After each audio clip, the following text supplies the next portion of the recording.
we're going. Echo was first Willard.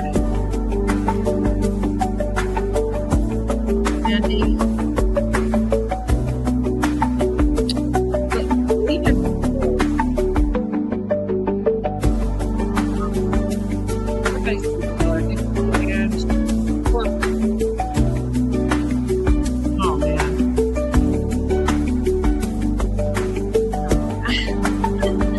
Everyone else a chance to be number one.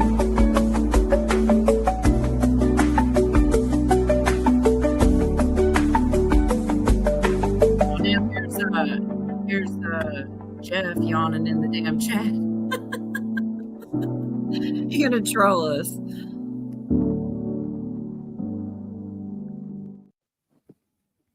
Good to see you guys.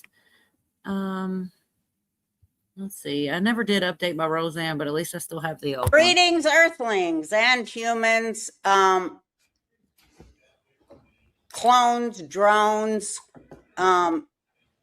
disembodied spirits, Nephilim, Gaborim, Anunnaki, what have you. People who think they're Nazis, but are just ready for the next level of conspiracy theory. Anyone who's been magnetized here, welcome. I'm glad you're here. Animals, of course, I love animals. Animals are real magnets. They are. Yeah, I love her. So we're going to have to do a notebook check from March 11th. And you did say I can read it. There's no big deal about it. Nothing was, because it wasn't on a live. It was in a backstage. And you said, Jeff, indictment by John Brennan by the end of the week, which, like I said, a little late, but it happened. Yep. I think Todd Blanche is drafting the announcement. So it hasn't officially happened then. Good to see you, Drummond's son. Everybody. No, the Castro one has, and yeah, I got that. The Maduro information has been put out on the DOJ's website, and boy, it names a lot of names. I'm glad you're here, Jan. Good to see you, Echo. Okay. And Maria, what do you mean? A lot of names for what? Okay, I'm sorry. Just elaborate on that. Election rigging. Oh, yeah. I've seen a lot of that. And there was somebody got arrested, or James O'Keefe actually caught her. I got that clip later on. I know that sounds crazy, but he did. He caught her on tape, and she actually supposedly going to get possibly 5 years for paying signatures and stuff like that. Yep. And guess who else got a big indictment sandwich today? Old Massey. Thomas Massey? Yep. Wow. And he got his butt kicked too in votes. Yeah, he's not having a good day. Yep.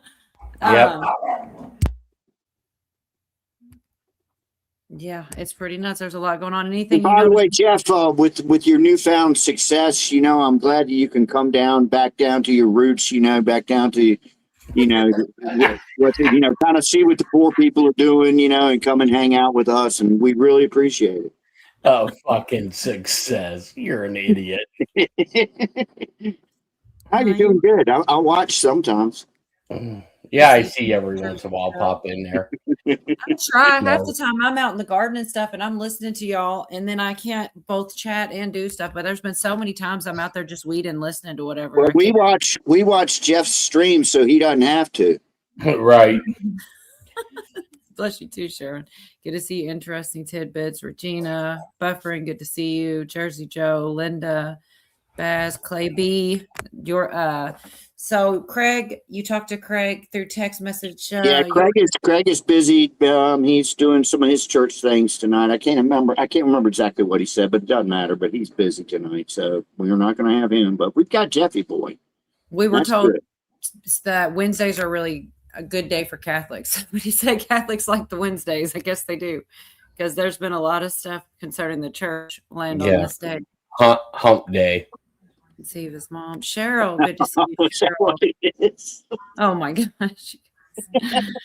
All right, let's see. So you were talking about Castro. I got this clip. It was just a couple days old. Apparently, they've already dealt with Castro, but let's go ahead and just play this. Well, he's not. Hold on, real quick. Now he's not apprehended or anything, right? No, they're.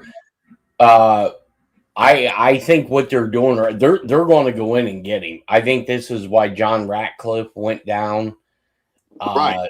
to Gitmo, is to basically tell Diaz, turn him over, and Diaz gave him the middle finger and told him to go fucking pack sand.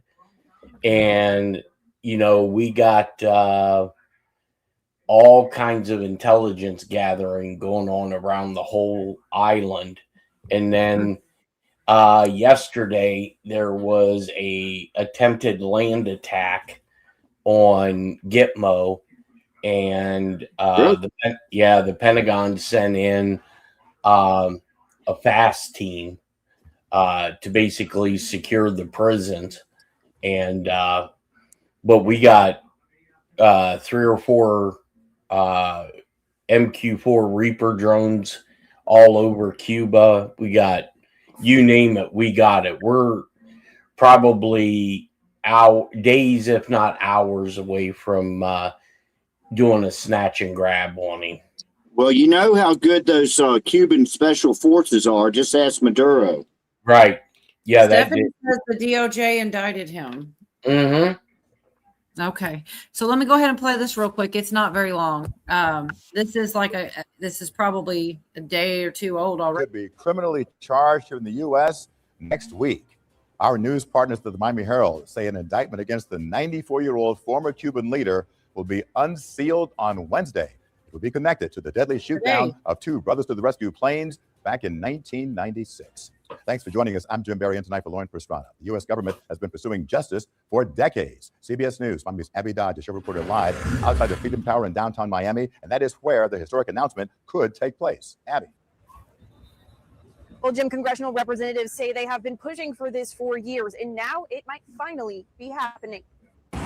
Dubbed the Ellis Island of the South, Miami's Freedom Tower processed tens of thousands of Cuban exiles at the start of the Cuban Revolution. It could soon gain greater significance. Our partners at the Miami Herald report the federal indictment charging 94-year-old Raul Castro with the murders of 4 men on board 2 Brothers to the Rescue planes 30 years ago is set to be unsealed Wednesday, coinciding with the Department of Justice's reception honoring the victims. I'm not sure if we're going to go in and get Raul Castro out of Cuba, but the fact that he was indicted, I think it means a lot to the family. I know it means a lot, to the Cuban community. Republican Congressman Carlos Jimenez says the indictment is long overdue. When asked about the case on board Air Force One, President Trump had this to say. I don't want to comment on that. I'll let DOJ comment on it, but they need help, as you know. Cubans on the island taking to the streets, protesting blackouts, sometimes lasting 24 hours. Cuban leader Miguel Diaz-Canel said the country would consider accepting a $100 million U.S. aid package funneled through organizations like the Catholic Church. Archbishop Thomas Wednesday, speaking to us before a mass marking his 50th year as a priest with bishops from Cuba in attendance, says the church is ready. Just as the church was involved in those early years and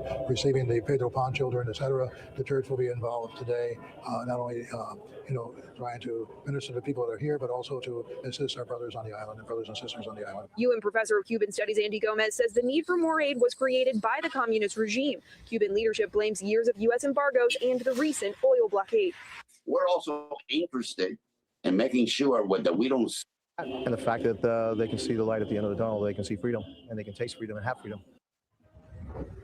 Well, Wednesday's event honoring the victims of the Brothers to the Man, I didn't mean to do that.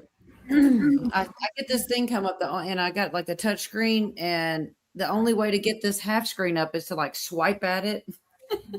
And I do it all the time on accident and move where the, anyways, y'all got the gist, and you were already talking about it, Jeff. But yeah, it's that's kind of a big deal. There's so much going on as always. Can I comment a little bit on Cuba real quick? And I'll shut up. I swear, I don't want to be too talky. But I have set me up, Jorgen. Well, no, but I mean, this is kind of strange because I have a Facebook friend. He's a guitar player. I met him through some guitar group, and he lives in Havana, Cuba. Now I haven't, I've been tempted to talk to him, like ask him, like, what's going on, but I don't know whose side he's on. Okay. I almost think he's pro-government down there, but Well, he's our government knows which side he's on. well, yeah, but I don't. What's up, everybody? I mean, all I've ever talked to him about is guitar stuff. He's even called me on the phone before years ago. And he seems to be a good dude, but anyway, my point is he's constantly putting out videos of his band out playing, which shows they have electricity, they've got lights, people are partying. He's posting videos, so they have internet. They have power. I mean, I don't know if he's in some like elite group of the rich people, or he doesn't appear to be really richer than anybody else, but I don't know. I mean, it's not like my point is the news we're getting is Cuba is like this desolate, shut down, no power, nowhere, nobody's doing nothing kind of place. And all of his videos are contrary to that. So I don't know. I think I'm just going to break out and ask the guy, what the hell's going on, you know? Are you sure he's actually? Sorry, go ahead, Jeff. You sure he's actually in Cuba? Yes, but here's another thing that's weird about him is he's constantly traveling to America and to different places, to England and all kinds. So like I said, I don't know if he's in some sort of not influential, but you know, like an important family over there or something. I don't know. Okay, I'll ask. In fact, I said something about going to Cuba, and he's, you know, I said, I'd like to go to Cuba, but I can't. He said, oh, yeah, you can. I said, how? He said, I'll show you how to do it. You go to Mexico, and then you fly from Mexico over to Cuba. He said, and you come stay with me, man. You know, and I'm like, I don't think I want to. Yeah, What were you going to say, Dee? Sorry. Oh, God. I was going to ask Yorga how he's sure his friend is in Cuba. Okay. I mean, I don't know. I mean, I've been talking to this guy for probably 10 years. Right. I was going to say, come on, just man. go ahead and ask him. It doesn't matter what side he is or isn't on. Just say, Come I'm on, man, just me. curious. I always ask for receipts. What do you mean? No, I mean, I don't think somebody's going to. Well, it's a fair question. Jeff asked it first. You didn't go all shitty with him.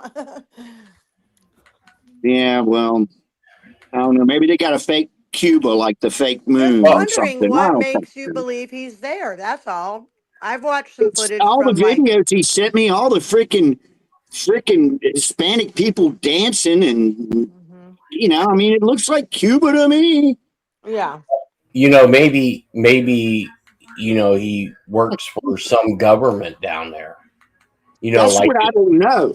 Yeah, like you know, an you would think if he was an average Joe, he'd be on Facebook probably bitching about, man, we don't have power. We know it, but no, he's living the life, man. You know, and that's what I can't figure out.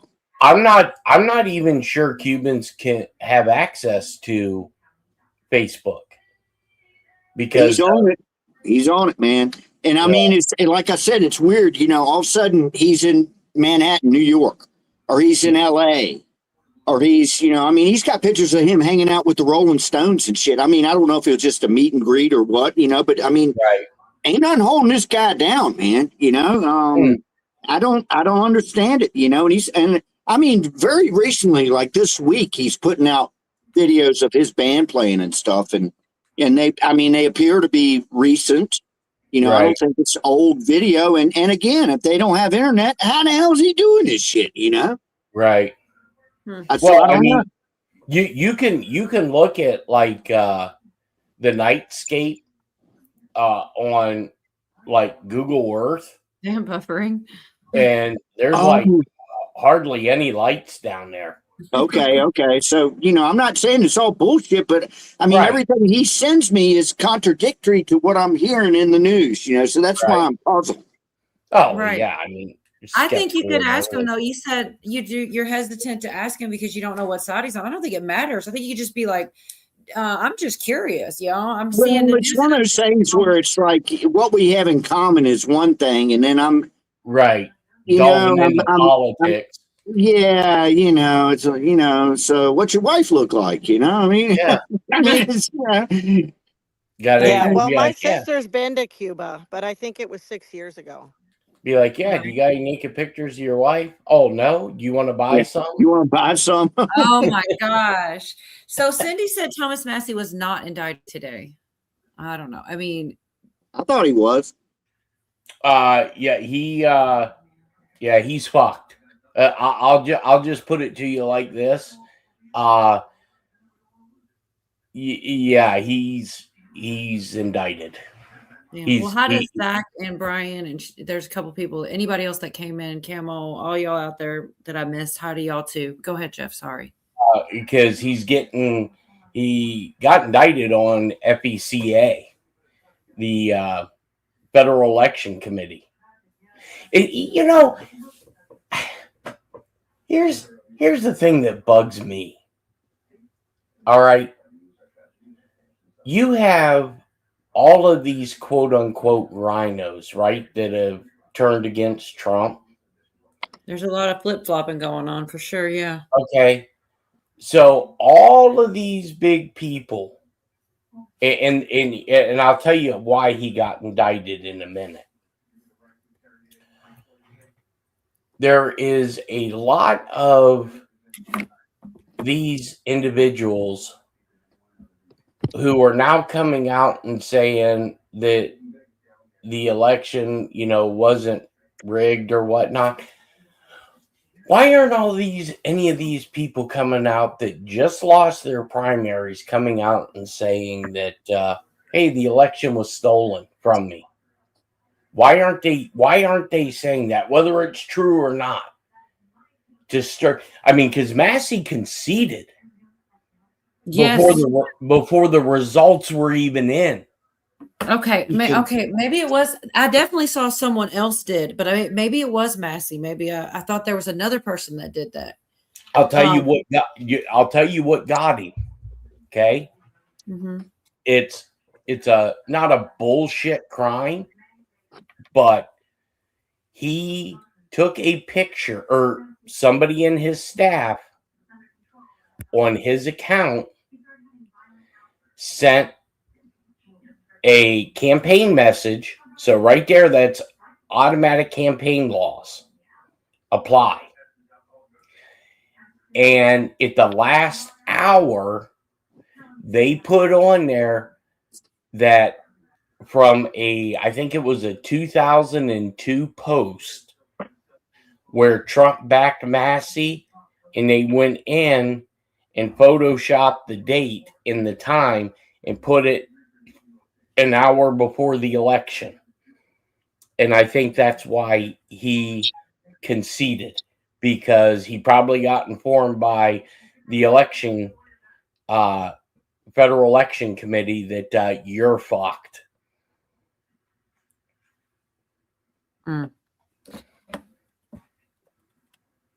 Man, there's so much going on with I guess it's not a trigger word.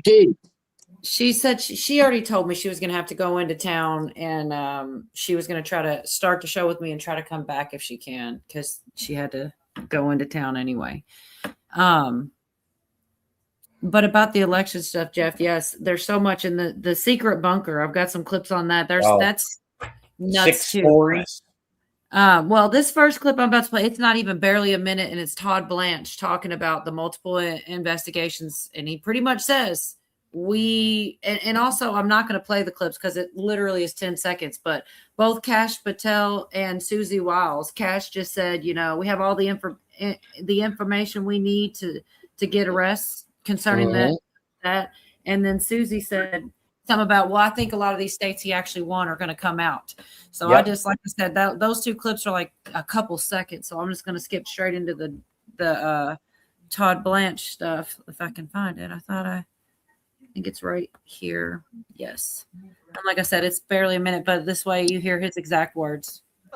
Evidence that the election was rigged. Something the DOJ needs to tell you about. There's been evidence about that for many, many years. What I can tell you is that we have multiple investigations going on in Arizona, in Georgia, in Fulton County, Georgia, and that's exactly what we're looking at.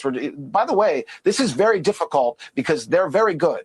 They're very good at hiding up misconduct and hiding what they're doing. And so that's why we're very focused on finding out whether the right people voted, whether people who were supposed to vote voted, whether there was one vote cast per voter.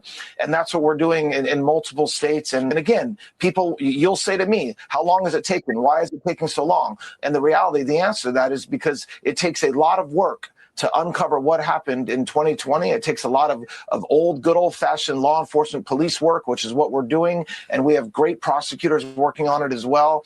And I expect that, and I assure the American people that as soon as we have something to say for it, whether it's charges, whether it's a report, whether it's the results of an investigation, the American people will learn. So, like I said, short and sweet, but yeah, he said it, multiple investigations going on right now. So that's a good thing, Oh, yeah. Go Did ahead. you hear what JD Vance put out Today? No, I haven't seen much from today. Is it about Ilhan Omar? Oh, I've heard a lot about that one Well, for weeks now, but yeah, go ahead. He said that the White House has been delivered the documents that Ilhan Omar married her brother, and it's being referred over to Tom Holman for deportation and Trump to strip her of her U.S. citizenship. I've heard them talk about all this. I didn't know it was happening. Real quick, I'm sorry, but I want to address this from Cindy. It says, how is all these people in trouble? No handcuffs, no pictures, no ride to jail, no going to their house to serve papers, and no one is talking about it. The last part, no one is talking about it. I will say the media doesn't want to cover things like this. And they even when they do, they try to discredit it as they talk about it. Even the election stuff, they're like these uncredited, So, but also a lot of the in trouble is of, if we're talking indictments, you wouldn't be in handcuffs. That's not what an indictment is. A subpoena, you wouldn't be in handcuffs. That means you got to show up and talk about it. There's a lot of different, trouble is, not.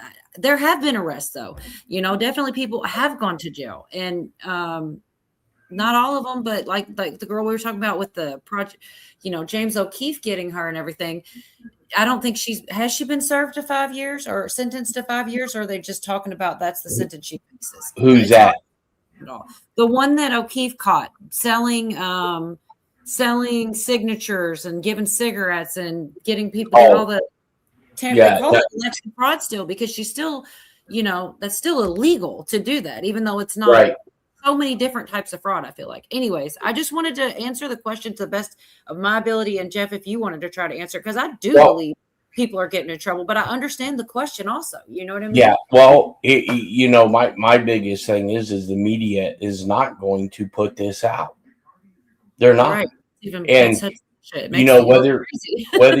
Whether you believe in that letter in the alphabet or not, it states that in there that when the time comes, 17th, they are not going to put this out, and this is why it goes into where it talks about the emergency broadcasting and people's FCC license being pulled.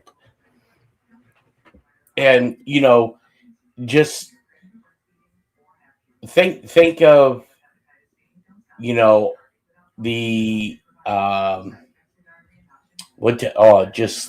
the Save America Act. That's not going to get a vote. And I look for. Come on, Pootie, you got a link. Go ahead. October, you're going to see that that national security order being put out if there is an election. Hold on. Wait a minute. Good grief. I got my notebook. I might as well use it. Well, can you repeat that? Let's see. We'll also write the timestamp. 23 minutes.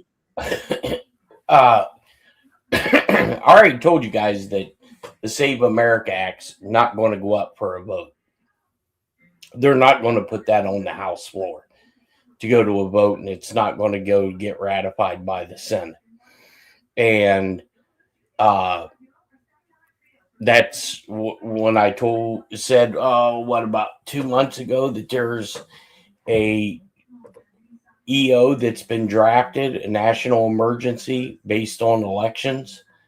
Once this comes out, and it's all over the news media, because you have some media outlets, not the mainstream ones. They are now, talking about Arizona.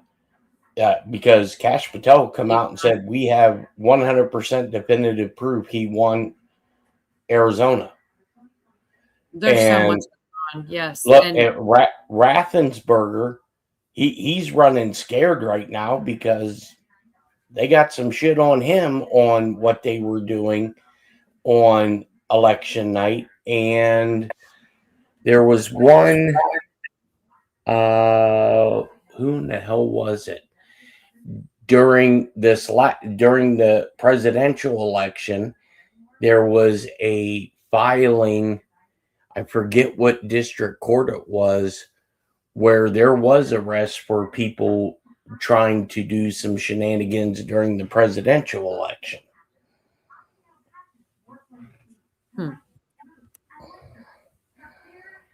All right. Well, you were saying, I don't know if you ever got back to the thing I got the notebook out for. You were saying something was about to happen. All about the Save America Act. Okay, what was it? I've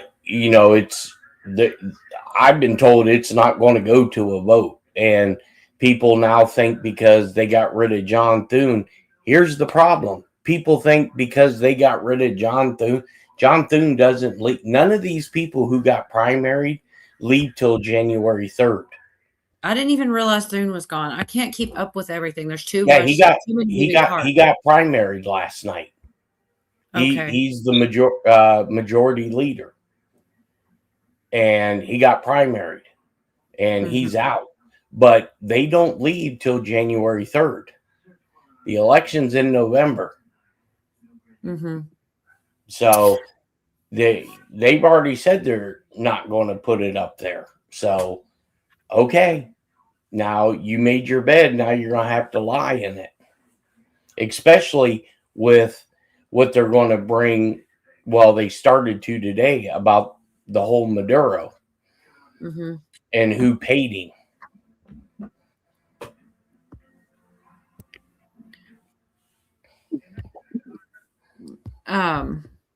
I'm sorry. I got a lot of things going on I am curious. I'm going to play this little clip because I will say it all wrong about this underground facility called the bunker. And I don't want to mess it all up. So I want to play it so I don't state it wrong, but this is really crazy. Whatever, they say it's similar to when they remember when they put the stuff over the windows to hide whatever was going on. This is like that, except taking it up a notch down into a bunker. This is crazy, but I do think they're trying to stop it, but it's not. I think it hasn't been stopped yet.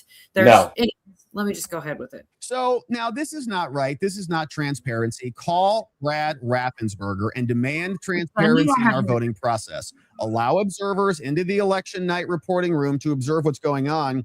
If there is nothing to hide, then you hide nothing. So what happened to transparency there, Brad? Well, it's not there anymore. And this person in here called Mark Davis, shout out, over at the Federalist, gave us a little primer on exactly what's going down.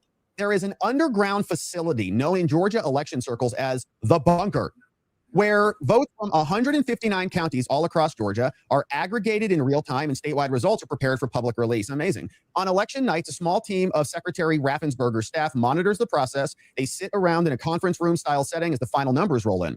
Now, Sheila Grubb's post we just read from her. Holly Kessler is another elections integrity advocate, and she gave us the details on the Georgia law that are being called into question here. 2 specific statutes that are in violation. One, Georgia law, section 21-2408, which guarantees poll watchers access to polling places and tabulation centers.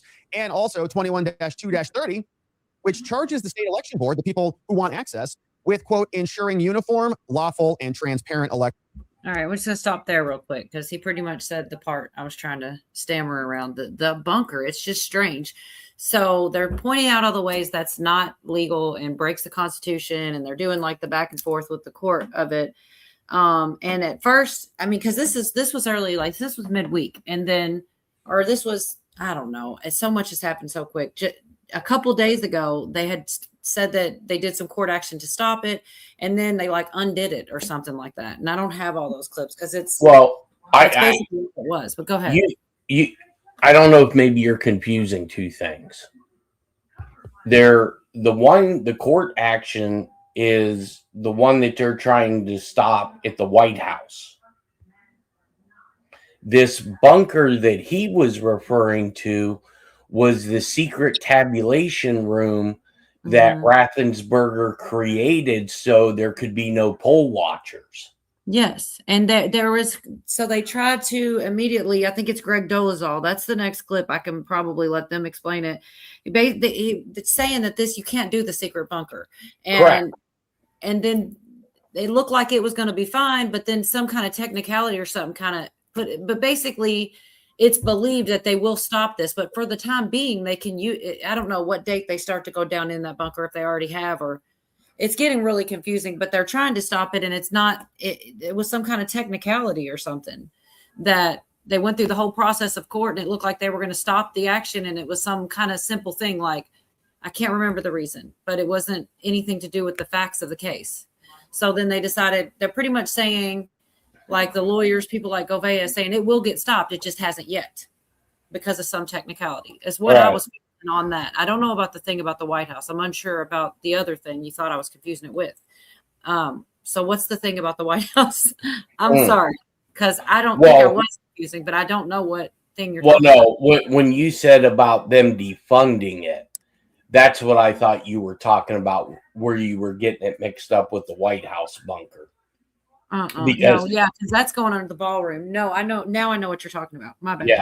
Yeah, that I didn't realize that damn thing is 6 stories that they're building underneath the ballroom. Ooh, and really, yeah, my buddy told me that there's going to be a full-fledged medical facility. That way, if something happens, they don't have to transport. Good idea. The president to Bethesda. Great idea. There's a floor for racks and bunks in a galley. And there's 2 floors for the military and the situation room staff for people who collect the data, get all the EAMs and all that other stuff. And then there's going to be a situation room and one other floor. I forget exactly what I think it was storage and stuff like that, which is, I guess, going to be on the top floor. But they showed a picture of it. Trump was out there.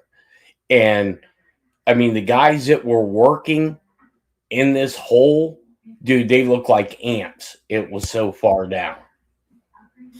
That's crazy. I don't understand why we need, I don't know if I want to know why we need all that. It sounds kind of. You'd be surprised. You would be surprised what's at the White House. And the White House is small.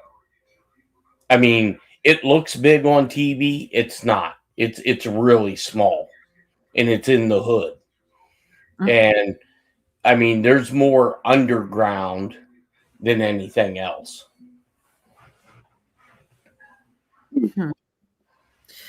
That's crazy. Yeah. I don't know. I don't know why people, it was crazy that we were saying that way back when. A lot of, it was a conspiracy, but then it became that it wasn't a conspiracy. It was true. But I don't know why people are so against it. Like, apparently there's a reason. I'm almost afraid to ask. Do you know the reason, the main concern or reason? Yeah, it's because Trump's doing it. All right.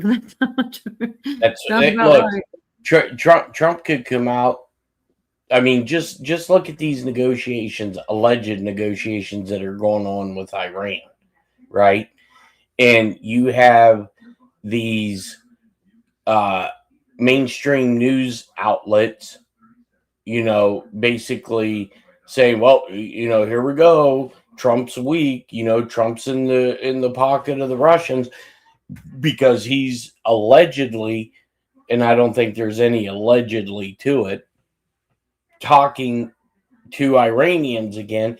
But if he wouldn't, they'd be bitching that he's a warmonger,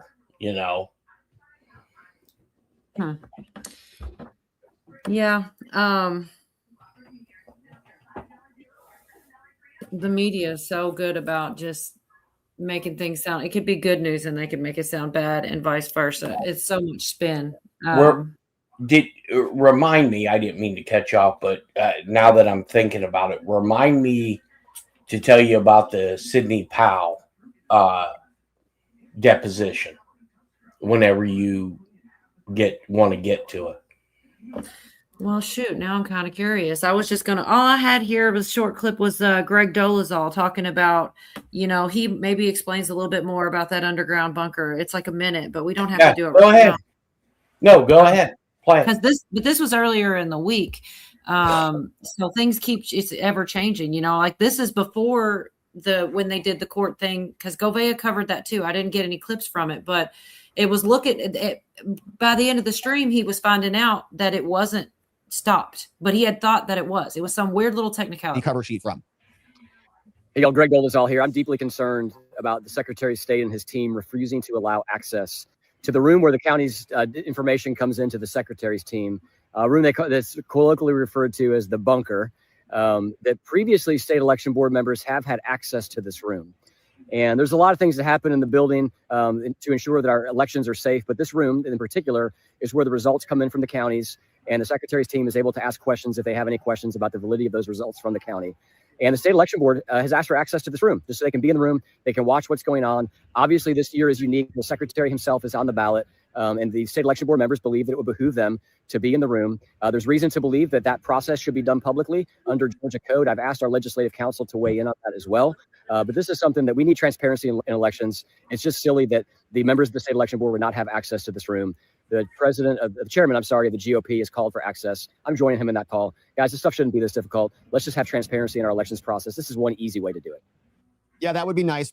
But transparency is not really in their vernacular. It's all about power, and don't comply with the conspiracy theorist. If you give the conspiracy theorist an inch, then it might validate some of their concerns and their claims and might make you a criminal. So it's better to just keep them all out, thrown right out of the entire conversation.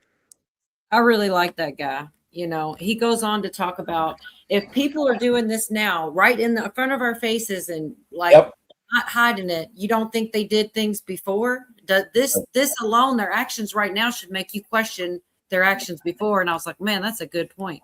But tell us about Sidney Powell. I'm curious. I don't want to forget. Real quick, while we're still on this, I have a quick question. Am I mistaken, or wasn't is it Rathlisberger? Is that his name? That's the guy they're talking about.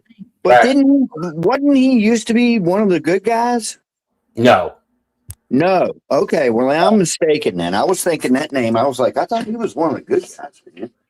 And I do got a little bit more. I have that clip with O'Keefe about the voter fraud there and some voter fraud charges on this one, but that's it. But I would like to make sure you go ahead and say that so you don't forget it, because we jump all over the place and I'm afraid we'll forget.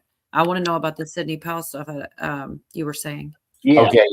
So it was 5 different clips or 5 different sections. Mm-hmm. And I was told like 3 or 4 weeks ago that it was going to be released, and not to say anything until it's actually released. Well, a law firm was given the deposition tape. Like it's like one of these like Judicial Watch type law firms, and they had Sidney Powell doing a deposition. And I was told that there was a person there or 2 people from the Georgia Board of Elections. There was a attorney from the U.S. Secret Service. There was an attorney from the Judge Advocate General Corps and an inspector general that was asking her questions. And do you remember when during Trump's first administration, shortly after the election, when General Flynn and Sidney Powell's White House credentials were taken from them and they were told not to come back to the White House? I don't remember that. That sounds pretty harsh, man. Well, they took them away because of what? Something that her political stance at the time? Well, no, it's what the Secret Service was asking her about. Okay, so on the night of the election, they started to see General Flynn, Pat Cipollone, which was White House chief counsel, which Trump ended up firing, and Sidney Powell. They started seeing irregularities in some of the stuff that was coming in through the elections. So she had talked about how Trump was losing votes, and they were watching it at the White House. And that's where Trump started saying, wait. How am I losing votes? And this person is increasing votes. Well, there was a phone call that was placed to the director of the National Security Agency to see if there was any information that could be shared with the president about if they were tracking anything.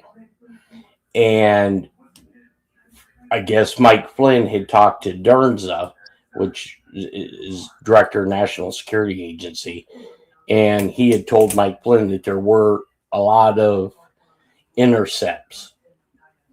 Okay, so she said a few days went on, and there was numerous shouting matches that happened in the Oval Office, to where Mark Meadows and then Pat Cipollone flipped and Rudy Giuliani flipped and said, nope, you lost, pack your shit. Okay.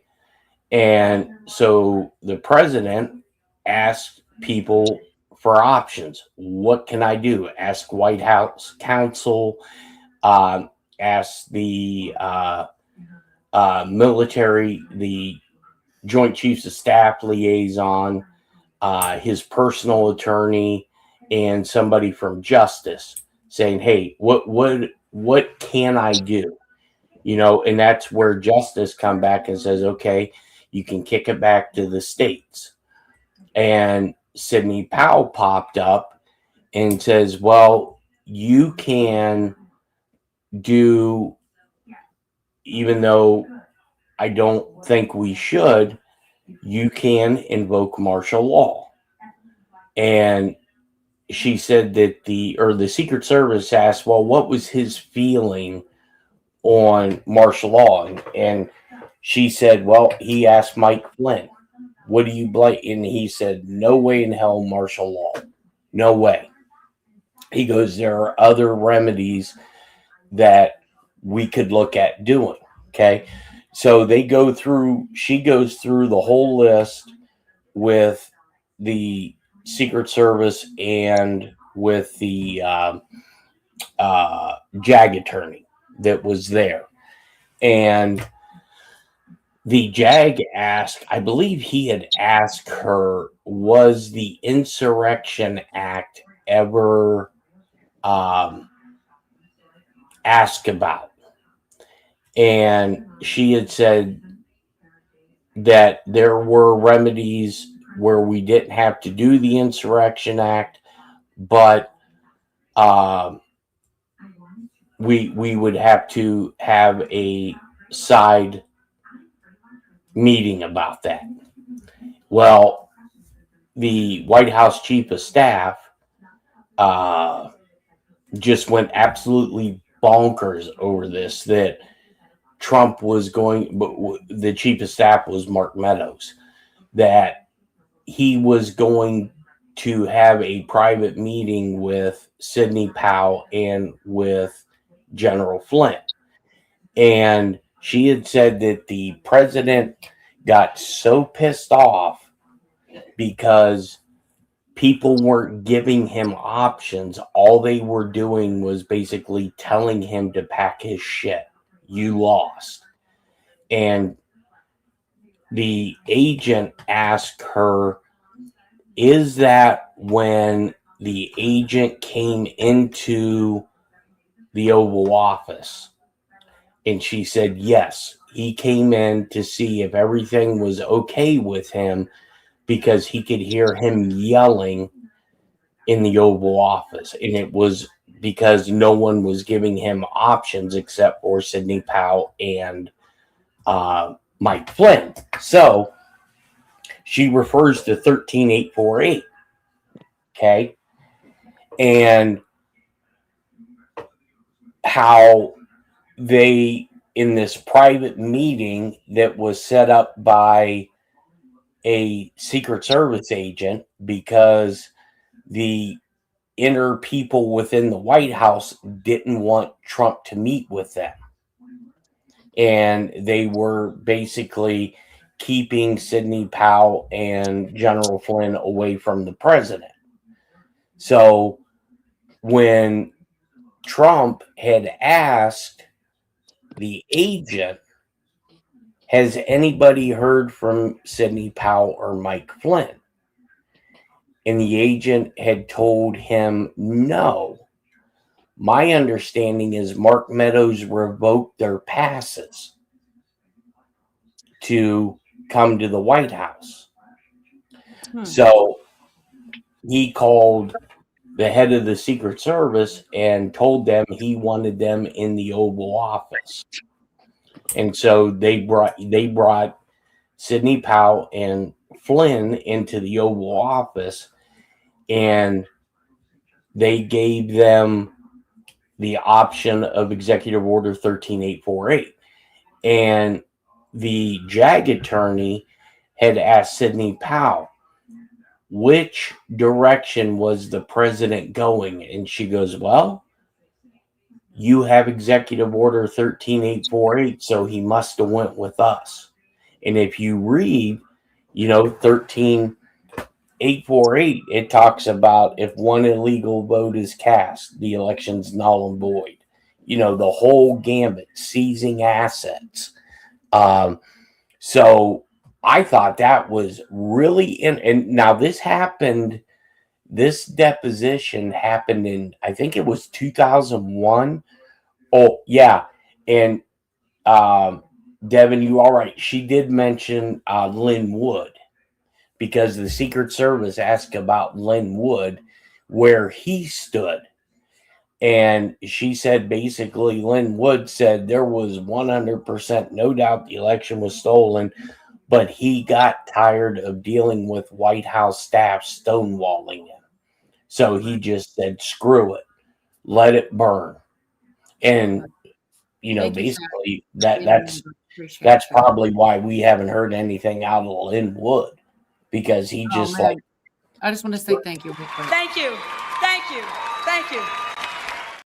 All cracked out, Whitney. But I followed this whole thing with Lynn Wood years ago, and he was like being recorded. It was really wild. I'm sure you probably heard about it. Mm-hmm. Is that the lawsuit he won? I'm trying to catch up. And someone said, can I put in a quick Rick roll every once in a while for fun? Well, you asked for it. Let's see.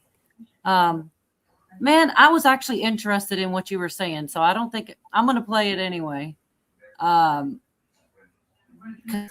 asked for some funny, but this doesn't actually pertain this time, but I'm sure I've felt this way before. Hi, are you currently or have you in the past dealt with a lot of motherfuckers going blah, blah, blah, and it's tons of motherfuckers going blah, blah, motherfucking blah all the damn time?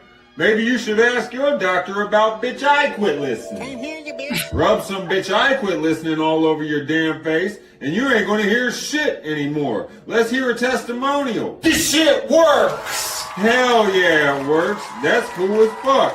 Bitch, I quit listening because I don't want to hear it. Bitch. Stupid, but kind of I funny. love that guy. Yeah, I love them. There's a bunch more. I'm going to play them throughout the night, but I was actually interested in what you were saying, and I remember a lot of this stuff. And I didn't think of that, but that's a good point. Actually, Flynn's name came up in the alien stuff, man. I Yeah. hadn't heard his name in a while, and I was like, oh, General Flynn. I liked him and But Linwood. you know, going back to Sidney Powell, I think history is going to be kind to that woman. Yes. Yes. Okay. Well, you know, I honestly believe because she had brought this up and she almost slipped up. And she asked the JAG attorney if she could step out and speak to her legal counsel because she almost slipped up. I think that when Trump wrote that executive order, and like I said, I believe he invoked the Insurrection Act and did put in continuity of government. I think she was appointed special counsel because they started asking, the JAG attorney started asking her if there was ever a time that the White House was going to do a special counsel on, the elections. And she turned and looked at her attorney and said, we should probably step outside. And she asked the 5-group panel, hey, do you mind if I consult with my attorney? And they said, yeah, absolutely. And when she come back, they asked her about it and she dodged the question. And then they were asking her, why were all of these individuals who were in the Trump orbit at the White House, with Oval Office access, why were they all basically telling him to pack his shit and leave? And she wanted to say, I believe, just by the line of questioning was they were being paid off. And, I'm telling you, all this shit is about ready to break loose. Right. Well, and all of it is also allegedly. I always forget that word. Right. Too. Allegedly, the shit out of this stuff, allegedly. But I believe it. I believe a lot of the Linwood thing. I hate to circle back, but I never got it out. I'm trying to remember. I know somebody in here, probably more than one person, remembers or heard this. He was being like secretly recorded on a phone call or something, or God, it's been so long. He had donated a bunch of money to this library and his name was on it or something, the Linwood something, and they wanted to take that away. Right. And something, I heard the audio and he was recording them, I think. Yeah. Something like that. It was super interesting at the time, but it's been so long ago. And they basically were wronging this man. They wanted his money. They wanted to take his name off of things because of his politics. And that's all I really remember, unless you remember any of the more details. Well, better. yeah, he was posting that on his Telegram, and he was recording them when they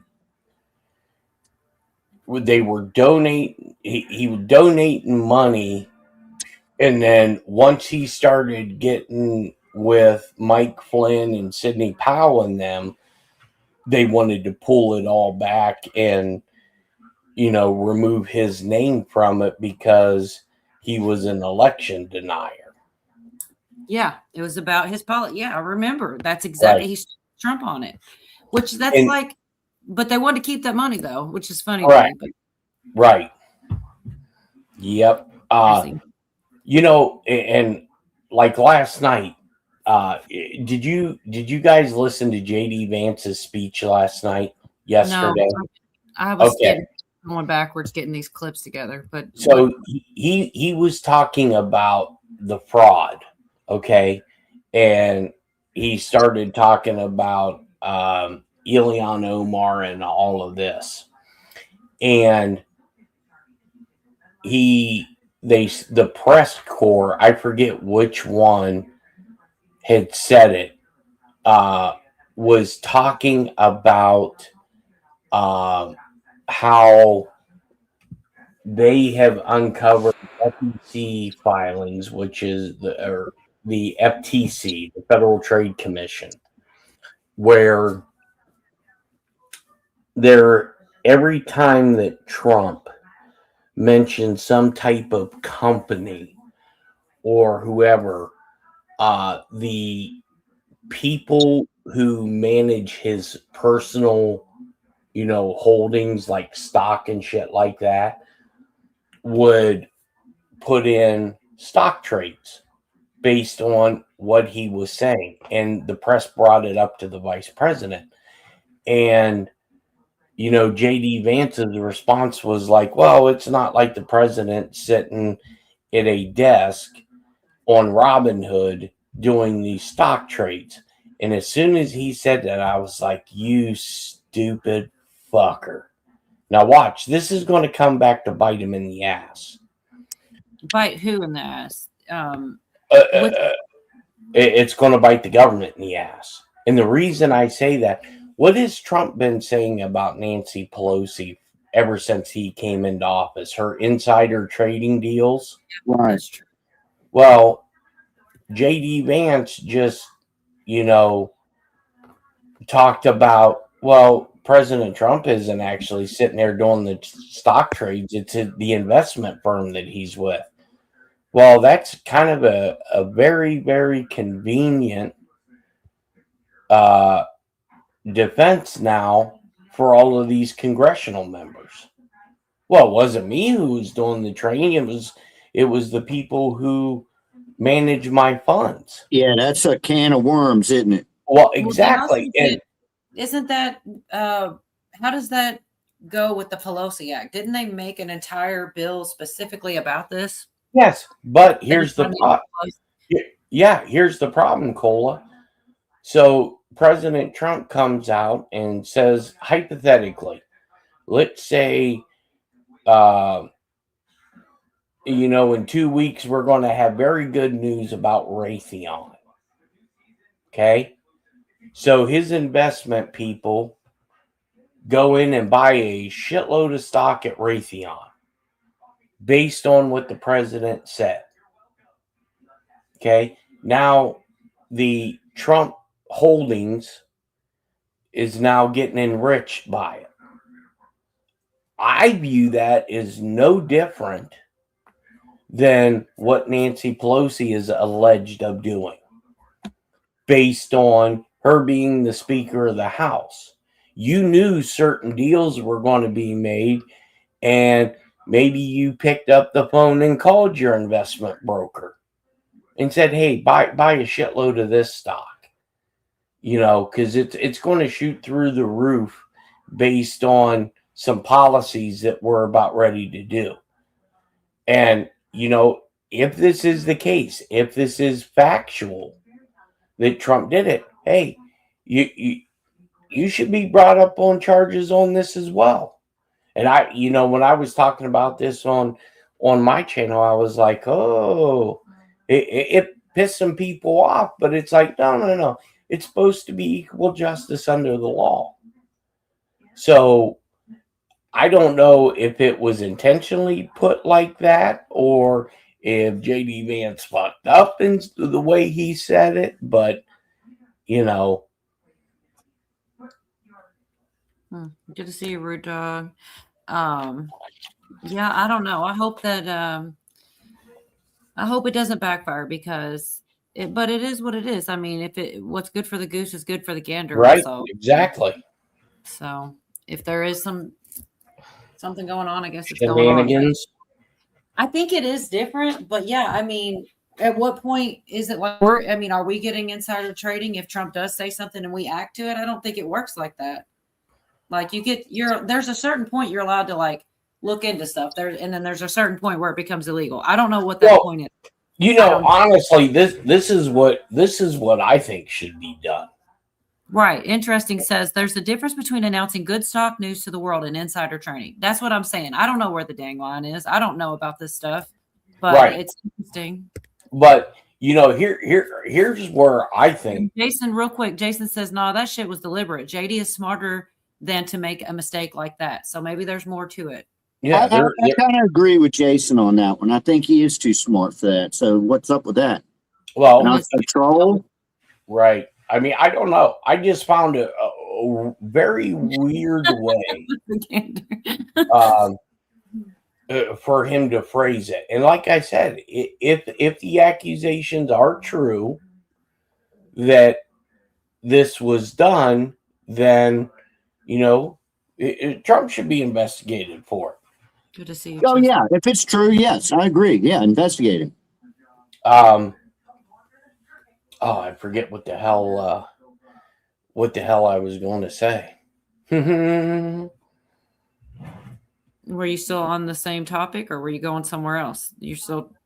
Jason said this is about Rubio being favored over JD for 2028. And the last thing we said to you was, that chat, and even Yorga agreed that he was too smart to make that mistake. I don't know if that triggered you. It could be. I mean, it could be they're putting that out there for some reason, to maybe get some congressional members to start saying it. So, oh, wait, you were doing this? Okay, insider trade. Could be all fake news. Who knows? Oh, but that's what I was going to say. See, me personally, I think once you become, a congressional member or VP, a cabinet member, you should not be able to, I believe you should have to liquidate all of your financial holdings in any markets, and it's put into a government trust until you leave office. That way you can invest. Right. I'm going to do a short.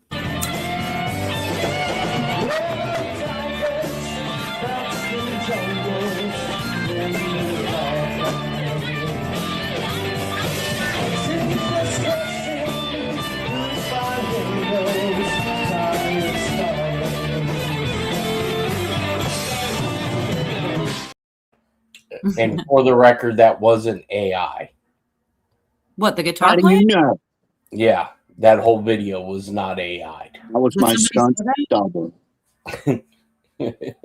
Did someone say that? Cola, there was a website. No. I was just saying because, people now say everything is AI.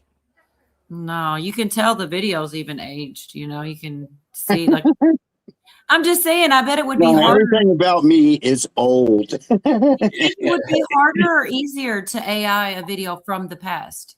I don't know. Because now it's all crisp and clean, but when you get those old videos, they have a look to them. It may be easier, maybe harder. I don't know. Never tried to AI a video for. Me neither. Stuff spooks me out, man. Yeah.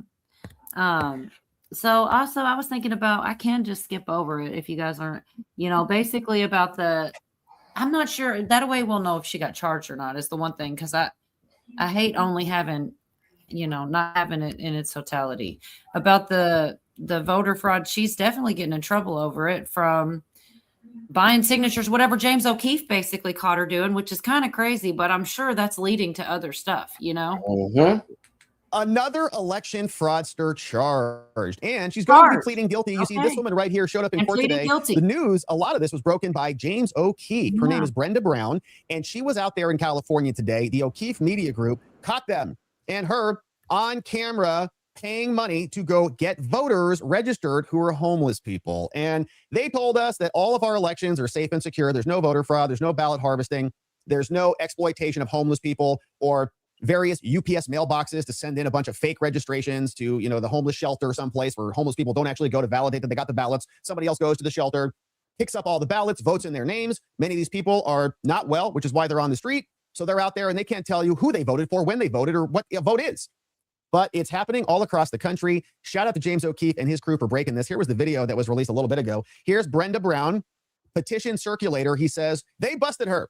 And the DOJ announced the charges and the plea that is now coming down into the court system, saying she faces 5 years. We'll see if she gets that. I have my doubts about that, but it has now been exposed. Here was what happened when she was caught on camera. The petitioner, Brenda Brown, hands cash money to the homeless person, not only for signing the California ballot initiative, but also as payment for them to register to vote. Yeah, because you haven't registered, I need to register you so I can get paid too. Okay, you guys, I need to get paid. Come on. That is a federal felony. Oops. Not allowed to. Anyways, that's it. I just wanted to Yeah, so they said charged. I don't know. So I'm not really sure. Still, after that, I don't think she's been. They haven't given her the 5 years yet, but No, she's just been charged. but not sentenced. Okay. Correct. But still, I mean, it's something. Prove that wasn't AI. Whatever, Donnie R be trolling. Yeah. Go. So there were two executive orders that were just published in the National Archives that Trump did yesterday. Mm-hmm. One is for the financial system infrastructure and something to do with deportation. I think the financial system one is going to be the interesting one since they got the new Federal Reserve chairman, which I think the Federal Reserve is on its way out. Mm-hmm. Why did Donald J. Trump pick Vance to start with? One, I think of his age, and two, because he's from Ohio. Ohio is big for Republicans. Your email. At least I hope I did. Go ahead. Sorry. Big. If Republicans don't win Ohio, they don't win the White House. You know, but you go back and look at why did he pick Mike Pence? An absolute nobody. Same way with, J.D. Vance, an absolute nobody. Well, they say that there's always been a thing where you want to pick somebody who's kind of a loser. Somebody who somebody who will never upstage you as the president. You're stuck with them for 4 years, And if you've got a rock star as a vice president, that ain't gonna work. You know what I mean? So, right. That's where Pence came from. Oh, and hey, did you notice during the National Day of Prayer where Trump gave a speech from? I can't remember, but I did. I watched a lot of it, but I wasn't. He did it from the Oval Office, so it looks like somebody won again. Somebody what? Won again. I don't know what you mean. I'm missing. Hey, but real quick, getting back to what I was just saying, think about this. So Obama, he picks, I need a loser for a vice president. Joe Biden, hell yeah, get him in here. Right. Joe Biden, supposedly wins the 2020 election, but before that, who does he pick? Well, I got to find a bigger loser than me. Kamala. Perfect. I mean, think about it. It just shit rolls downhill. Oh, there was something with Kamala that came out today. Oh, that's what it was. Her involvement with the raid on Mar-a-Lago. And I was told that it was her signature that authorized a raid, which she can't do that. And that's the president or the vice president has dick for power at all. All they are is a placeholder. Okay. Unless something happens to the president, the vice president is a placeholder. And but he still has some sort of power over the Senate, though, right? They're the president of the Senate. All they do is tie-breaking votes. All right. Okay. That's it. That's all they're there for. Sounds like a good gig. Where do I sign up? Right? And it's not all that bad. And you get good food. Oh, yeah. So I have this older thing it's got Tulsi, and it's like a news thing from earlier in the week. But Trump reposted it. It's about what she declassified, the 2016 Intel report Yep. finding Russia did not change the election result, but there's a little bit more than that. I feel like you might know something about this already, Jeff. I mean, it's kind of old news at this point, but I would wonder what you have to say on it. And Pootie, I don't know why you're in chat. Declassified and released spells out in great detail exactly what happens when you have some of the most powerful people in our country directly leading at the helm, President Obama and his senior-most national security cabinet, James Comey, John Brennan, James Clapper, and Susan Rice, and others, essentially making a very intentional decision to create this manufactured, politicized piece of intelligence with the objective of subverting the will of the American people, who in November of 2016 delivered a historic victory to President Trump, defeating Hillary Clinton. And President Obama and his team, their goal was to essentially not accept the decision of the American people and to use this manufactured, politicized intelligence as a means to enact what would become essentially a years-long coup against President Trump. You have gone into great detail over these years of what the effects of this document and this decision have resulted in. Obviously, a years-long Mueller investigation that cost taxpayers almost $40 million, 2 congressional impeachments, endless smears and attacks against not only President Trump, but his family. He had senior members of his team who were investigated, some arrested and jailed. We had heightened and increased tensions between the United States and Russia. The list goes on and on about the consequences of President Obama and his senior cabinet members politicizing intelligence once again, and I say these words very clearly, to enact what was essentially a years-long coup, subverting the will of the American people in that election in November. Now, you referenced this president's daily brief document that was drafted for President Obama in early December that reaffirmed what the intelligence community professionals, as you say, had been assessing for the previous 6 months leading up to the election, which was that Russia neither had the intent nor capability to essentially hack the outcome of the U.S. election. As you said, President Obama's political appointees pulled that document before it could be published, and it has not been published until we released it today. And the very next day after they pulled that document, President Obama called a National Security Council cabinet meeting to discuss how Russia interfered with the election. Again, this is the first week of December 9th, President right? Trump had already won. Correct. This is the December 9th meeting. That's exactly right. The December 9th meeting, we declassified and released what they call the summary of conclusions from that meeting. Then DNI James Clapper took the lead on what President Obama wanted done, and which was essentially create a document that tells us not if, but how Russia interfered with the election. President Obama delivered the conclusion that he wanted the intelligence community to reach and directed them to find and essentially create and manufacture the intelligence to support the conclusion that President Obama wanted to deliver to the American people. Once that document was drafted, the deep state kicked into gear and did what they usually do. They started leaking this classified information out to their friends at the Washington Post and others who are working hand in glove with the deep state to lay the groundwork for the assessment that they eventually released that served as the basis, once again, for this years-long coup with the goal of trying to subvert the American people's will and usurp President Trump from being able to deliver on the mandate that the American people gave to him when they chose to elect him as. Okay. Oh, good. Peter's here. So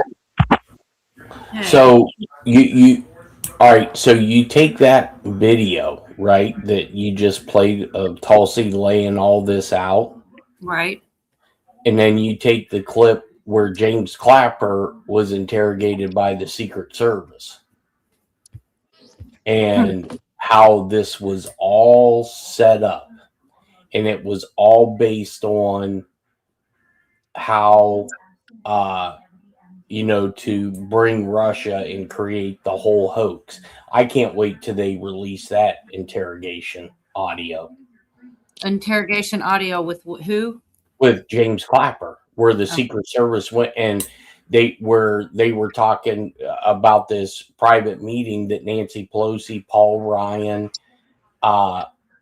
they had at Mike Pence's house, which is the Naval Observatory, and to do the coup on Trump and have Pence do the 25th Amendment.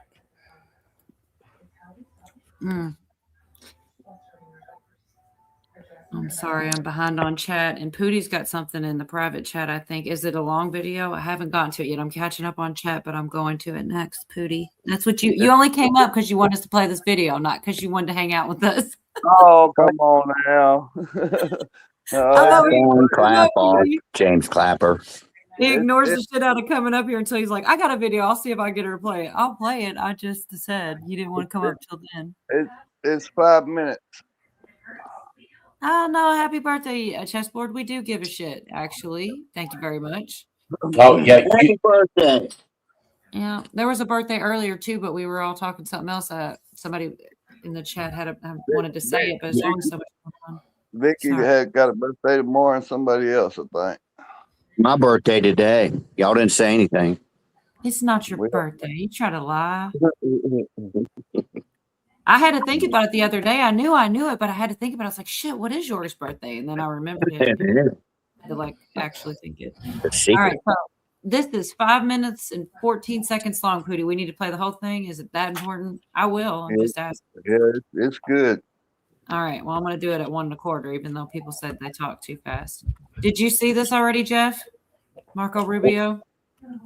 Which one? Just here. Where he's talking to the Cuban people. No, I haven't seen this. And you know, That's Jeff, amazing. one of the things you were talking about, if you had a video, I'd put them up for you. I don't mind. I just don't always have everything y'all are thinking of. That's why I don't even know what this is. I'm finding out with y'all.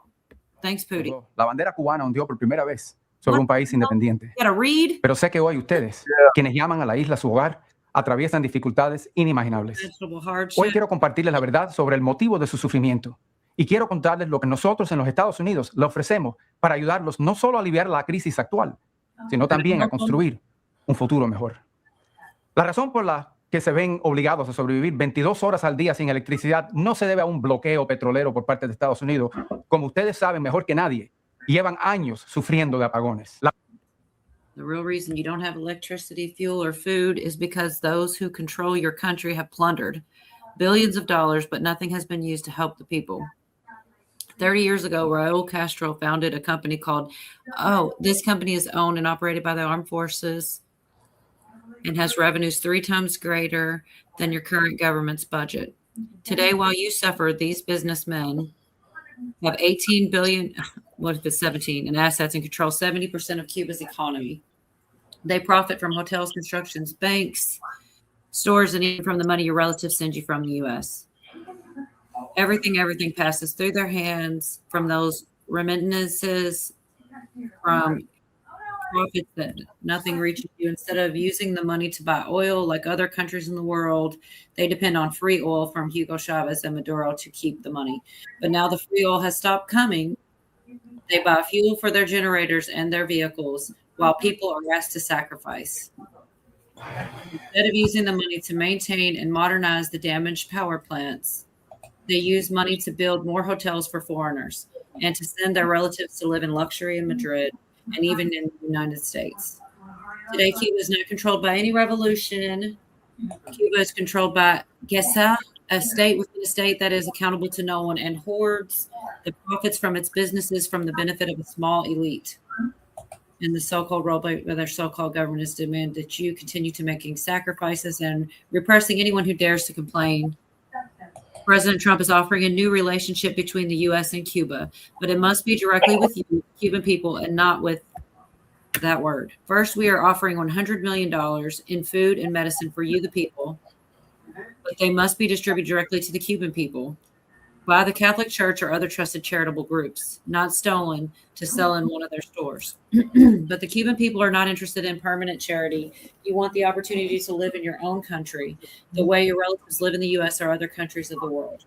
Today, from the media to entertainment, from the private sector to politics,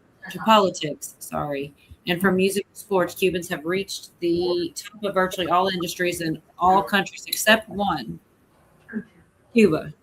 Today in Cuba, only those close to the elite or who are part of it can have profitable businesses. But President Trump is offering a new path between the U.S. and a new Cuba, where you, the ordinary Cuban, and not just own a gas station or clothing store or restaurant. A new Cuba where you can open a bank or have a construction company, where you, and not just the Communist Party of Cuba, can own a television station or a newspaper. A new Cuba where you can complain about a failing system. We sure get to complain about it. Fear of going to jail or being forced to leave your island. And a new Cuba where you have a real opportunity to choose who governs your country and vote to replace them. They are not doing a good job, and this is not impossible. All of this is in the Bahamas, the Dominican Republic, Jamaica, and even 90 miles away in Florida. Between owning your own business and having the right to vote is possible around Cuba, why is it not possible for? I messed that up. I'm sorry, y'all. We're ready to open a new chapter in the relationship between our people and our countries. And currently, the only thing standing in the way of a better future are those who currently control your country. Wow. Yeah, that was a lot, Hootie. They were talking about how, they should be allowed to bitch about it, and we bitch about it. And that reminds me of this clip I got about bitching about it. Here's an idea. Quit bitching about it. Try that. Try that. Try that. Bitching about it just gonna make you more pissed off than you already pissed off, man. Eat a piece of candy or something. Man. Sometimes you do need to quit bitching about it, but I love that guy. Yeah, he's funny. He's had me cracking up. Those are from Yorga. Yeah, he's the one that found all them. But yeah, I definitely saved them. I saw him. I was laughing about them. So I guess you're saying, so we've been saying that he was going to go deal with Cuba next, but I feel like it depends on what lens you're looking at it. I like to listen to the people everywhere of the country, just like, how the Venezuelans seem to be happy and like people want to go visit where they couldn't before. And I feel like Cuba's going to feel the same way if that's what happens. I mean, I don't know. People look at it differently. They think, I don't know. What do you guys think? I'll Yeah, I took the background noise. I think you're seeing the Monroe Doctrine. Oh yeah. More and more become revealed. Monroe Doctrine. Yeah. Oh yeah, and never talked to Pootie.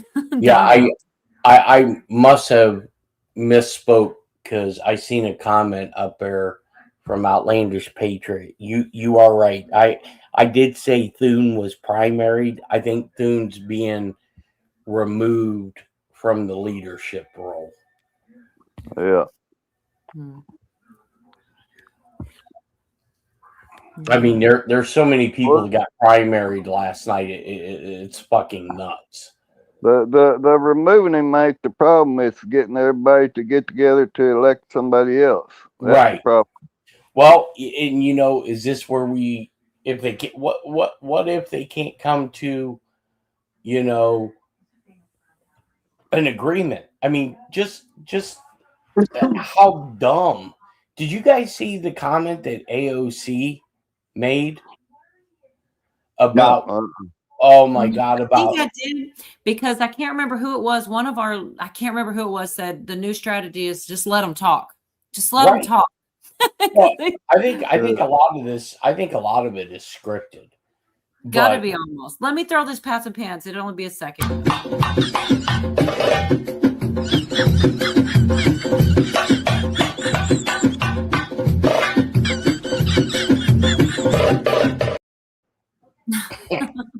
Sorry. Yeah, did you see that one video I sent you, Cola? Wasn't that ain't that the same girl? I don't know. I get them all the time. I've seen monkeys doing it. There's so many people that do that one. I think the guy one is funny, but guys don't like that one. It was the same girl, but she did a different video. No, it wasn't the same girl. No. I know what you're talking about. Yes, I did see it. And it wasn't. I was like, she's a pretty girl, but no, it's not the same girl. And I think there was some kind of music, or I would have put it on here because it was. Gotta look now, but it was not the same girl. I'm like, oh, what? Yeah, chessboard. I am dumber than a box of rocks. No, you're not. Who said that? I don't The see it. chessboard said so. Jeff B is a moron's moron. Yes, I am. Wow. Who said that? Man, that's kind of serious. I don't Now I see a message retracted. Ooh. I don't know if I put it up there. Yeah, It's Cola, I got in here. It's getting spicy, guys. But no, that AOC, she was giving some fucking speech, and she was telling people, okay, AOC is a moron's moron. Okay. I was like, I know I'm dumb as shit.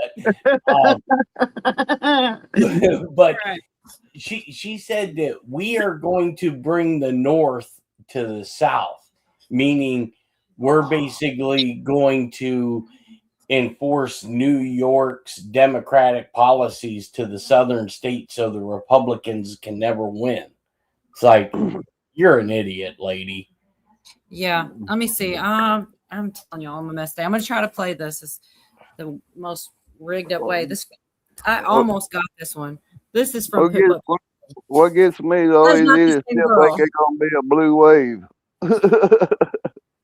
That's not the same girl, is it? No, I don't think so.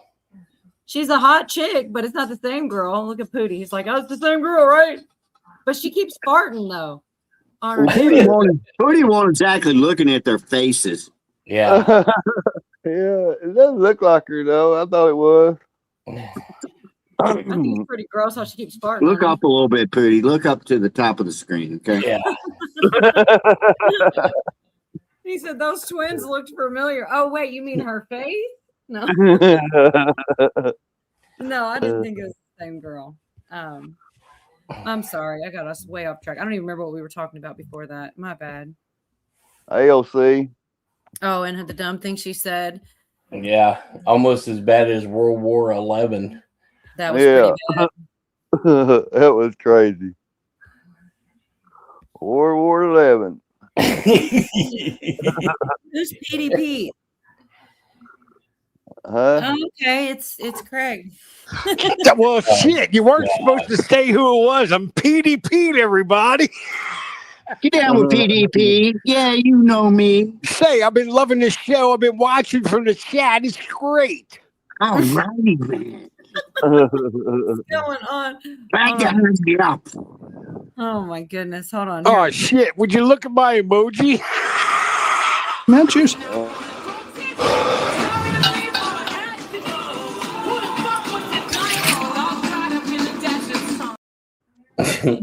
I'm getting ready for this. That's all. Why are you Bonnie and D? Oh my god. What is going on tonight? No mayo. How you doing tonight, Craig? Oh, I'm good. I just got back. I'm sorry. It took me. So I'm glad you could make it. We found out that Wednesdays and Catholics go together. I think it's a thing. But we're doing. We have the Holy Spirit Novena, so we got all kind of guest priests. And somebody told them that I do YouTube, so I got suckered into the tech committee. So now I'm one of the nerds that works the camera for the church.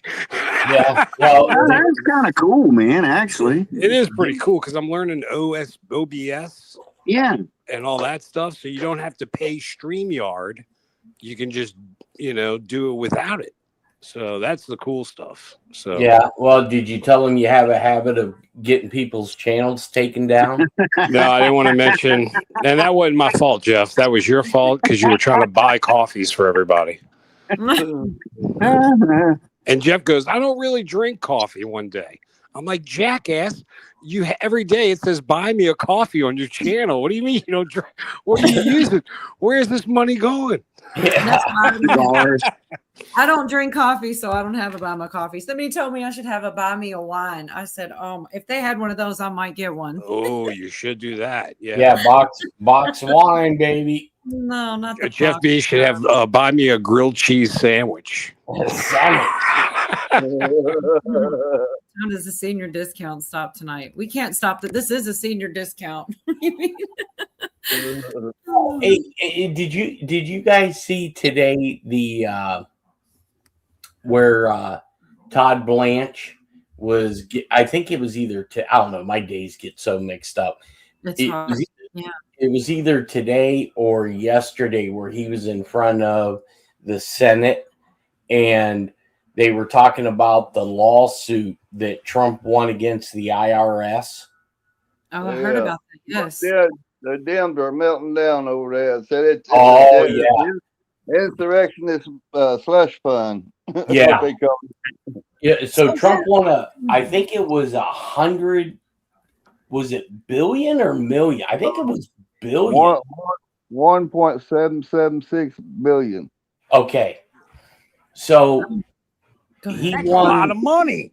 Yeah, he won this lawsuit, and what he's doing is Give he's it back to the creating, people somehow or something, right? huh?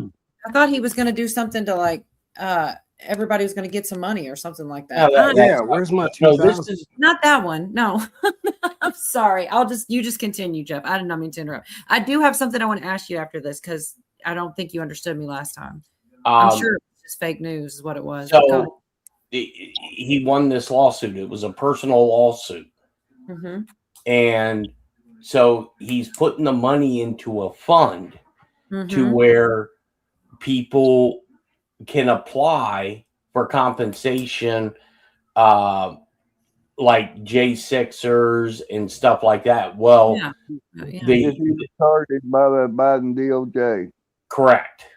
And so the Democratic side of the House was having a meltdown because, you know, they were saying, well, can the people who shot the Capitol Hill police during J6, can they apply and get compensated for, you know, shooting and all this, you know, the Proud Boys, all of this nonsense. And then they kept asking, you know, is his kids going to be able to get money and enrich themselves? And you know what I wish Todd Blanche would have said? What about Hunter Biden and Burisma? Didn't he enrich himself? Oh, so it's double standard. See, I hate all of them. I think they're all we should just start over. I mean, Party's communist.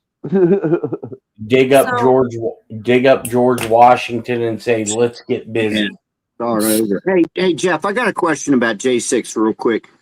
I saw a video the other day ago that was inside of the Capitol. It showed the Capitol Police before anybody had come in. Yep. And one of these Capitol Police pulled out a full magazine for his pistol and dropped it on the floor. Yep.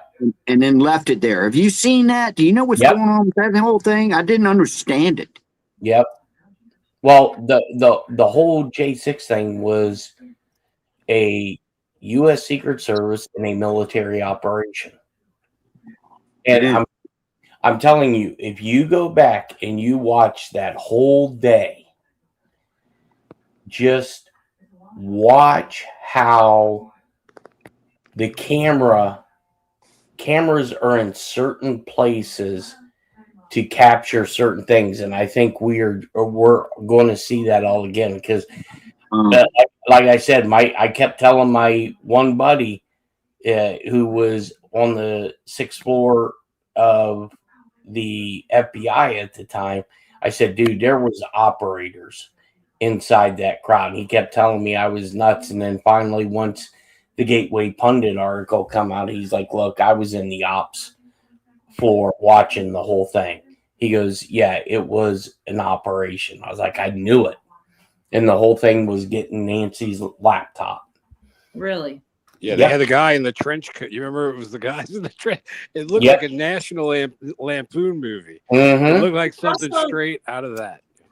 All the ones that they said were there was like 250 or something agents there, and none of them did anything. Like that's so many weird things about it, and they're coming out. Some people see it. I don't know. I saw while I'm thinking about it real quick. I saw another video of that day where somebody came running up with a camera and caught these people. Like it was like a little stand of trees. And they were all in there going, they were changing into like pro-Trump outfits and whatnot. And we're saying, you know, get that camera out of here. And do you see that too? Yep. Echo says, I mean, it was damning. If that was real, it was damning. Oh, there was definitely some of it. I don't know how much, but I saw some of those videos too. Echo says, is it true they can't find the uranium? What out of Iran? I'm not sure. I mean, if you're referring to the one in Iran, I got a video up on my channel that shows that there was a Pakistan when J.D. Vance was over there. That a Pakistani Illusion, which is one of the largest cargo planes, took off, and then an hour later, the VP's plane and the follow-on plane, along with a refueler, which means they had fighter escort, followed the same flight path as the Pakistani Illusion. I think we got all the uranium out of Iran, and we're just. And because we tracked that flight for like 2 or 3 hours, and then I did a video about it when I woke up to find out where it landed, and it landed in Germany. And I think that's why Germany is kicking us out of their country, and we're packing up everything at Ramstein and everywhere else and moving our troops out of Germany because the German chancellor got pissed that we flew that plane in there without them knowing. And he said, well, you guys can just pull your shit out. And like, okay, see ya. Now fend for yourself if Russia decides to intrude. Not only just the military might, I would think their economy would go to hell too. Oh, absolutely. Yeah. I mean, you think like granted, I've been to a couple Army bases, but you know, all the Navy bases that I've been to, that's most of those cities. That is probably like the big base, like Norfolk. That's probably that's their industry. 55-60% of their economy is that base. Yeah, if not more. Right. I was being conservative. Yeah. Dang it. We don't want the Germans rising up. You remember the last two? Yeah. Yeah. It's me, I'm Medina. Is Jason Schmidt in the chat by any chance? Oh, yes. Yes, he is. Well, he knows. Yeah. Adolf Schmidt. Adolf Schmidt. Right. Adolf Schmittenheim. And something about Poland. He was pulling troops out of Poland as well. Yep. About Well, 4,000. like I mean, my personal opinion is I think that's part of the deal with this Monroe Doctrine. Just like, you know, with China, when Trump went over there and met with Xi, and, you know, that mysterious red folder showed up again when they met. And I'd love to know if there was some type of agreement made about Taiwan. Now, I hate to back up, but did Craig just say we're pulling out of Poland as well? I believe we're starting to pull troops out. Yeah. Man, I don't know if I like that or not, man, because Poland rocks, man. I'd love to go there. I thought that's what it was moving all them troops to Poland. Well, they said Poland can defend themselves. It's just they're moving them, they're remaneuvering them to different areas where they're needed, I guess. Well, you know, and NATO, the Secretary General of NATO, come out a day or two ago and said, well, United States pulling out of Germany isn't really going to affect NATO. Okay. What about that makes sense, does it? Oh, did y'all talk about the fish off of Florida, Jeff? The fish off of Florida? You We know, did not. the subby sub. Well, that's unconfirmed. I mean, I saw, you know, yeah, Lee Harvey. Yeah. He trained the Russian submariners, but no, I mean, here's what I think honestly is going on. Foreign countries have people off our coastline all the time, just like we do them. Okay, it's an intelligence gathering operation. What I believe is going on is because we've had Reaper drones flying 24/7 around the Horn of Cuba. And with the attack that I've heard but it hasn't been reported yet, that happened on Gitmo, if we do, and I think we are going to go into Cuba, they are, just making sure there's something there that we wouldn't have a Cuban Missile Crisis again. But with that being said, that letter in the alphabet talks about this whole Cuba thing that was going to unfold, and now we've seen, Cuba and, Marco Rubio basically coming out and saying, yeah, we're going into Cuba. Yep. And you have all of these ISR planes. We just had Doomsday. There's actually 2 of them up right now that are flying all over the place. And we got 1, 2, 3. We got 4, 5 rivet joints up and running. So they're worried about something possibly happening down there. Somebody mentioned the drone thing.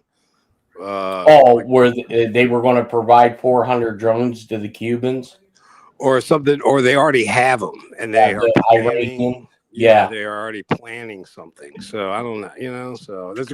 I mean, if you need an excuse, right? Any old excuse will do. Yeah, I heard they already have them. Yeah. This is like Jeffrey, I guess, TCB says, wasn't there an executive order to allow mask and military psychological operations?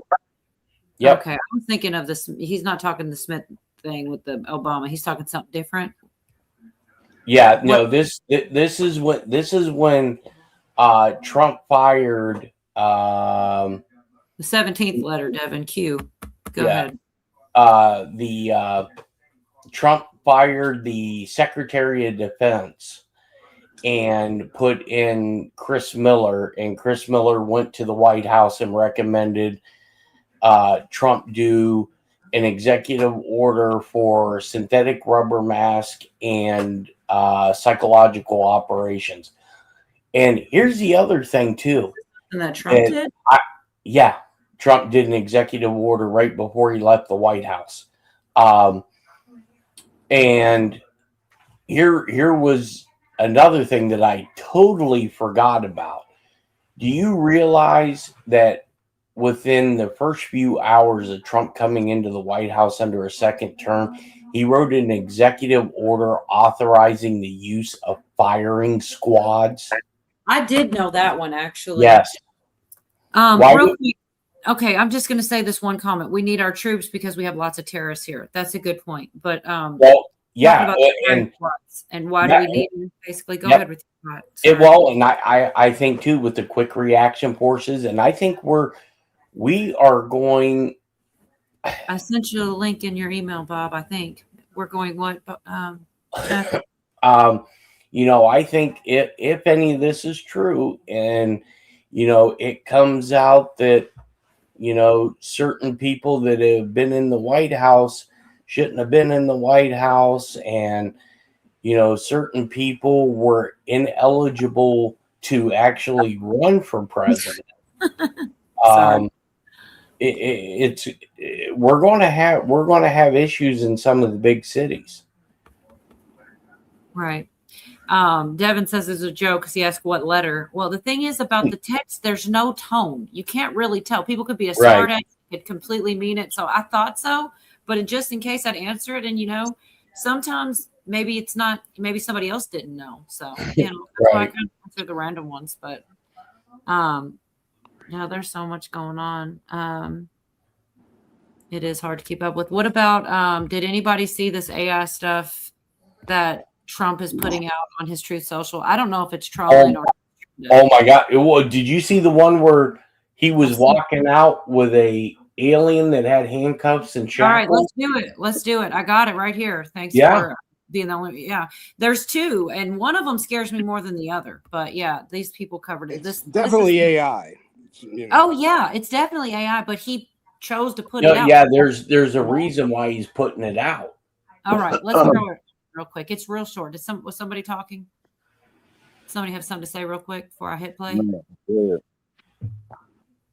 No, I did, but I didn't forgot. I I did, but I didn't forgot. That was like Check 2 on it. I seconds. was That gonna was wait. 2 seconds ago. This damn short attention span, the internet's doing it to us all, man. He said, I'm already thinking about my next thought. I'll just play it. Maybe it'll come back to you, Pootie. You're not deceived. Yes. And we're not deceived. We know that something big is coming. Now, this is what we want to cover right now is wow. Donald Trump just got up in the middle of the night and just started throwing out alien-related, UFO, disclosure-related, Space Force-related, AI-generated videos. What's that? Was that on And that pictures. alien.gov? No, this is I just know it's on not. Truth Social. I know it's not. No.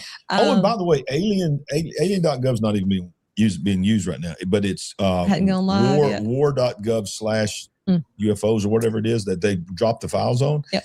Over 1 billion people have already viewed that page with, with a video. You going to tell me that people are not interested about this? Yeah, they want to know what's up. They wanna You know what's poor up. Californians and West Coasters, I am seeing What is just horrible gas prices. Texas 385. It's bad everywhere, but it's super bad over there. Bless your heart. Yeah, you poor All right, guys. so let's get into this. Of course, this is AI generated, but we're asking the question: was this a signal? Was this something? Yeah, what's up? Why would Donald Trump all of a sudden one night, less than a week away out from the first disclosure, maybe a little over a week from the first disclosure? Was it May 8th? Yeah, May 8th is when it first came out, and they're saying there's going to be another batch that's going to fall. I think this Friday is what I'm hearing from some people talking.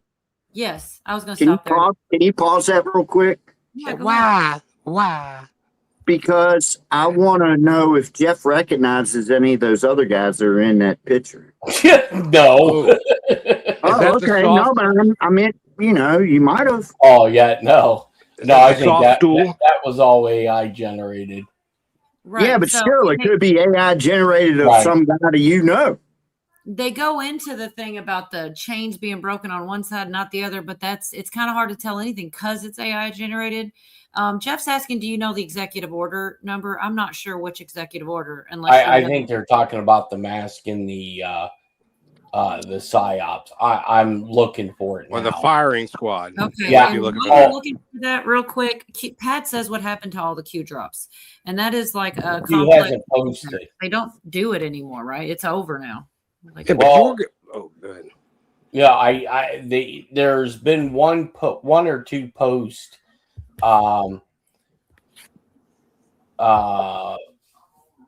in like 2 years. I thought there was one that was more recent, like a year, or they started showing up again or something. Or was I wrong about that? Yeah, that was like a year ago. Let's see. Oh, go ahead. Why I'm looking for this, I found. But no, Yorga's got a good point, because AI looks at old photos of probably Secret Service to get an idea of images, and it would naturally steal somebody's real image. I mean, it could have. I mean, it's imaging Trump. Right. I mean, Yeah. And why are those aliens so buff? I don't get it. Says we need to get clothes for the alien. And the naked. other one is more concerning, in my opinion. It actually kind of scared me. Like, I don't know What's the other one? I'm Yeah, going what to was pull the it other up in a minute. Oh, It's cool. About the other one too, Jeff. It was the alien doing the pot and pans. He's got like a run. That would be hilarious. That would be funny. No, Greg, it's you can do it. army aliens or robots or something. It's kind of freaks me the hell out. All right, let's just, if y'all are ready, it's just like 2 minutes here. I mean, I don't know. It's probably is a message, or maybe it was just a joke, or it's hard to tell with this guy, really. Well, it pretty much just roll on from here and they go right into the next one. Talking about it every 2 weeks, but he drops this here. Let's read this right here. Trump's AI alien post looks like a meme, but here's the disclosure timeline behind it. Trump posted this AI-generated image on Truth Social on May 17th, showing himself walking with a gray alien in restraint, alongside security personnel on what appears to be a military base. The image spread across X within hours, racking up tens of thousands of views and the predictable wave of memes, GIFs, and peak 2026 reactions. Although I want you to notice that, and I'm sure it's just an AI mistake, but the chains are broken actually on his right hand. He's not actually chained. He's chained on his hand, but I see that. I noticed that today. Even with my bad eye, I can make that out. Loose. So I don't know if that was just an AI mistake. Hey, we should get into the metadata and break this entire image down. How about that? So here's what, and then of course this article goes on to just talk about how we got here, and that that he when Obama said what he said, then Donald Trump said it's classified information, and then all of a sudden we're here. Remember that we covered, what was it, 2 weeks ago or 3 weeks ago? We covered that Greer was going to drop it on May 8th. I think it was 3 weeks ago tonight. Stephen Greer. It was 3 weeks ago tonight. Because we had advance warning and we were able to play some video clips of that. California 665. And even worse. I hate to say it, but that alien looks like he's sporting a clam, not a schmeck. It's a trick. It's a trap. It's a trap. Like he's what? But it looks like he's sporting a clam, not a schmeckle. He's there in supposed to. Yeah, he's like a Space Force logo. Yeah, and by the way, this is not somebody else that made this. Or maybe somebody else made it, but this is posted by Donald Trump on his official Trump social. So he's sitting there, he's got his finger on a big red button, and all around there are TVs. Why does he do that? These are literal places around the world where there's bombs going off, and he's firing Space Force rockets from space, managing something. The United States Space Force. He's standing with the whole world behind him, and look, he has armies of robots and a UFO in the background. What the actual? And he's walking out. So look, we know that he's the master entertainer, and we know that he is all about symbolism. Dude, he's probably scaring the shit out of them though, because look, first of all, they Scaring the shit out of me, Craig. I think it's funny as shit. He's trolling, man, big time. Trolling. Yeah, look, we captured the alien, what is this? and now Donald Trump has their flying saucer and their technology. Reagan did the same thing with the Star Wars shit. Reagan did the exact same thing, man. Yep, that's exactly what I was going to say. They come up with this big Star Wars thing to scare the shit out of the Russians. And we didn't have any of that technology that he said we had. It was funny as shit. He trolled the shit out of them. But Trump is up that card way higher, man. It's nuts, man. Did y'all see where Newsom said he wasn't going to celebrate the 4th of July? Oh, well. Well, we figured that guy. They're crazy. Whatever will we do? We need to talk him into it. Why? Oh, please. Newsom needs to figure out how to get people to stay in his state. Yeah. Oh, dude, I hope Spencer Pratt wins the mayor race in Los Angeles. Right? Have y'all been following that? Dude, he is on them. It's awesome. I love it. But dude, they stole all this money. They got all this donations to support the fire victims, and it was NGOs, and it didn't go to any of the fire victims. It went to keeping the lights on in the NGOs.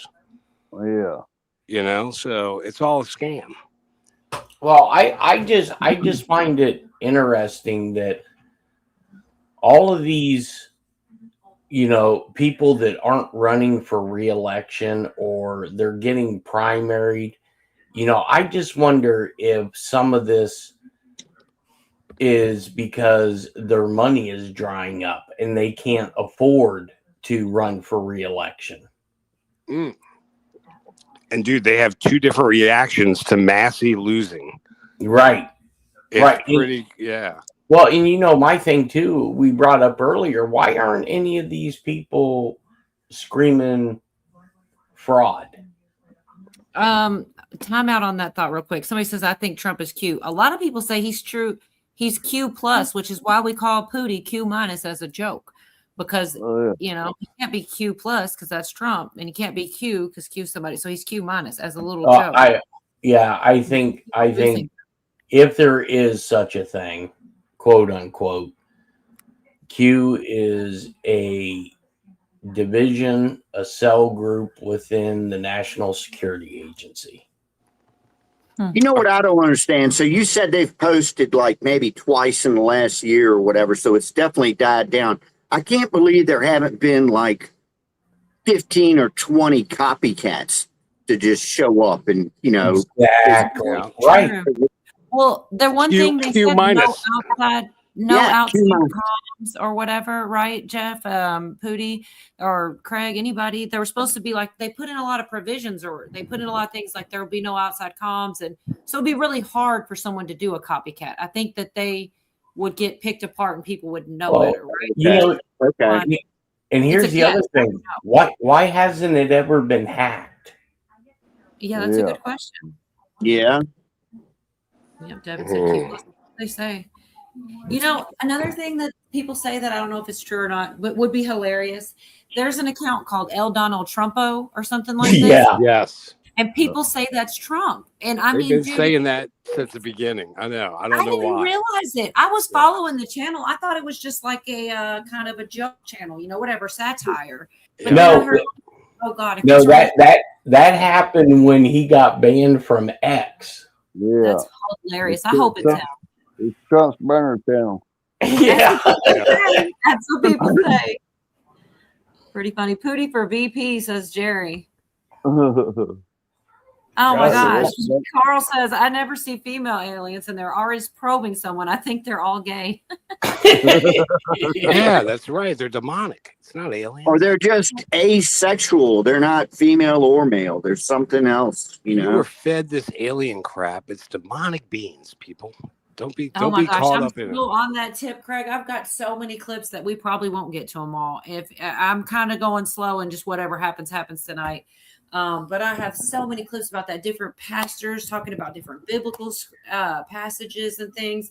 It's got my wheels turning. The more I dig, the more I believe. Yeah, it's spiritual, and they use the word dimensional, interdimensional, and you know, then you really get into like, which is you know, it's really smart people that do the string theory and quantum physics and all these things. Like, if there's truly 10 dimensions, then for a being to come in and out of, you know, all 10 of them, isn't that absurd? So they're like here. They're here, like super. Anyways, it's above. They talk about portals. Think about that. I believe that. Yes. And think about Revelation 11 says a great portent opened up in heaven, and in it could be seen the ark of his covenant. So these things travel in portholes. You know, and that's something you just brought up right there, Craig. That passage. I asked a very wise man one time, you know, because I was interested in the Ark of the Covenant. You know, where is it? You know, where it goes? And in Ethiopia, he said, I know exactly where it is. I said, where? He said, it's in heaven. And he showed me that passage in the Bible right there. That's where it is. Yeah, but it's the new Ark of the Covenant, which is Mary. But that's the Ark of the New Covenant. That's think about it. Jesus came here and he had to have a mother. That was the Ark that led him to us. And you could also say she's the new Eve. That's the other thing, you know, without blemish.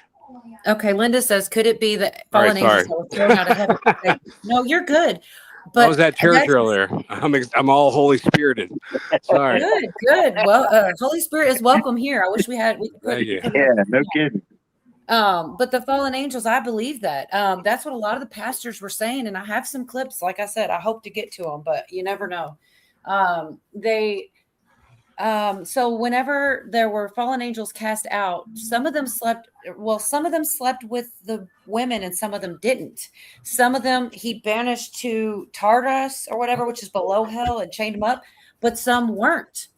And some of them had hanky panky with animals too, and that created monsters. Well, think about that. Think about the Minotaur. The Minotaur. That's what I mean. The Greek. You know, if you go back and there might be some truth to some of that. Those monsters they had. Those monsters are probably very real. Yes, I think so. Yeah, I have a pocket monster. And by the way, you women going out with giants, how dare you?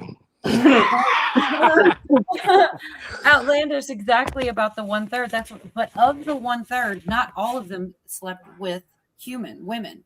Only some of them did. So then all of them didn't face the same punishment, which was being chained up. I don't know. I'm probably screwing it up. I would much rather. No, I didn't know that, but I mean, it's very. I didn't either.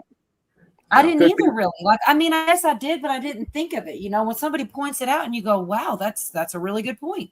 The other thing about the dimensions that I have in clips later, I'll just skip ahead to them before we close out. I'll make sure to play the ones I'm talking about. The one where the part in the Bible where Satan takes Jesus to the highest mountaintop and offers him everything. Yes, all the nations. Well, Sorry. think about that. They literally went and in one place that now you're on top of a mountain. How did they do that? You know, it's moving through dimensions. If you look at it like that, it kind of made me think of it differently. Like, that's interesting. I don't know. He did a much better job explaining it. I will try to find that clip before we close out for sure because it's interesting. No, you're right. That's a great point. Technology. Well, I didn't think of it, Craig. It was a preacher. There's several different ones too. I listen to any of them when they're talking about subjects like this because it's on my mind heavy. There is supposed to be a great deception, and I don't want to be the one that falls for it. You know. Oh, there's all kind of Star Wars nerds. They're like, "Oh boy, take us to your lead." They're gonna figure out. Oh crap! It's the devil. We didn't know that was the leader. Days of Noah, that's right, Pilgrim. Yeah, and in the days of Noah, right? That's why the flood. They'd already done the thing, so that means if it's supposed to be fire. Yeah. Well, then we he said should have some floating around here with us. Sorry, go ahead, Craig. Oh no, I was just saying. The first time he came with water. The second time is going to be with fire. That's scary. Fire. Think about that. You know. So I mean, are you sure of that? I mean, shit. That's what's happening. I don't know. Yeah. I don't know. I mean, you know. You know, he basically, the way I remember reading it is he just, and it was, I mean, it was kind of telling to me the way I read it. It almost sounded like God was a little bit regretful, and he said, "I'll never use water again." Yes. So That's what I the don't think he rainbow actually is, said, right? "Next time I'm going to use fire, you bastards." Yeah. You know? You know, I think he left it at, "I'm never going to do that again with water." So I think. Oh, by the way, can I tell you all this? Newest one, Sure. Padre Pio statue in Italy just started crying bloody God. tears yesterday. Is this an outdoor statue, like No, in a church, in a Catholic church in Italy. I can't remember the name of the town. It's like Nova, something Italy, and it's a Padre Pio who you remember had stigmata. He was the one who bled out of his eyes, out of his hands. So is this a prophecy, Craig? Is it not a prophecy? Well, no, this isn't. Well, some people are saying this could be a bad sign or a good. I don't know how bleeding. Is it? I tears. know, right? Is it Mary? Who's the statue of, or does it? Do you No, know? it's Saint Padre Pio. So, Saint Padre. okay, 'Cause I'm so gonna look what's this his? stuff up. This is interesting. Yeah, look at your boy just did a movie about him. Shia LaBeouf. Shia LaBeouf is that guy. And you know what? I don't cover all the things, but that guy just like argues on the street corners. That guy's going through some stuff too. But he's all right, dude. We love him. He's a Catholic now, like and we him. totally accept him. Just love that guy. We Okay, take real that quick, guy. are you anytime. still here, Jeff? Yeah. Because I only wanted to ask you because you were real big on the 17th, right? We were going to rededicate all the things. Is there any update on that? And then because I see Pentecost Sunday, the 24th. I don't really know how you celebrate Pentecost Sunday, but I know that I've been in some Pentecostal churches that I absolutely did love. You know, like you can. Yeah, me too. I played guitar in Pentecostal church for 8 years. Yeah, it's the 24th. I'm going to be there. It's going to be awesome. You are. Wow. Well- So anyways, you may not have anything on it, Jeff, but I kept meaning to ask you on a follow-up if anything. You kept saying the 17th, the rededication.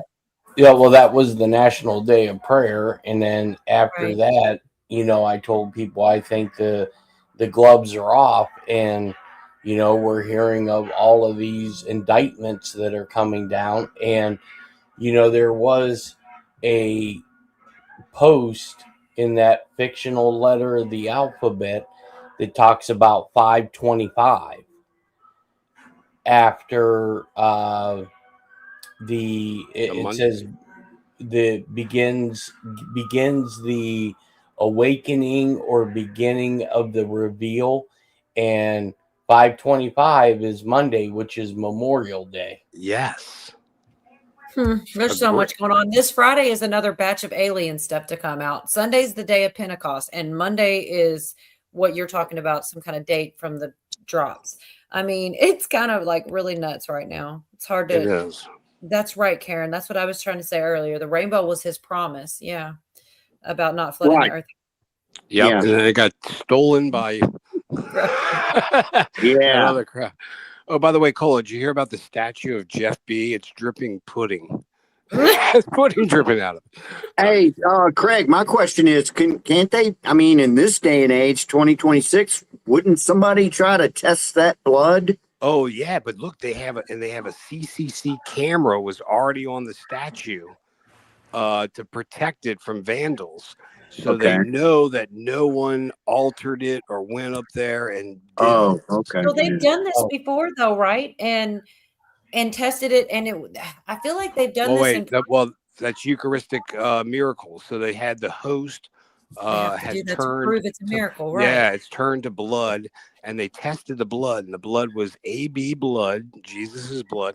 It's from the left ventricle under the right ventricle of the heart. Wherever the oxygen and blood meet is where it is, the life-giving blood.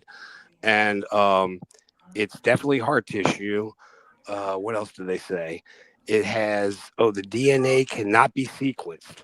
They cannot do it because the DNA only has like so many. It doesn't have a male side. It only has like female or something like that. Yeah, it's pretty amazing, and that happens at all of them. They're all. There's been 3 tested. Go ahead. Sorry. Wow. Hey, speaking of rainbows, in case you guys didn't hear, Barney Frank died today. Oh, I saw that. I did. I did see that. Yeah, Barney Frank. He was Diane actually a says- character. What a guy! He was a character. I didn't know there was a revival in Friends DC. with Harvey Milk. And today is the day of salvation. But yeah, I might I'll probably try to watch that. A revival in DC. What would that look like? That I have to see that to believe it, you know? Oh man. I don't know. I think that I don't know. I'd love to see it. That's all I'll say about that. Could you imagine? I mean, I don't know. I don't mean to make it political, but it kind of is, right? We're talking about DC. There's a lot of people there that are on the, I don't know. I don't know. To me, it seems like a lot of people on the left hate God or don't believe in God. So if those said people experienced a revival and, change their beliefs, would their political belief change too? I mean, I'm just They'll saying. probably, you know what? I'd say great, have a revival. Good stuff. But I guarantee they'll have protesters. Oh man. Oh, I heard about that. I mean, think about it. Supposedly on the day of Pentecost. I'm gonna watch it on RSBN. Thanks to chat here. I love chat. Can you guys get my planning video likes up? I have 100+ views, only 14 likes. Well, that's just unacceptable, Zach. You guys like it? Dude, y'all definitely go hit Zach up for sure. Gosh, Cole, look what Believing in, I call her Belvin. That's an old joke. Believing in South Carolina wrote about in Georgia. Mother Mary, but look into Medjugorje. I'm doing a film right now. I'm working on a film right now for a project for church. About I don't know how to spell that. They go there. Medjugorje. That's It's so long. Oh wait, what are y'all spelling? I tried to spell Medjugorje. Oh, it's MED. No, it's MEDJUG ORJ. No wait, ORIJE or ORJE. That's it. It's and sometimes why. It's hard to spell, but it's just look up Bosnia-Herzegovina because that's where it is. But Mother Mary has been appearing there since 1981. A buddy of mine went when he was 10 years old, and he saw the cross turn to gold on Cross Mountain. But there's so many miracles, Cola. It's unreal. I believe in miracles, and I've got musical Tourette's now because the very next thought is, where are you from, you sexy thing? But yeah. I do believe in miracles. Where you from? Sexy thing. Sexy Thank thing. you. You were forgetting my dumb joke, but I do believe in miracles. No, I love that. I had the same what thought. band was it? You know who that was? That was Hot Chocolate. What's the name of that band? I like them. Yeah, I'm gonna write that down so I don't forget. You know what just popped in my head? That magic carpet ride. I don't know why. Close your eyes, girl. Close your... Yeah. I used to love playing that one. I played that one with a black group. That's a great song. Oh, we killed it.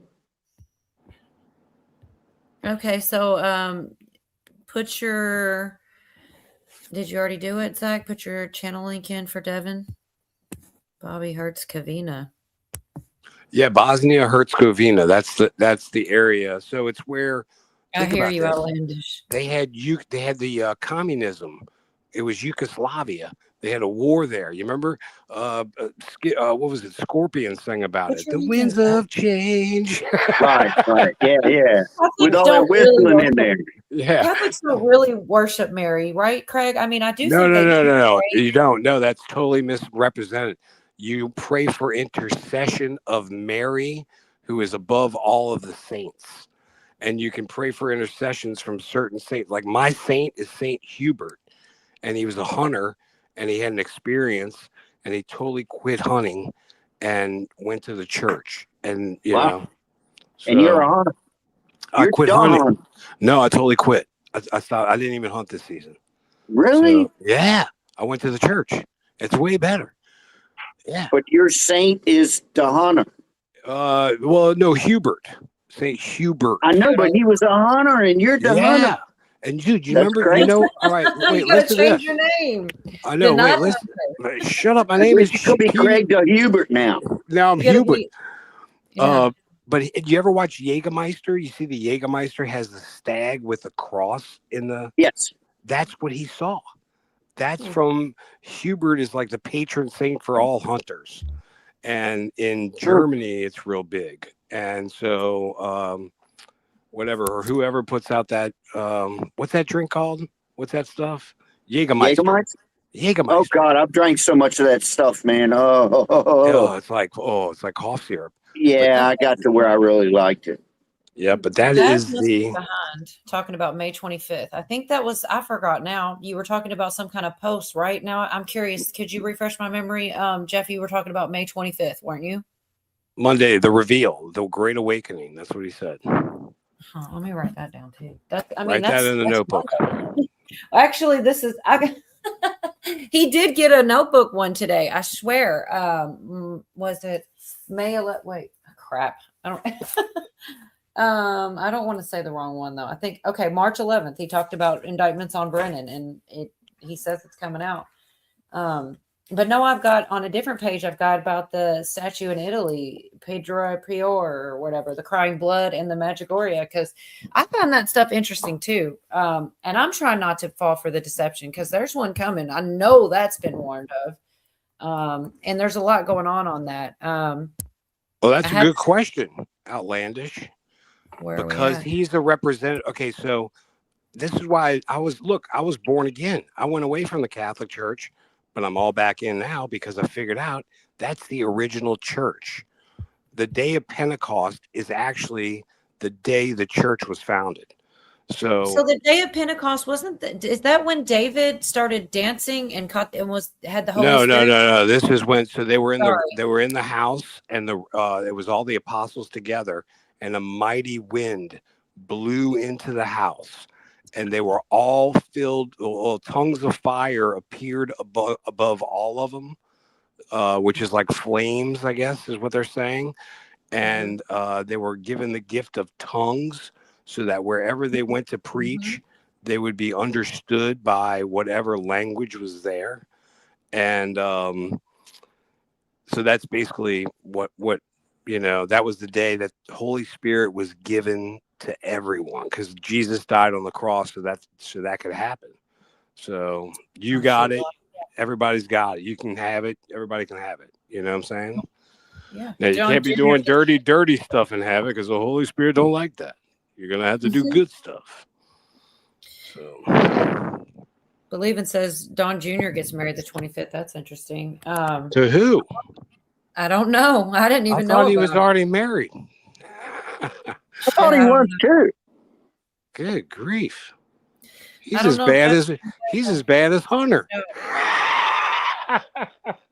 I do have a real quick clip about the alien stuff, a bit about Burchett saying they're fighting against the release of it all, which I do hope Jeff comes back. I was going to ask him his opinion on some of this, but I guess I'm here for a long time. We started talking about church. You see that?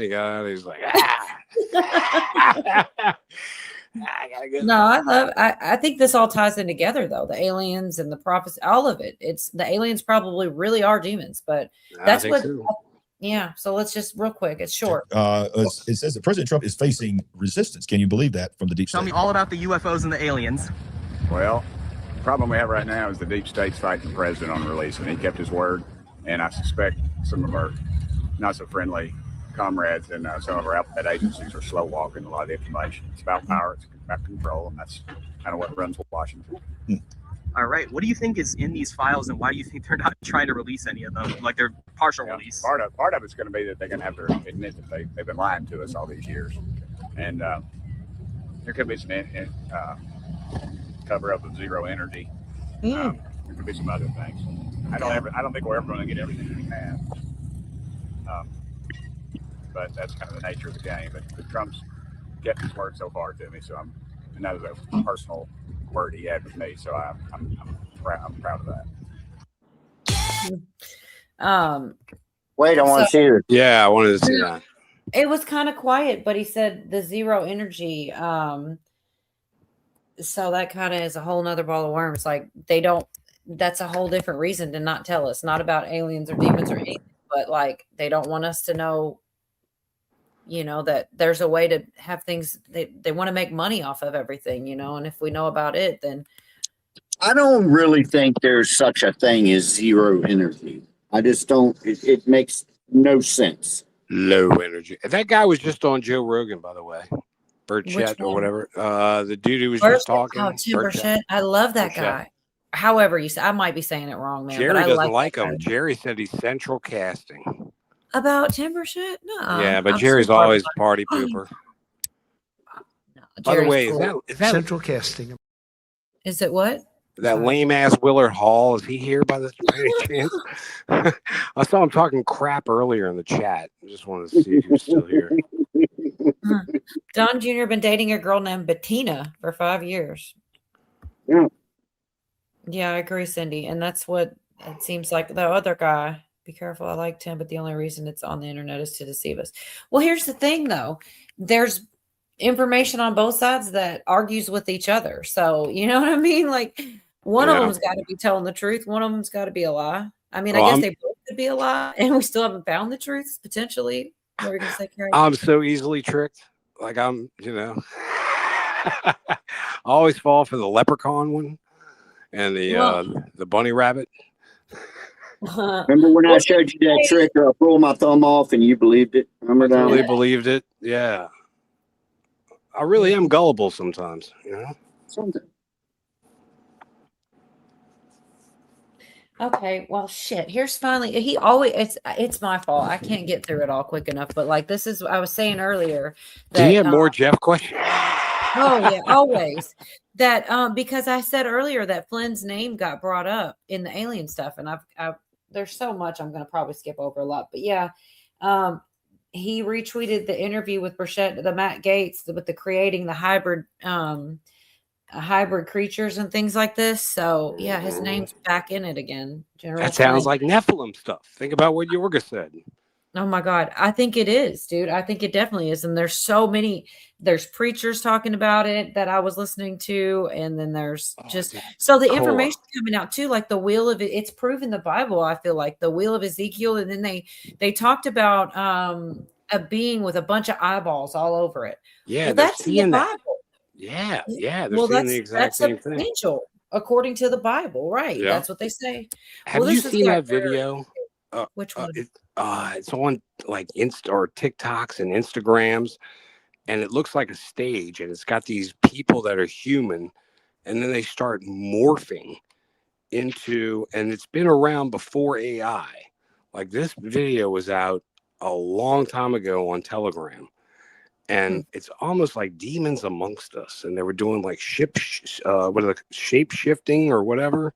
Right. Oh no, it was creepy as hell. I didn't know if you ever saw that, The guy that sings for Smashing Pumpkins, what's his name? Billy Corgan. Billy Corgan. Yeah. Yes. Yeah. He swears up and down he was dating a chick that would literally change. bet it was Yeah. Courtney Love. You know, he dated Courtney Love. I bet it Yeah, but it wasn't her. It was some other chick, and she was I think a model or something. But it really freaked him out, and I mean, he sounded legit when he was talking about it. Outlandish said that's why angels say, "Be not afraid" when they first come to people because they're weird looking. That's kind of, I never thought about that, but my gosh. Yeah, because everybody's terrored. They're always in a fright whenever an angel of the Lord appears. You're right. But you'd be scared anyway. I feel like I would be a little bit. Yeah. If something just Well, appeared. if you saw one that was all in white with white wings, you know, your typical what we think is an angel, you'd probably go, "Hey, it's an angel." But if it was this thing that's spinning around with eyeballs all over it and stuff, which is some of them are described like that in the Bible. You know, yeah, they're going to have to say, "Hey, hold up, man, don't freak out. I'm an angel." Yeah, Right. seraphim. Yep. Or Pretty cherubim. interesting, man. I mean, please, I hope they do that. Oh. I will be scared. I'm just going to be honest because it's supernatural. I mean, and I'm going to be. How do you know? Even evil can make itself look like light. You know, that's the scary part for me. It's like Because he was a prince of light. Yeah, he was a prince of light, Lucifer. Yeah, or the Right. angel of light. Right. And the breeding programs do sound like Nephilim, like they're trying to recreate them. That's why I was going to say, let's see, this real short. This was the smaller point is that Flynn reshared it. That's just an extra detail, but you know, he must have. I feel like Pootie. I'm sorry, I'm using the microwave.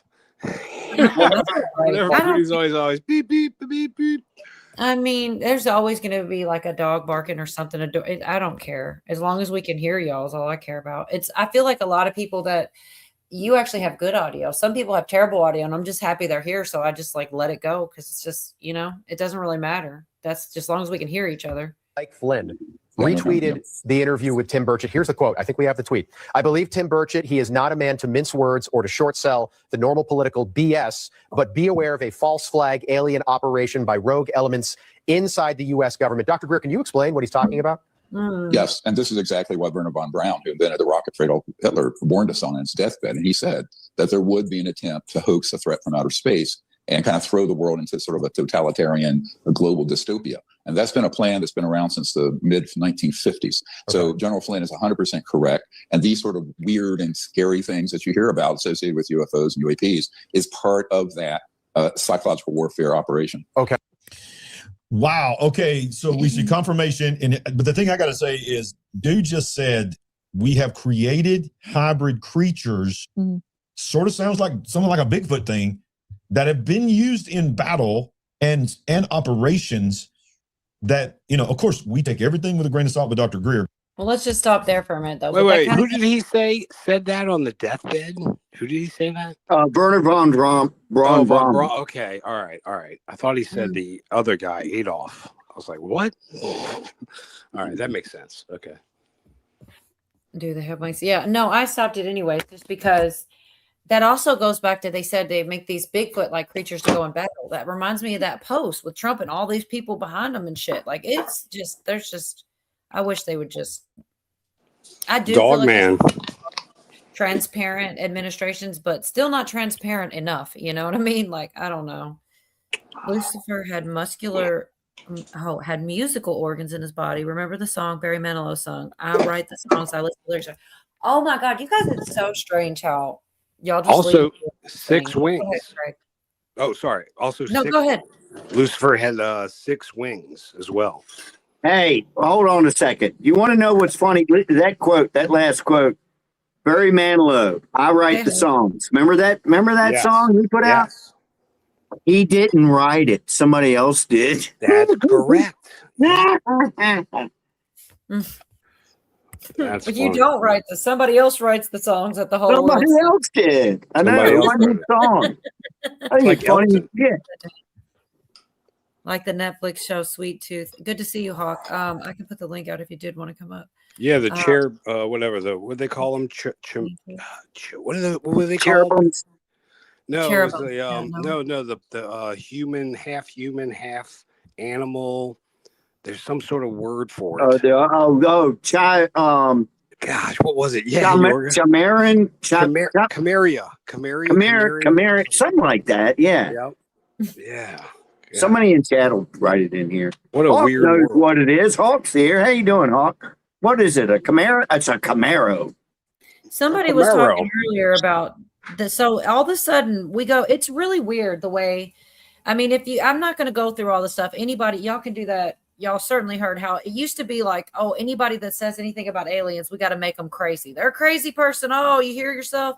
And they've made propaganda that made fun of people that believed in aliens, and it was a big deal. And now it's like almost gone the other way. And now they're just like, oh, there's 4 different types of aliens. Let me educate you on all the different aliens. You know, it's just kind of weird, that dramatic shift from, if you talk about it. If there's truly is 4 different kinds that we're seeing, as big as the universe is, there's probably a million different kinds. I think it's demonic. It's not a Star Wars bar. We're looking at demons. Oh, wow. I mean, It very well could be, Craig. I'm not going to disagree with you. I don't know, but I mean, I've heard several people say this, and this is what I'm going to do. This is what Cola's going to do. If you see an alien, say in the name of Jesus Christ, you know, what do you want with me? You know? If they don't have any reaction at all, then maybe I might believe that it's something different. But but if they freak out and leave or whatever, then that's a demon. You know, you got a good point though. You know what we can't think that we're the only thing that was it was created. my point. No. You know, there's probably other things, but maybe they're from beyond the ice wall. Have you ever thought about that? Oh God, please. Well, 4 different types of species things. Or I'm gonna inner play Earth. This is 1 minute, y'all, but this is the whole 4 different types of things. Like, I don't know. Yeah, I want to see it. Types of demons or whatever. It's just a minute. Yeah. They love the supernatural aspect of it, Right. and their communion and their Yeah, yeah. ascension and all of the Government consciousness. scientists. Then you have those who will do anything to keep you from understanding the technology that is there. Sorry. Sadly, Shadow government, yeah. sadly, there is a monetary. Here we go. Making the rounds right now on podcasts, and this guy's been around for a long time, claims the United States has recovered, listen closely, 4 distinct alien species from crashed UFOs. Goodness, that's how put off. So they just The put it veteran out there like that. CIA-funded No big physicist, deal. longtime Pentagon extraterrestrial advisor, has publicly claimed that the United States government has recovered bodies from at least 4 different extraterrestrial species in crashed UFO incidents. Dr. Hal Puthoff, 89, a Stanford-trained quantum physicist, who previously led remote viewing programs for the CIA and advised the Pentagon Advanced Aerospace Weapons System Applications Program, ALSAP, made the explosive assertion during an appearance on Steve Bartlett's The Diary of a CEO, which, by the way, I love that podcast. He says people who have been involved in recoveries have said there are at least 4 types, 4 separate species. Let's just watch a little bit of this podcast. Oh, shoot. The world doesn't know this stuff. In his view, what would he say? There's a lot of reasons. I mean, certainly the idea that we can't. By the way, he's on here with Who's that? Dan Farah, the producer of Age of Disclosure. Is this a brand new episode? This is a brand new episode Oh my that goodness! released No this wonder week. I haven't seen it. This man has been very connected for a very long time. Anyways, I'm sorry, y'all. He just goes on. It wasn't very much anyway. But then they go on to talk about a Roswell interview. Russia also retrieved things. Like, that was pretty interesting. And that was the thing I was going to skip over. But Yeah, because like one of the aliens is insect, one of them is lizard, reptinoid or some shit. Yeah. In the grays, and there's 2 more. I don't know why. And there's a white, like a Nordic. I think there's like a human type, the grays, the mantis, and the reptilian. Yes, and I mean Nordic sounds angelic, doesn't it? It Yeah. sure does. Could be the fallen. Okay, like I said, I'm going to stop on this one. Like, he just goes in here and he talks about how the Roswell stuff, the interview, and how Russia had also retrieved things. And we're like in a race. We always were, but they didn't want us to know about it. It just goes on. They talk about how it used to be the stigma was there. If you look into it, you're crazy. And the best part, I guess I could go to the part where they talk about the people that worked on the crafts that crashed in special forces and stuff, and they're scared to talk about it. And I don't blame them. You know what I mean? I will play this last one and then I'll be done with this one. Because it's worth it, man. This is like real people, you know. No, they get me every time. Yorga wants to see this. Wait, I want to see this. Everybody tried to say that when you were gone. Traveling with your gun Everybody is a tried roll to of the keep you dice fun. because the Never truth same, is, though. one small mistake, whether you know it. This and what else? The Nordics. Nordics. Oh, All right, they so just look, did it, y'all. I don't know. So I forgot what Hurry, he says. guys, Here we go. get your votes in. Here we Get go. your votes in Were now. Go. caused to crash Can't get this and thing then off. recovered. Y'all. And have you spoken to people who? After further consideration and long talks with my wife, I decided I'd be forfeiting my life if I participated in their interview. And I thought that was I'll fix it. like very Chilling, unsettling yeah. message to get, obviously, but also very specific word choice, forfeiting my life. What did he know? He was a special. The Greys, the Reptilians, the Mantis, and what else? The Nordics. Nordics. All right, so look, I don't know. So I forgot what Hurry, he says. guys, Here we go. get your votes in. Here we Get go. your votes in Were now. Go. caused to crash and then recovered. And have you spoken to people who you talked about, Jay? Have you spoken to other people that have worked on these crashed crafts? I've talked off the record with some people who are involved in recoveries. They would not go on camera to do interviews.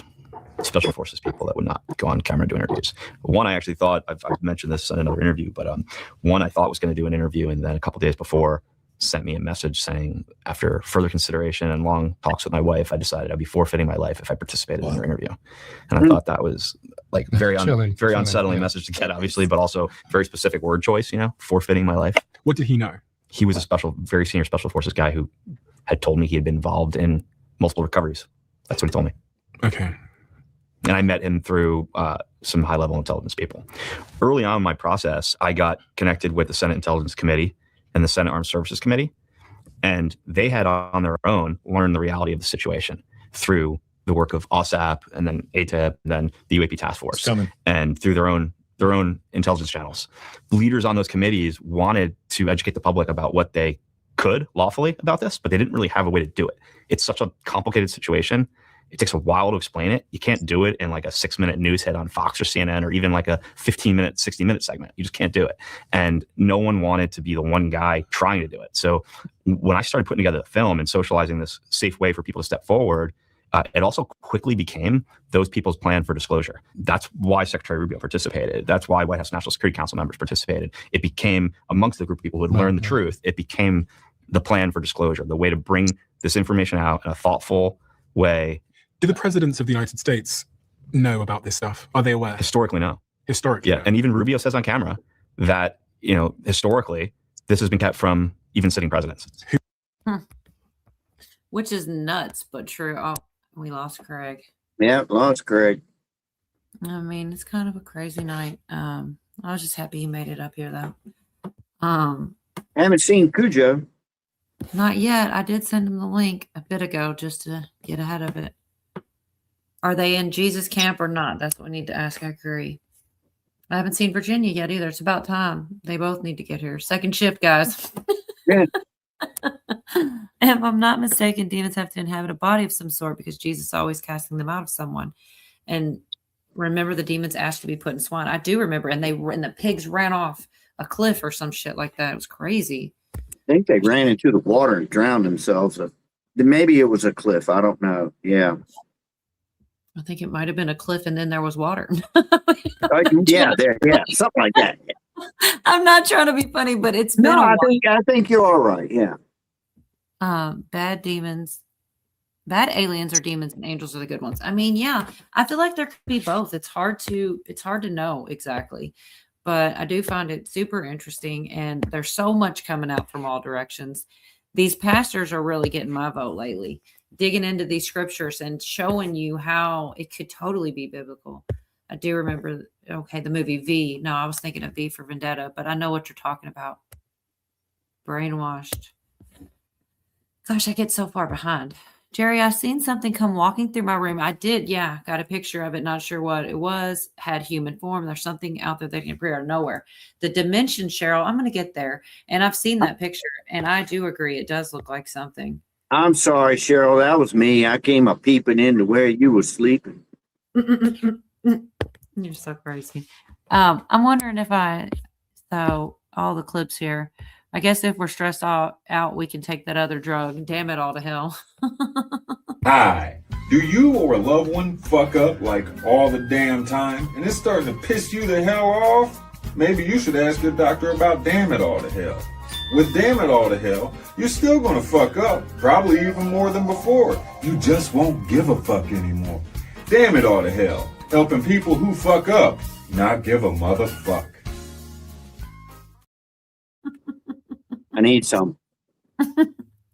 I know. I feel like they do sell that stuff, but we didn't listen to the side effects, which are probably like, crazy. Side effects are always worse than whatever it's helping. All right. So one of the pastors was on a channel I like a lot. This guy named, two of them were. It's the same pastor on this guy, Aaron Page. And he does all kinds of different stuff, but he does usually do like a biblical. I really like this guy. I'm looking to see which one's which. One was to me. It's the same guy, but they're about different subject matter. The dimensions and the hyperspace. I mean, the shit's above my pay grade. You know what I mean? Like, I don't claim to understand it all, but I can get a gist. I can get an idea of something. And when they started talking about the dimensions and then different places in the Bible, they mentioned the part about Noah. I think I'll go to the second one first because I think this has got some of the better stuff in it. Also, the number 16 now of people that have been either missing or, gone or whatever. Nancy Grace covered it and talked about. So one of the newer people, what's weird is that they put people on that list like out of date. Like, oh, this was 2023, but we didn't really think about it. And this thing happened to this. It's kind of weird how they do it. But I guess I'm just glad that they do add them to the list, even if it's late, like not in order because they didn't. Okay, let's see. The fallen angels. This is where it gets. This one does get it. Talks about, okay. Change the dark. The two groups. This is what I want this preacher to explain instead of me trying to fumble all around it. This is what I was trying to say just a little bit ago about the two sets of fallen angels. The ones that slept with the women and then the ones that didn't, because they got a different punishment. If you didn't do why should the ones that didn't sleep with the women get the same punishment as the one that did? That kind of, he didn't say that. I'm saying that. They still rebelled against God. Agreed. But it should be a harsher penalty, I would think, one to the other. Anyways, I don't know. Like, first of all, I had never even considered this or even thought about it till I heard it. And that's why I want to share it with you guys. I want you guys to hear it too, so y'all can think about it too. I'm really interested in the chat and people on panel and people in chat's opinions on these things, because I think I value people's opinions and they think of scriptures that, maybe weren't mentioned, or I really enjoyed that part. So you guys chime in on what you think. Check this out. Let's continue. Second place that refers to Genesis chapter 6. Notice what it says. For if God spared not the angels that sinned, but cast them down to hell. Now, that's not a good translation. If you look that up in the Greek, it's Tartarus. It's below hell. Yeah. And delivered them into chains of darkness to be reserved unto judgment. And he spared not the old world, but he saved Noah, the eighth person, a preacher of righteousness, bringing in the flood upon the world of the ungodly. Now notice the time period this is talking about. This is all one passage of scripture. We put the verses in there. What time period is he talking about? It's the time period right before the flood. And it's referring to angels that did not stay where they were supposed to, and they left their habitation. They actually inhabited a physical body in order to have sex with the daughters of men. But the bottom line is this. If you follow proper hermeneutical principles, you have to conclude that the sons of God in Genesis chapter 6, verse number 2, refer to fallen angels. And these fallen angels left their proper habitation and had sex with mortal women, and they created a super race of people known as the Nephilim. Now, according to Jude, I always say chapter 1, verse 6, because there's only one chapter, and I get all these emails to, which chapter, Pastor? There's only one. So according to Jude, chapter 1, verse 6, and 2 Peter chapter 2, verses 4 and 5, God cast all of the fallen angels who left their proper habitation and had sex with mortal women into hell, more specifically Tartarus, and he placed chains in darkness. But that doesn't mean that all of the fallen angels are in chains. You have two groups. Those who are bound in chains in Tartarus, and those that are free. Those who are bound in chains are the ones that left their natural habitation and had sex with human women. Those that are free rebelled with Satan, but they didn't leave their natural habitation. They didn't have sex with human women, and Paul refers to them in Ephesians chapter 6, verse number 12. For our struggle is not against flesh and blood, but against the rulers, against the authorities, against the powers of this dark world, against the spiritual forces of evil in the heavenly realms. If every one of the demons that were fallen were already chained, we wouldn't be wrestling against anyone. Boom. There are two groups. those who were chained because they left their proper place and they had sex with human women. That last scripture, what he just said there at the end really got me. Like, why would we be wrestling against spiritual principalities if they were all chained up? What we wouldn't Yeah, be. that actually made a lot of sense. I've never heard that or thought about that. So Me either. And I was just like, man, I wonder what other people think. Nikola Tesla's technology. Yeah, that's what they were saying. Well, that's what Tim Burchett was saying, Deadpool, was that he thinks that could be one of the reasons that they're not wanting this out there, because they'll find out about it. And, you know, it's all about money, I guess. I don't know. Yeah, that's right, Pat. I agree with you. Knee deep in the jack. Oh my gosh. Amanda Grace and Julie Green. I have listened to Amanda Grace a bit. I'm not sure about Julie Green. False prophets. Which one, Pat? Well, I don't know. I just thought about, like, you know, some of these quote unquote beings or entities that people are seeing. Maybe that's what they are. I don't know. And I don't know what that, I don't know. It is a lot to think about. I just had not considered it. And I'm interested. I haven't had a drink in 5. You have too much money, LOL. Who has too much money? Or tartar sauce game. Y'all are crazy. All about the money. That's what they say. All right. Well, that what's that? It's all about the money. That's what they say. Yeah. I don't know. I don't know if you guys are wondering. I really kind of wonder where everybody is. I guess Dee went into town. I don't know if she's coming back. And Virginia. I figured some of this Virginia. You know how everybody was going to Texas and to Florida. You know, that was the main states they was going to. Right. The South Carolina that took over now. Really? Yeah. I don't know what you mean. Wait, what's taking over? You know, everybody was moving, you know, from California and New York to Texas and Florida. Yeah. And now South Carolina done took the lead now. Everybody moving to South Carolina. Huh. No, I didn't realize. And for the cannabis, a little Deadpool was talking about. Oh, okay. I need a drink just to deal with the crap. I mean, everything in moderation. Have one drink, sip on it. You know, shit. I mean, I definitely do. Don't do it. Don't do it.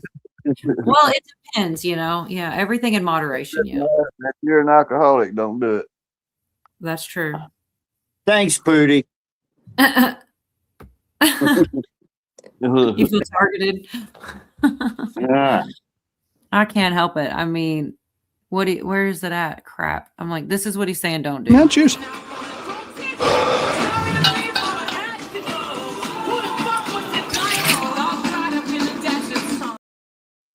Yeah. That was me about a year and a half ago. Oh man, both of them at the same time. I don't know if I ever did that. I don't think I was drunk enough to do that. Let me look it up. I'm sure it's here somewhere in these notes.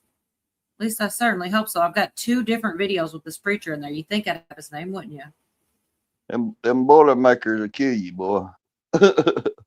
I've seen that preacher before, and I swear I think he's from around here somewhere. I'm not 100% sure. I could have swore I would have wrote his guy's name down.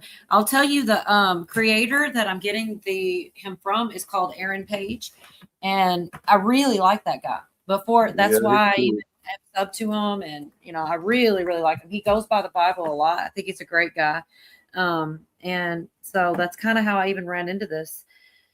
This next one, he's talking about the different classes of fallen angels. I mean, I'll go through some of it with you if you guys are interested. I am interested in it. Yeah, keep going. Nobody's wanted to show up tonight. I don't know. It's kind of a slow night. It's the summertime Yeah, thing. it happens. I wish I had this name too. But you know what? One time, Hit Gal, whenever we were having like a low turnout, she's like, I love her and her little accent. You get more times to talk. Yeah, I know. Where's he at? She's doing the summertime stuff too, you know. So I think when it, the crops and everything, when we get to a slowdown period, when it gets cold again, I think we'll have some more hit go. I get it. I mean, even I struggle to get away from it. I really, it's funny. I do it in doses. Like I'm all into the internet right before Wednesday. And I'm telling you, from Thursday to like, I don't know, Monday or something like that, I kind of zoom out and I do things outside and I take care of the house and I do everything else. And then I scroll and I save videos and then I kind of binge watch them right before and get through and pick the best stuff, but I definitely need breaks sometimes, Yeah. myself. No, I that's can't believe good. it. Yeah. Well, you took a break. Everybody needs a break sometimes, Yeah, but I don't stay on here all that much though. I'm like you. I've got stuff going on all the time. Yeah. And it's honestly not good for you to be too wrapped up in it. Yeah. So yeah. And And I get another thing that's helped me is I was real bad, and I mean for like since 1990, listening to conservative talk radio all day, all night. And now I put on music most times, and I can get so much more done and get in a better mood and everything, because otherwise I'm just listening to stuff that's pissing me off, I do the music in a pissed off mood, and I don't want to be like that, man. It sucks. I get it. And I do the same thing. I put the music on and people are commenting saying, oh, I need your playlist. Cheryl said that and different things. And about the shorts, I put random stuff out there. And I'll tell you the truth, where a lot of my music comes from. I use Pandora and I use Linda Ronstadt radio because I love that time frame, that era of music. And I love Linda Ronstadt. But it is true. Once you start to tweak it because when you like something or you thumbs down it or you skip it, it starts to make it yours. So if you were to sign up for Linda Ronstadt radio on Pandora and like and dislike a certain songs, your stuff would probably sound different than mine. But I've got it just about tweaked the way I like. It's my favorite one. It's got all the good old music on it. And it's just nice. Thanks, Jerry. I try. Her version of You're No Good is awesome. Oh my God. The guitar work throughout that thing. I learned that. I was playing that when that song was on the radio. I was like 13, I think. We should go tour. I'll sing it. You play it. No. Okay. I'm just kidding. I can't sing. The way they I've heard 100 people do that song, but the way they put that together and her voice was just incredible. I mean, it was just like almost like the perfect song, everything in it. Oh, I love that song. It's so funny you picked that one. That's what I'm telling you. That's why I use that station. I love her. And that song is so good. And, even the end, like whenever I can't, like I said, I can't sing. I did sing at karaoke, which was terrible. But it's good. like, you have fun, but the end part where she's like, music, I don't know. She just, you're no good. It's like flat and low. You know what I'm talking about though, right? Yeah. At the end of the song. There's something about that because she doesn't do what you would expect her to do. But yeah, it's great. It's a great song. I have them on my palm. Chosen one. I don't know what that means. You mean the lines on your palm? And for whoever was asking, it is right there. Pastor Alan Nolan. I did write it down. I'm still curious as to where he is because I think he's from around here. He might be, man. I would be. I'll look it up. Pastor Alan Nolan. Yeah. If he was near me, I'd probably go see him and listen to him. You do have Google, don't you?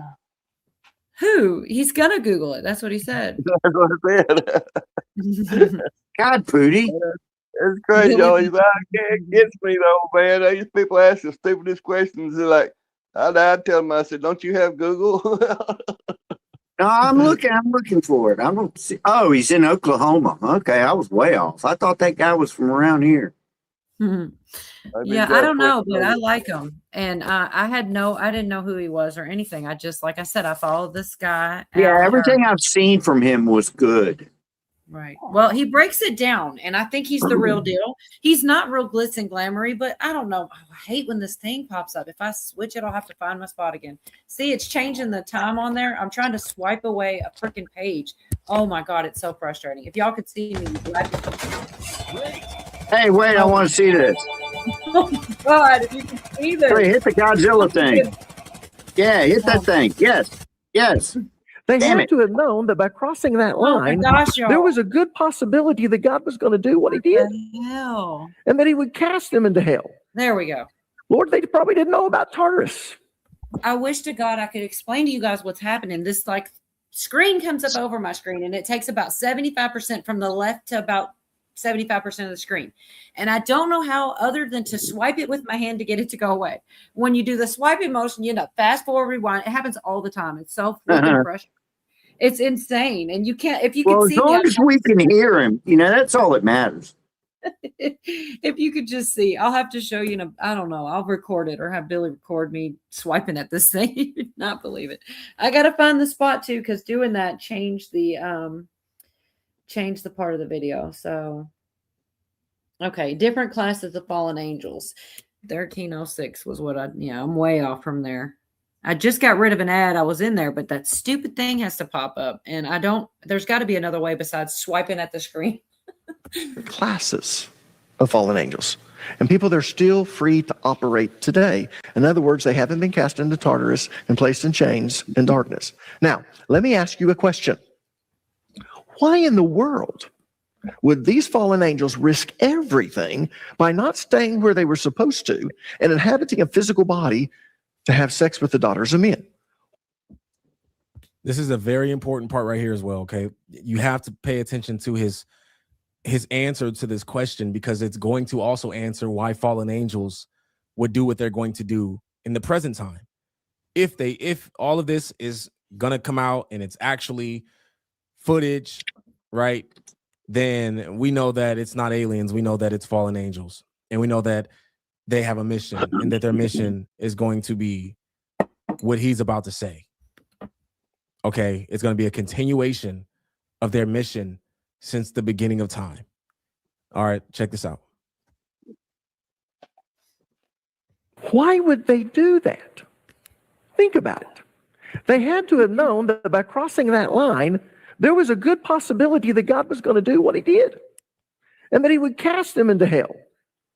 Lord, they probably didn't know about Tartarus and that they would be placed in chains in the place of torment and darkness until the judgment. So why in the world would they risk that? I know that the daughters of men were very beautiful, and let's be honest, lust is pretty powerful. You see a lot of men and women do crazy things because of lust. But was that the sole reason they risked everything to have sex with human women in order to produce offspring? Personally, I believe they had another reason for doing it. In fact, let me show you something interesting, and this is why it's important to study the details. People sometimes they'll ask me, what book did you get that out of? Well, I've got almost 8,000 volumes of books in my library and about 15,000 in my ebooks in my Logos. And it just comes from research and studying and translating from the original languages. But I want to show you something interesting. All right. Jump down. All right, I'm going to stop there for a minute. Oh, I saw Virginia out here. Are you coming up, Virginia? I think I sent you the link. I hope I did. We're definitely out of the politics and into the weird part of the night. Our spirit and energy is forever. Don't believe nothing, Deadpool. Oh, but this is some pretty interesting stuff, man. I mean, There's a lot of that. He's not the only pastor I've seen talking about this, and it is kind of scaring me a bit, because I do believe there's a deception. I don't know which one it's going to be. I don't know. Sometimes it's hard to put into words some of the thoughts I go through. I mean, I try to consider all things. I try to stay open-minded and not, I hate to say, I don't want to say like locked into the Bible, like that's a bad thing, but they did take things out of it. And there's just so much to consider. It is overwhelming when you really get into these rabbit holes, but I'm deep in here. And I'm so glad that people do show up and hang out here so that I can ask other people what they think. Because even if it's contrary to what I think, it doesn't mean I don't want to consider it and weigh it against, if your beliefs are good, if it should stand up to scrutiny, and it's nice to get other people's opinions and thoughts, because they may think of something just like this preacher, man. I didn't even consider that they were separate groups of fallen angels, ones that did and ones that didn't sleep with the humans. That seems pretty damn relevant to me. Like I said, even if it's as little as a difference of a punishment, I don't know. But you believe in reincarnation, John 3:16. Yeah. Disclosure is happening, and he went to Baptist seminary. Well, close enough for me. I mean, if you believe in Jesus and God, and I pretty much feel like that's good enough. You know what I mean? Like all the division between Pentecostals and Baptists and Catholics, there are differences, but they're not really that great. Even some of the other faiths that aren't Christianity aren't that far off sometimes, Yeah. Yeah, I know. I agree. Anyway, I really do hope you come up here, Virginia. I saw her out there. I would love to hear her opinion on all these things because, I mean, believe it or not, I still have some stuff left. I even have a tad bit of Hollywood. I just don't know if we'll get that far. Okay, so where were we on the next? He's going to talk about Genesis chapter 6, verse 9, the generations of Noah. And also, I didn't really realize that Noah got drunk after the flood. I know that's random, but yeah, he talks about that. And I don't know, he's making a point with that fact, but I guess I didn't really realize that. There's a lot you could miss if you're not looking for it, I guess. This is the same chapter. Chapter 6 is the chapter of the flood. These are the generations of Noah. In other words, this is Noah's ancestry. And where did he give that? In chapter 5. So I told you to read chapter 5. List all of the generations of Noah. In other words, his ancestry. And then it goes further. Noah was a just man and perfect in his generations. And Noah walked with God. Perfect in his generation. Oh, well, Lord, we know he wasn't perfect. He got drunk after the flood. Remember that? Read the story. It's really interesting. I've started telling my grandchildren stories, and I'll get started in telling these stories in the Old Testament, and I realize this might not be appropriate for a 4-year-old. So, okay, we're going to change a little bit as she gets older, then we'll get more and more truthful. I'm not lying about it, just don't give it all. You know what I'm saying? But notice that it says Noah was perfect in his generations. Now, the word perfect is translated from the Hebrew word tamim. And in this context, it means unimpaired, without blemish, pure in the sense of healthy genes. So let's read verse number 9 again, and I want you to notice what this is saying. These are the generations of Noah. This is his ancestry. Noah was a just man and healthy, unimpaired, pure, without blemish in his generations. And Noah walked with God. In other words, there were no Nephilim in his ancestry. Oh my gosh. Listen. Oh my We're gosh. here because Gaza still needs your support. Headlines fade. All right, where am I anyway? That's some very interesting information right there. It is. Oh God. According to the original text, that word perfect would go well with healthy. That his genes were uncorrupted. No. That's pretty crazy to me. Okay, Pootie's back. I didn't even know you were gone, to be honest. Dang.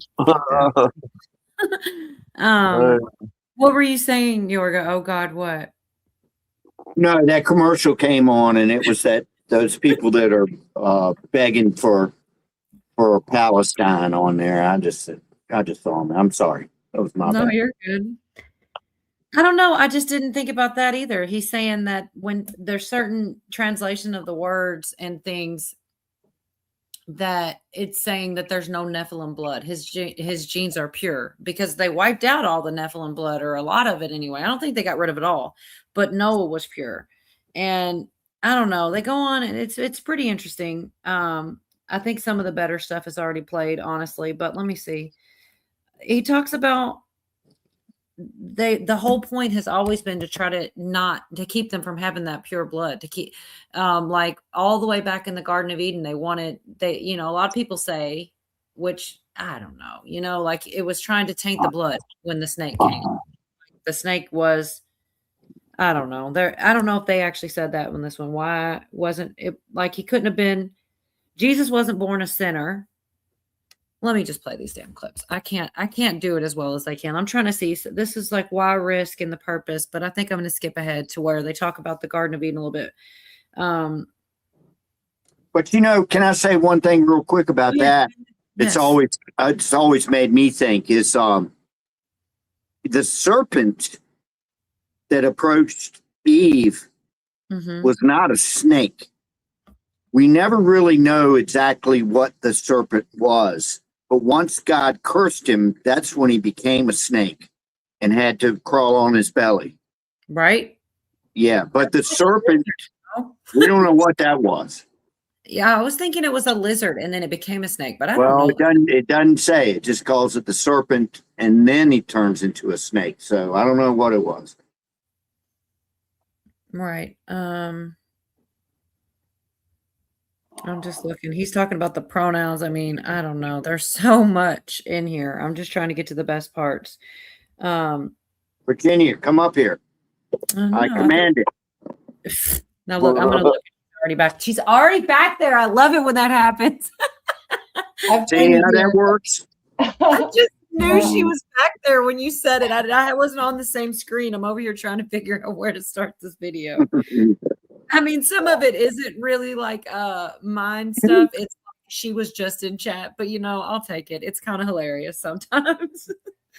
It worked. That was good, Georgia. No, I'm glad you're here. I don't know. My uncle might be busy. I did try. I tried to send out a message and then I even texted and said, "Are you going to make it?" just to see if he'll respond. Normally by now he's called us crackheads in chat at least once. So maybe he's just busy tonight. Right. All right. I'm not quite sure. I'm sorry. I'm afraid that this is going to start in a place that I won't be able to brief you on the very beginning of, because it gets confusing. There's a lot to this. And this guy is an intelligent guy. He's tying in these scriptures about. So did you hear any of this, Virginia, where they were talking about the fallen angel and there's like two groups of them? There's the ones that did sleep with the women versus the ones that didn't. Yes. I didn't hear all of it, but that's pretty much the gist. Yeah. Okay. Well, Tartarus, which I've never heard of before now, or Tartarus, I might be saying it wrong, is below hell or something like this. And that's where the ones that did sleep with the angels are. But it doesn't say that the ones that didn't are there also. So maybe they're not. I mean, they could be the beings. I don't know. I get confused in it all too, but I'm just showing y'all what I ran into because I found this stuff super interesting. I'm going to play this one clip real quick and see if this is what I'm trying to. Basically, it goes into the Garden of Eden, and they've always been trying to stop him from. They want him to have the Nephilim blood down. They wanted Moses to not have zero Nephilim blood. So the whole plans, everything they did along the way. Let me just. Who is a personal pronoun, third person, masculine, singular. Singular, not plural, which tells us that the woman's seed refers to a singular person, a man. And that man is Jesus Christ. So Genesis 3:15 is the very first prophecy of the coming Messiah. Someday, a man's going to be supernaturally conceived and born of a virgin. And because he's going to be born of a virgin, he wouldn't partake of the inherited sin nature of Adam's children. Yeah. He wasn't born a sinner because he was conceived of the Holy Spirit. Everyone with me? And of course, there would be an intense hatred between this supernatural man and the serpent, which is Satan. The serpent would bruise his heel, but he would crush the serpent's head. So in having sex with humans, the fallen angels were trying to corrupt the seed of all mankind in hope of keeping the Messiah from coming. Oh. If they can breed, they're going to produce a hybrid race. Not just human, the fallen angel. Now we know why they were so wicked. And if they have children and they have children, and pretty soon the whole human race is going to be tainted. And then there's not going to be someone like Noah who was pure in his generation. Segrid releases immediately. Wait, I want to see this. Acid that causes heartburn for 24 hours. Feel the difference. Are you a low-skilled worker looking to immigrate to Canada? Look no further. Yes. This video will discuss Healthy genes, which would stop this prophecy from happening. So in hope of keeping the Messiah I'm moving from to coming, Canada. they tried to corrupt the seed of all mankind, but God stopped that with the flood, and he wiped out all of the Nephilim, while also casting those fallen angels who had sex with human women to Tartarus and placing them in chains. Now, people, this isn't the only way that Satan tried, which would stop this prophecy from happening. I'll go back too far. I'm so sorry. So in hope of keeping the Messiah from coming, they tried to corrupt the seed of all mankind, but God stopped that with the flood, and he wiped out all of the Nephilim, while also casting those fallen angels who had sex with human women to Tartarus and placing them in chains. Now, people, this isn't the only way that Satan tried to stop this messianic seed. You're very familiar. Tried to do it with Judah. Tried to stop the line of David. That's why Luke traces it through Nathan, because the curse is on the other side. Yeah. King Herod, we're going to kill all the babies. Why? We've got to stop this messianic seed. King Herod didn't know what he was doing, but he was being influenced by these demonic forces. So this whole time, it's been Satan and his angels continuously forming plans in order to stop Jesus. I mean, That's heavy. It is. It's like another way to look at it, but I really could have skipped that one. I hate it. I shouldn't say that out loud, but it's true. There are some that are a little more deeper. Talking about when Jesus returns and how it's going to be like the days of Noah. And in the days of Noah, there were Nephilim, right? Right. That's what Noah, like, I mean, I don't know if we'll go by fire, but maybe something like that has to happen again. I'll tell you, I don't know if it's the same one or the other video. Another thing that they did that really blew my mind, and I guess it shouldn't have. I should have thought of this on my own, but like you talk about a rapture where all these people go up in the air, right? Because they're being saved from whatever.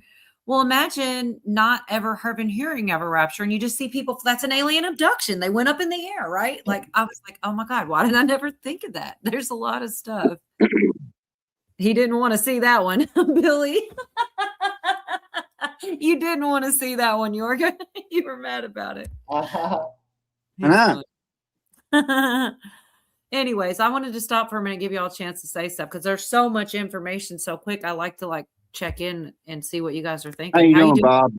Bob, yeah. I'm good. I'm good. Thanks, guys. Ooh. Yeah. Oh, I'm of the mind that these people who are under the influence of Satan through demonic whatever are everywhere. They're everywhere.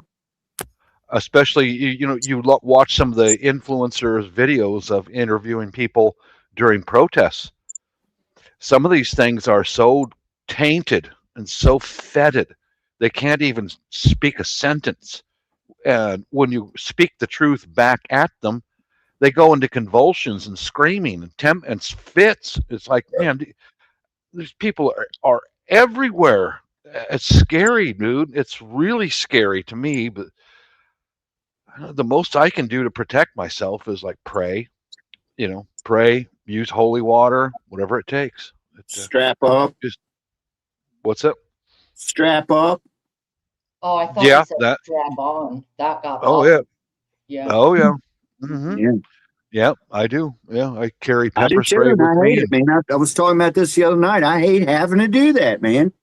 You Me know, too. a lot of people are like, "Yeah, I'm Billy Badass. I'm ready for it." No, I don't want to use it. I don't want to put it on. I don't, no. But the world's so crazy now. Every time I go to the store, anything can happen, and I hate that the world is like that now.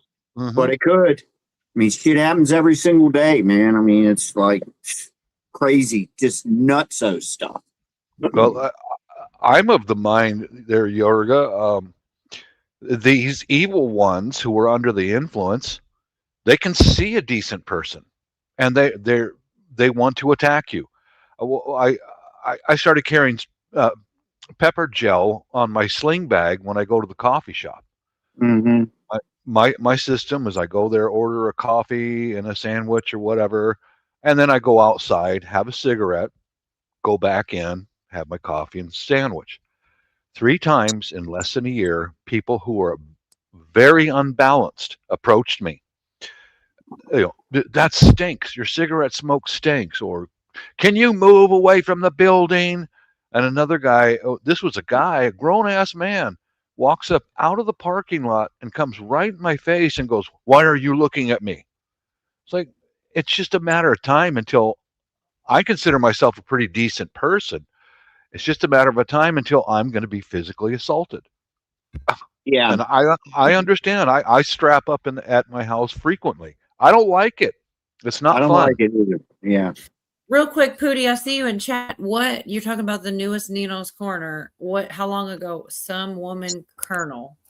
I saw the Yeah. one. I didn't get a chance to ask Jeff about it. About I don't know. I don't think it was true, or we would have heard more about it. Like Supreme Court ruled on something, and I don't know. No, It's point. it said a bunch of indictments is fixing to drop from Maduro.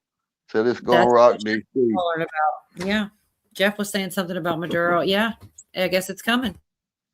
Yeah. I mean, that's a good thing, though. I mean, just all of it. You know, people keep saying political lawfare and warfare on Trump and everything. There's been a lot of Republicans getting in trouble. You know what I mean? Like, it's not all Democrats, both sides. He said Jeb Bush's first job, you know what it was? He's a banker in Venezuela. I have not noticed that, but maybe that's true. I'm sorry. The first job, something with Venezuela. Sorry, I should have been. I had to figure it out. Jeb Bush. Uh-huh. His first job, he was a banker in Venezuela. Oh, that's odd. Yeah. So, Virginia, you got any takes on any of this? Yeah. Larry basically said what I was thinking. So Larry Ragland, the preacher? No, oh, that's funny. No, I didn't know that was his name. No, Larry Schulte in the chat. Oh God, my Yeah. bad. So That's a okay. different preacher. That's the one from earlier. I'm sorry, but yeah, Larry Ragland was the guy talking about the aliens earlier in the Trump posts and stuff. I'm looking for Larry's comment in chat Oh, here. that's funny. I missed it. It's at 9:06. But okay, what if the serpent was one of one of the fallen angels or chimeras that had legs? Because like somebody was saying earlier, it was turned into a snake. Okay, so Did you say 9:06? yeah, 9:06 p.m. I'm going, but that's a long time. I didn't even realize that's you could my do time. that. Oh, 10:06 then. 10:06 maybe. I don't even know. Which one will it be for me? Because I'm trying to look it up for you. Probably 11:06. All right. Yeah. I'm it'd be like, damn, that was 11:06. I'm like, you've been listening for a while and didn't say anything. No. Yeah, my bad. You're right. It's okay. It's my fault. I should have known that. Okay, so the serpent comes and corrupts Eve, right? Then you have Adam, and he takes up the fruit also. So what if Cain and Abel were twins and with different fathers? Because that is possible. I've heard this If before. a woman spits out 2 eggs, right? By the way, it was 12:06 my time. But is this what you're talking about here? Eve was Yes, knocked up by this is the Satan. I one. did see that actually. Go ahead. Yes. So what if Cain and Abel are twins? Then we know after that Cain slew Abel. And think about those 2 words. Cain and Abel is cannibal. Yeah. I've heard this before. I think out of you even. Go ahead. And Crazy. so it's Cain's bloodline that has come down through, I guess it would be just Eve. I couldn't put Adam into that. Which would be the satanic line. And that's about as far as I can get that thought to articulate. It's an interesting thought and it can't be overlooked. Like there's so many ways, I don't know. There's a lot more in scripture than, yeah, you're right. That's what time it should be. Yeah. But my laptop still thinks I live in Louisville. So it's an hour off from that time. And so it really throws me off, but yeah, I got it together. What the hell, Pootie? You're talking shit. I want to play. You know what? You don't talk enough. I can't ever play one of those clips for Pootie. Can't do it. It wouldn't make sense. He's so quiet. I'll be like, say something.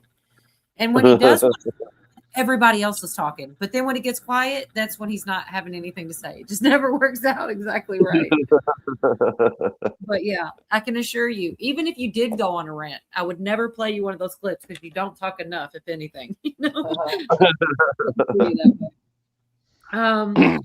when I talk, I stick my foot in my mouth. Yeah, I don't know. I feel like the crowd around here not get offended crowd, and if not, they probably in the wrong spot. I mean, even I think this with me too, like I get all kind of shit from all the different places, and it's like, come on, man, it's the internet, We don't have a safe. We're not in a safe space. We're on the internet. We're lucky, to be honest. We are So why are lucky you how so kind this serious? chat actually is. What's that? Say, why are you so serious? Exactly. Take it easy. Laugh about something every once in a while. But yeah, we're lucky. Like I've been places where they're straight up brutal and mean. Like we have a lot of kind people in this chat, and I appreciate them and their opinions. Like I really do look to chat a lot, so much.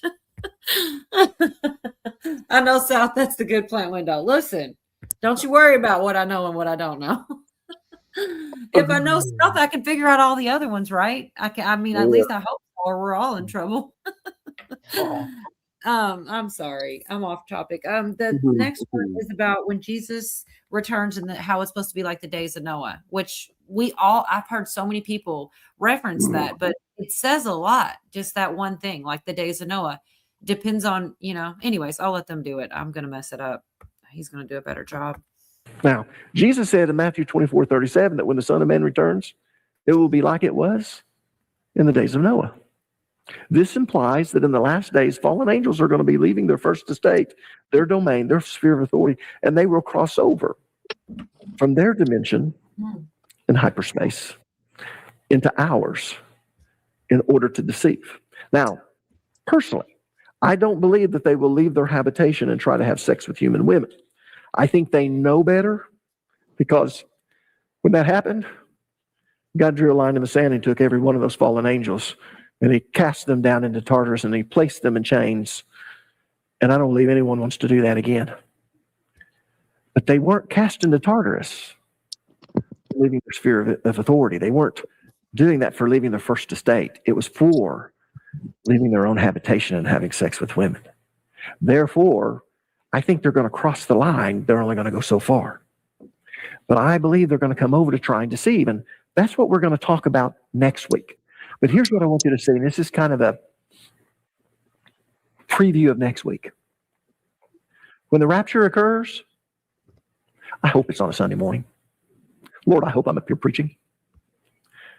And I believe, because you guys are great Cornerstonians and you love Jesus Christ, not because you're Cornerstonians, because you love Jesus, 90% of our church is going to go, whoop. And the 10% that's sitting in the seats that were invited by their friends and family and thinking, when's this over? Are going to go, what in the world happened? Now, hopefully they had friends and family that told them about the rapture, but I'll tell you what, most of them will believe. Because I believe you're going to see more and more UFOs. And they're going to say they were abducted. And government's going to step in to really help to protect. Here's the pen that erased.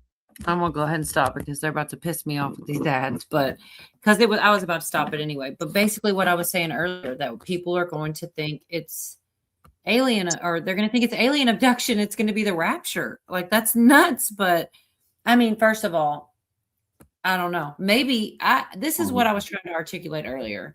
I can't help but flip it, right? Maybe it's going to be an alien abduction.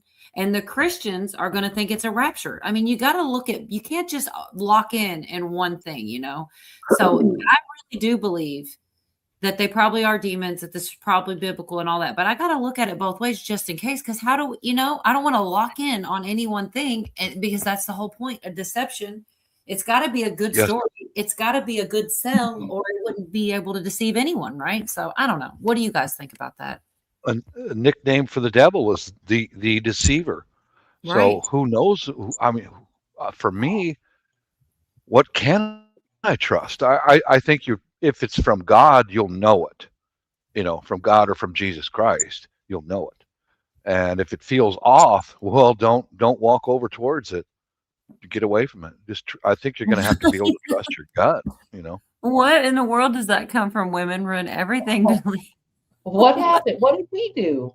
I'm like, I will be so far behind. I'll get a comment and it's like, wait a minute. I'm with Billy on this one. You can watch any TV show, any movie, any story, and there's a girl doing something stupid in it, man.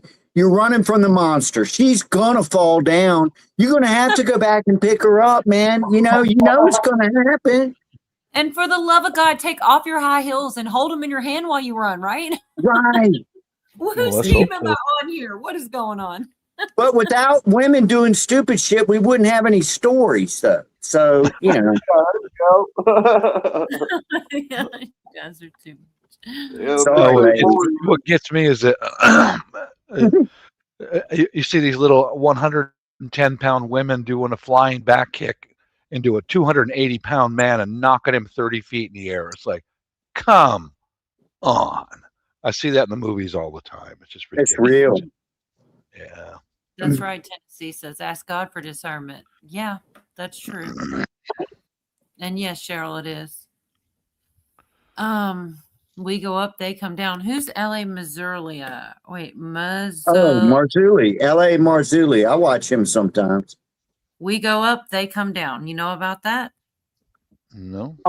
I don't know. I've watched a bunch of his stuff. He does a lot of you know those crazy looking skulls that are down in Peru that look like alien skulls. Have you ever seen those? He does a lot of stuff like that and a lot about giants. He did a thing on the Kandahar giant. Yeah, he's pretty good. Deadpool said premium YouTube is up 16. It went up. Well, that's why y'all get ads. That's why we gotta wait. I want to see that. $14 a month to not get ads. Woman in distress. Yeah, we got off topic there thanks to Billy talking about women. No. Thanks a lot, Billy. He's right though. Ruining everything. Free speech, America, you know.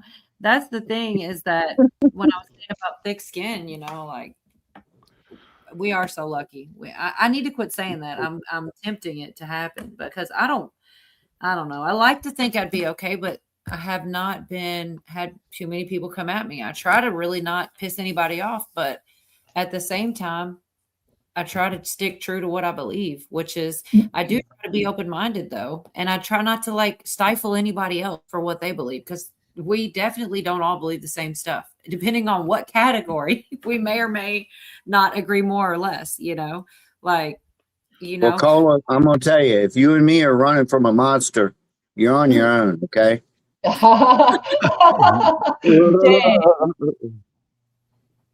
my God, Billy, listen here. I got something for Billy. Look, I knew I'd find someone to play for it. Hold up real quick.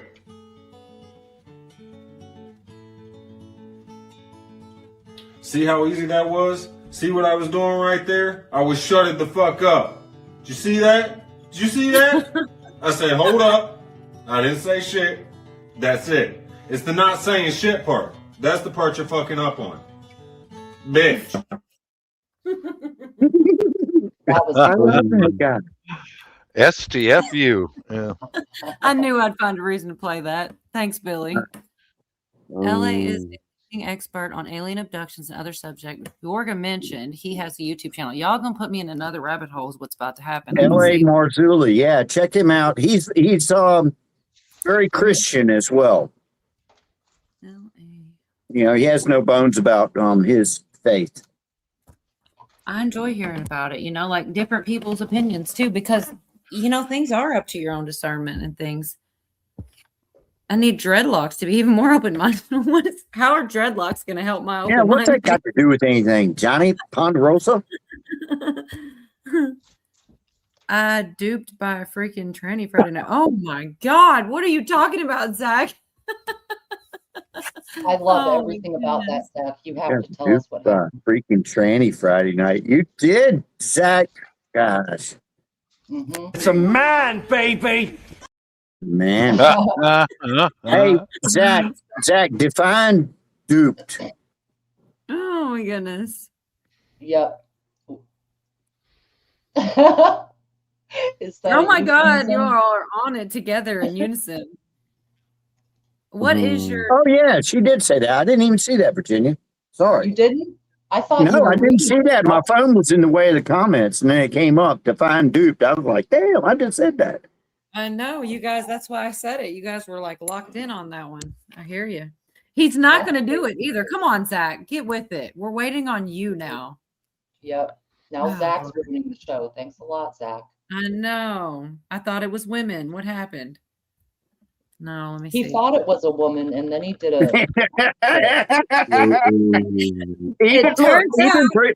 Even pretend women can cause trouble. Yep. Yeah. Oh boy, yeah. Hey, I've been to Asia 100 times, man. Oh no, They can Jack. fool you, dude. Oh, The baby. Filipino lady boy. Uh-huh. Oh man, they're That- thick. They're thick as fleas. Yeah. They're good looking too, aren't they? Yeah, they Oh, are. I tell you what, but yeah. Oh my Damn, goodness. Jack.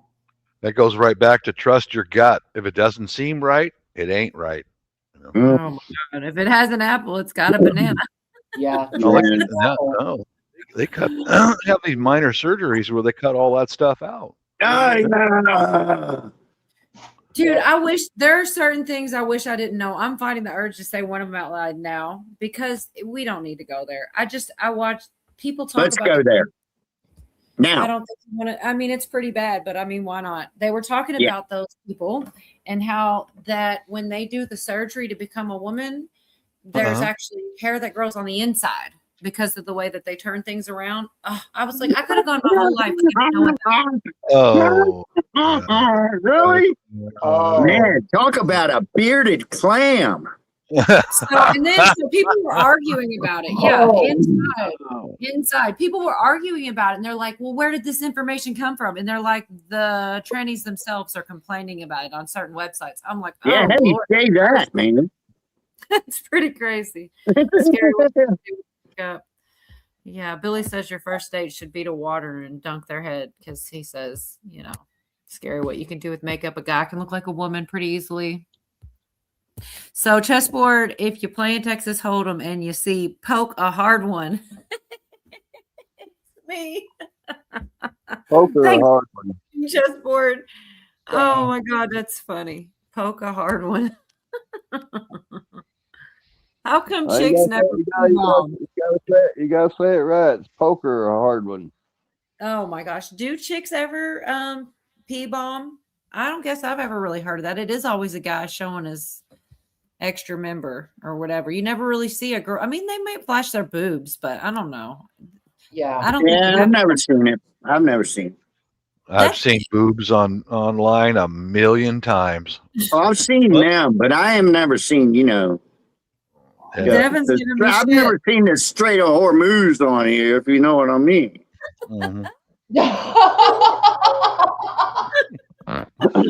Well, you want those folks, in my opinion, who go through all that surgery and all that. You're going against God's will, and you're under somebody else's influence that I don't want to get near. I think it's insanity, man. I think it's mental illness. Mm-hmm. Oh my gosh, you guys. Devin's saying he still doesn't know what a gander is because earlier I said what's good for the goose is good for the gander.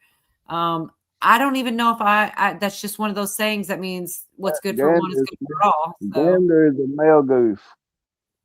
A gander is a male goose. Look at you, Pootie, knowing shit. I should have known that. How am I going to say a saying and not even know? I just knew what it meant. I knew after all these years he was good for something. Oh my gosh. He's the best. This convo did take a turn. We need an asylum ASAP. Everybody else, they got safe words and stuff. We don't have safe words here. We should enable some safe words. It gets pretty bad. Safe words are for girls. Yeah. Oh my gosh, you guys. I'm trying to see where I was with all my crazy. Meeting special for enlightenment. Christians get in the way. Oh my God. Yeah. The Christians are going to get in the way of their enlightenment. This is a narrative I don't like. And it's only like a couple minutes real quick. I'm not going to try to explain it. I'll just play it for you guys. But it scares me because probably are people that believe that. I mean, obviously, or this wouldn't be here. That the Christians are going to get in the way of the enlightenment. Clarify, the people who called the meeting, who were they? How high up? Was it a government meeting? Were there government officials there? Talk a little bit about that, because that was one of the big questions. Like, who called this meeting and who? Right. You don't have to give names, but who were these people essentially? Well, they were special forces operators, and they were moving in higher levels in the military. They were moving at higher levels in some of these arenas, and they had very high level clearance. They worked in different military, and they were also involved in wars, different things. And so they had a lot of data that they could bring, and they were very close to a number of the key individuals that report directly to the highest office. And they would advise, they would get data and information, and they themselves had a lot of firsthand encounters with entities and beings. And so even to the point, and I don't mind saying this, but even to the point that they were showing us on their phones things that they had personally photographed. And these guys, when they were talking to us, they were not looking for anything. They weren't trying to gain anything from this. They were actually very emotional and very concerned for the state of the church, very concerned for where things are going, because the ultimate thing they're pushing, Billy, is an agenda of enlightenment. This is what they're trying to get ahead of, is that many people in these spheres are saying the Christians are going to be in the way of this enlightenment by these beings that want to come down, these benevolent beings that are going to appear, whether they're orbs, UFOs, different types of manifestations, however they appear, they're going to come and bring enlightenment. And the narrative is going to be, and this is from their data, what they were disclosing to us, the narrative is going to be, well, the Bible is good, it's true, it's close, but we have the final answer. You were seated here by beings. God is not the God you think. It is something much greater from the universe and interdimensional. And they went down this road, and I started to realize this is not something new to us, but then they began to lay out the data for it and show us where it was going. So not only did we see with our eyes images, which, how many images can you trust today, but it was on their phone. They showed it to us of entities they'd encountered, their stories, and then people that are directly involved in this and what their agenda really is. And the agenda is ultimately to get us to a state of enlightenment, to push Christianity to the side and say there's a greater knowledge that we need to get humanity to. That's the real agenda. Mm-hmm. I agree with that. That's the agenda. I don't like it. That's what Stephen Greer's trying to push. Does seem that way, yes. And so, okay, and then Trump puts out a bunch of information, and every 2 weeks, apparently this Friday, I always want to say, oh, I'll pop up Friday and do one or whatever, but I don't know where to look to have the live unveiling. Like, if I did, I'd do it. But last time I thought that they did this private event, you had to have a ticket. It was a bunch of crap. So I can't even plan for that, but I am interested in what they do drop. But Trump putting out this information and says something along the lines of, you decide what you believe. I'm grateful for that. I'm grateful he didn't even pick a side. I don't need him to say these are demons or these are aliens or interdimensional. I need him to say, here's the facts. I don't want somebody telling me what to believe. So I kind of liked that he said, here it is, you decide. Okay, Bob's stepping away. I love that. That's not my favorite thing he does. It's pretty cool. Yep, coffee. All right. And they freaking showed me their boobs. I gave I am so freaking pleased. Dude, that is hilarious. Oh my God. They showed you their apples and their bananas. It's crazy. Man, it sounds like a produce department, Zach. Wow. No, you would have called them coconuts. You were good. Right, coconuts. Oh my gosh, you guys. I can't. Poor Zach. I feel bad.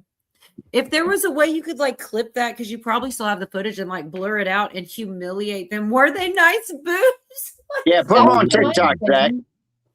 Oh my gosh, you guys, I'm dead. Y'all know damn well Zach was so happy when he saw those things. Well, Billy's asking, were they nice ones, Zach? Zach, were they nice coconuts, or middle of the road, or one? The ones where one's bigger than the other one and one's hanging down a little bit lower than the other one. Come on.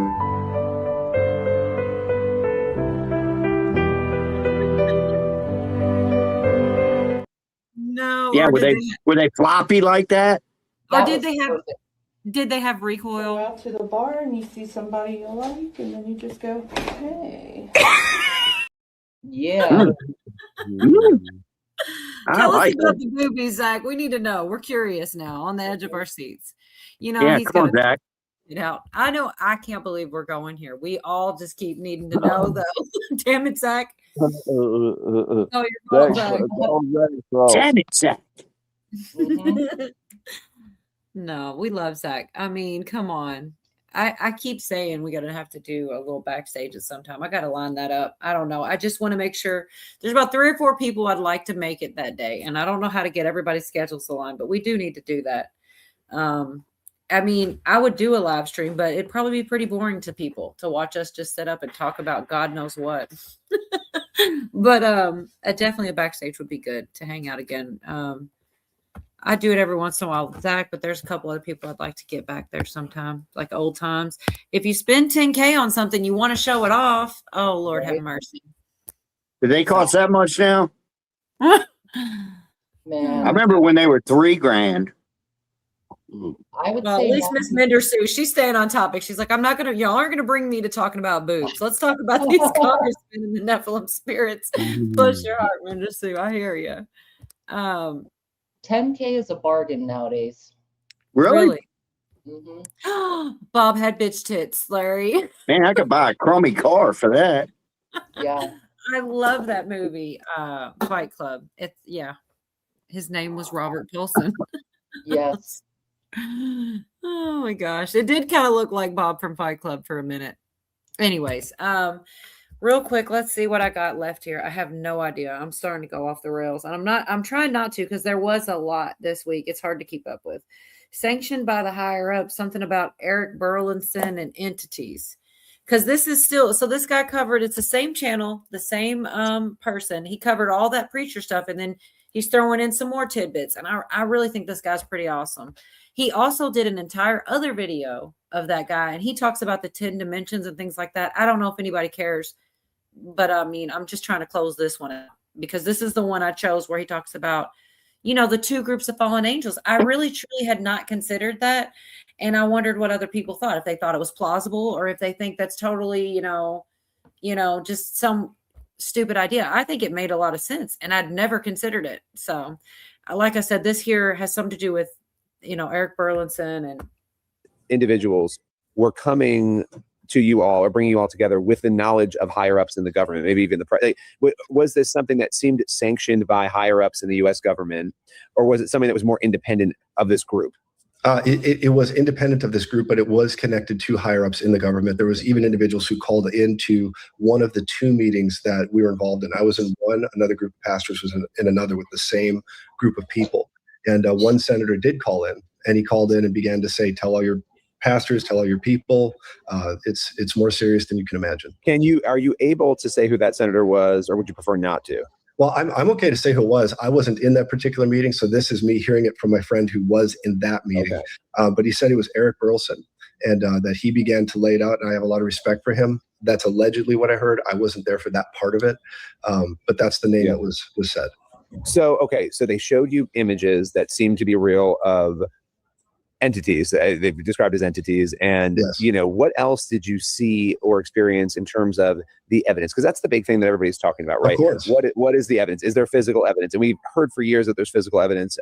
So what images did you see? If you could describe some of that.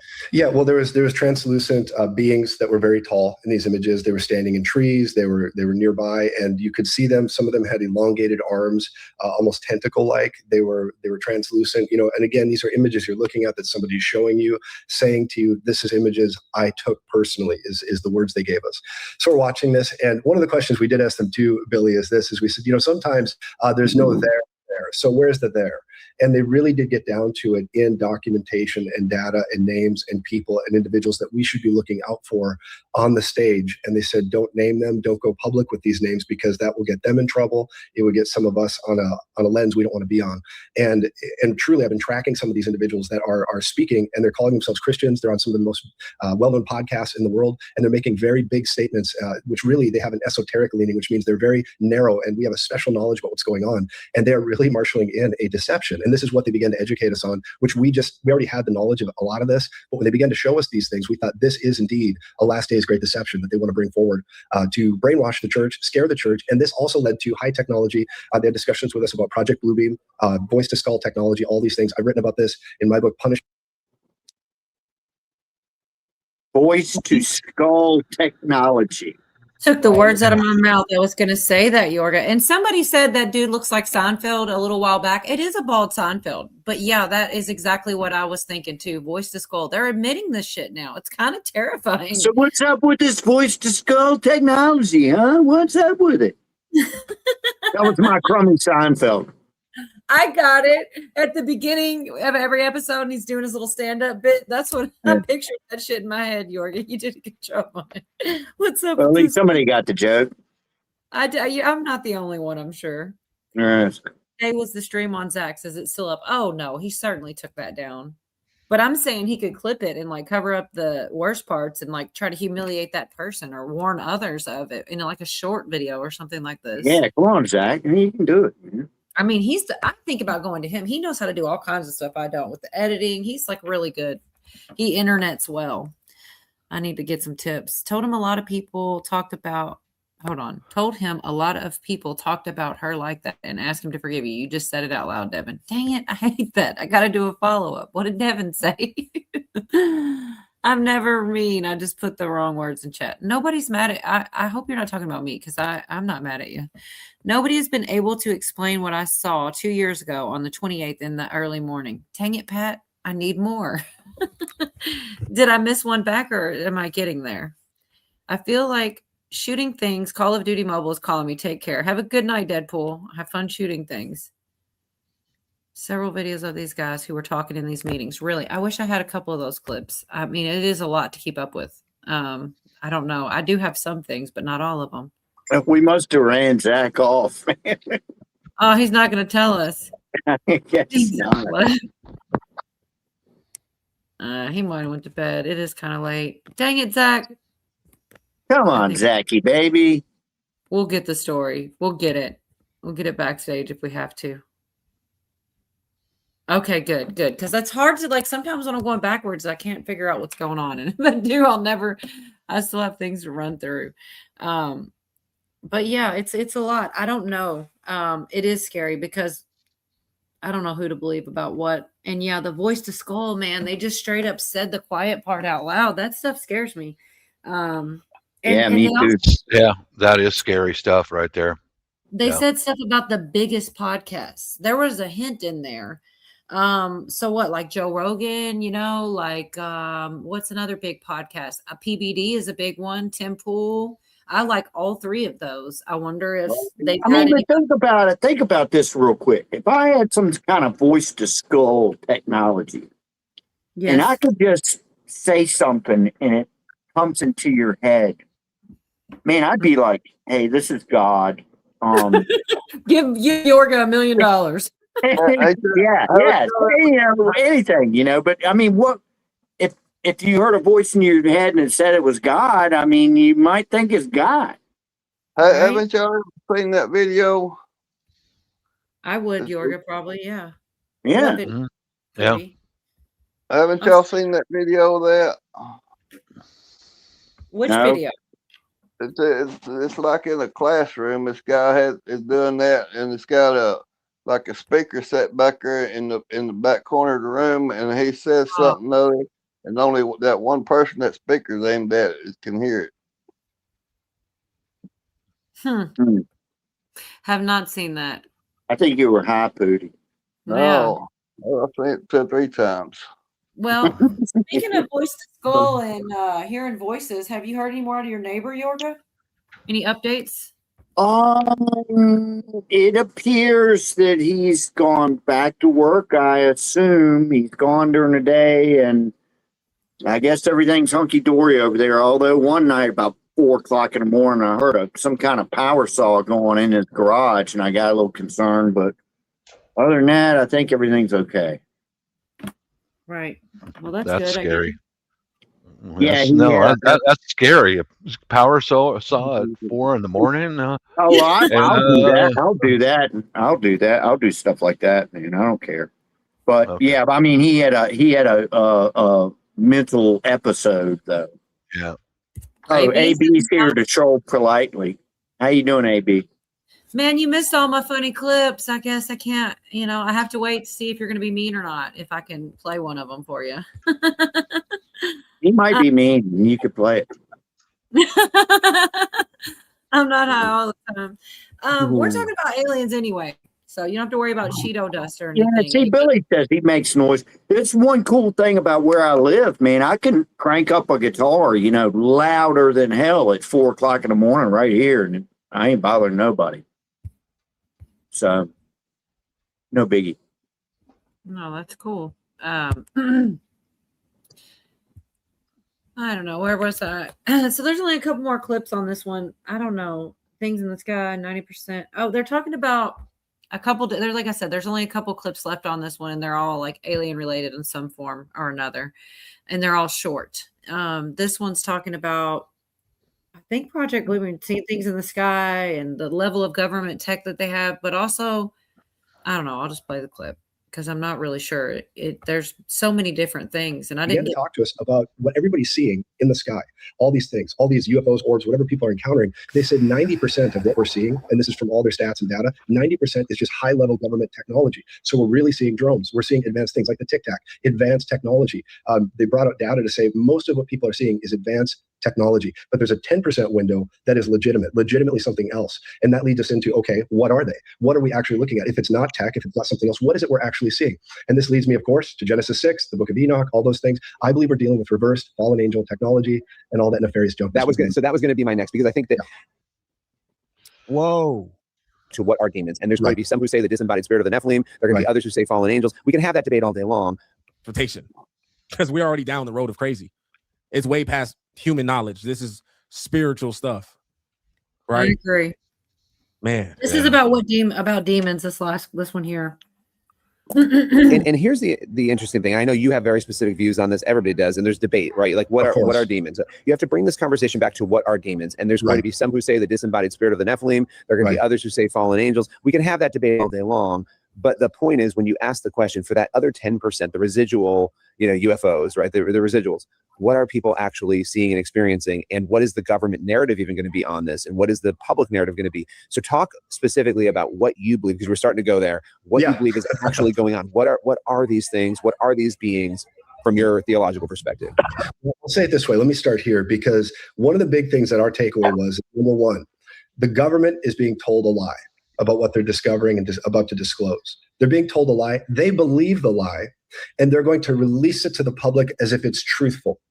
And so this is the big issue. But what is the lie? The lie is that there's interdimensional beings that are communicating with us ever since the Roswell crash to other occultic things where people have brought entities through the veil, so to speak, going all the way back to the 40s and 50s. A number of these things are coming forward. Here is the bottom line. The bottom line is the answer is still the same. Jesus Christ is Lord. UFOs and aliens, they don't like the name of Jesus. It's something that we need to be standing on and continuing to drive our faith into. But at the end of the day, what are they? I do believe personally that they're disembodied spirits of Nephilim giants that were walking the earth. Some people have different points of view. They say they're fallen angels mutated into demons. They could be right, but I really think it's disembodied spirits of Nephilim. I believe they're trying to take ground. I believe fallen angels are a different category of spiritual power. And I believe that's where you get technologies we might not understand that have interdimensional capacity. I believe this is a lot of what we're seeing. The rise of the occult, the rise of people giving power to these things, the predictive programming that's allowing them to come forward. That's why there's so much variety with what we're seeing in the skies. Now, here's a little caveat, is the day after this meeting, I was flying from Tennessee to Colorado Springs. And Billy, I'm not joking one bit. I'm flying and we're looking out the window and we were visited by orbs outside of the aircraft.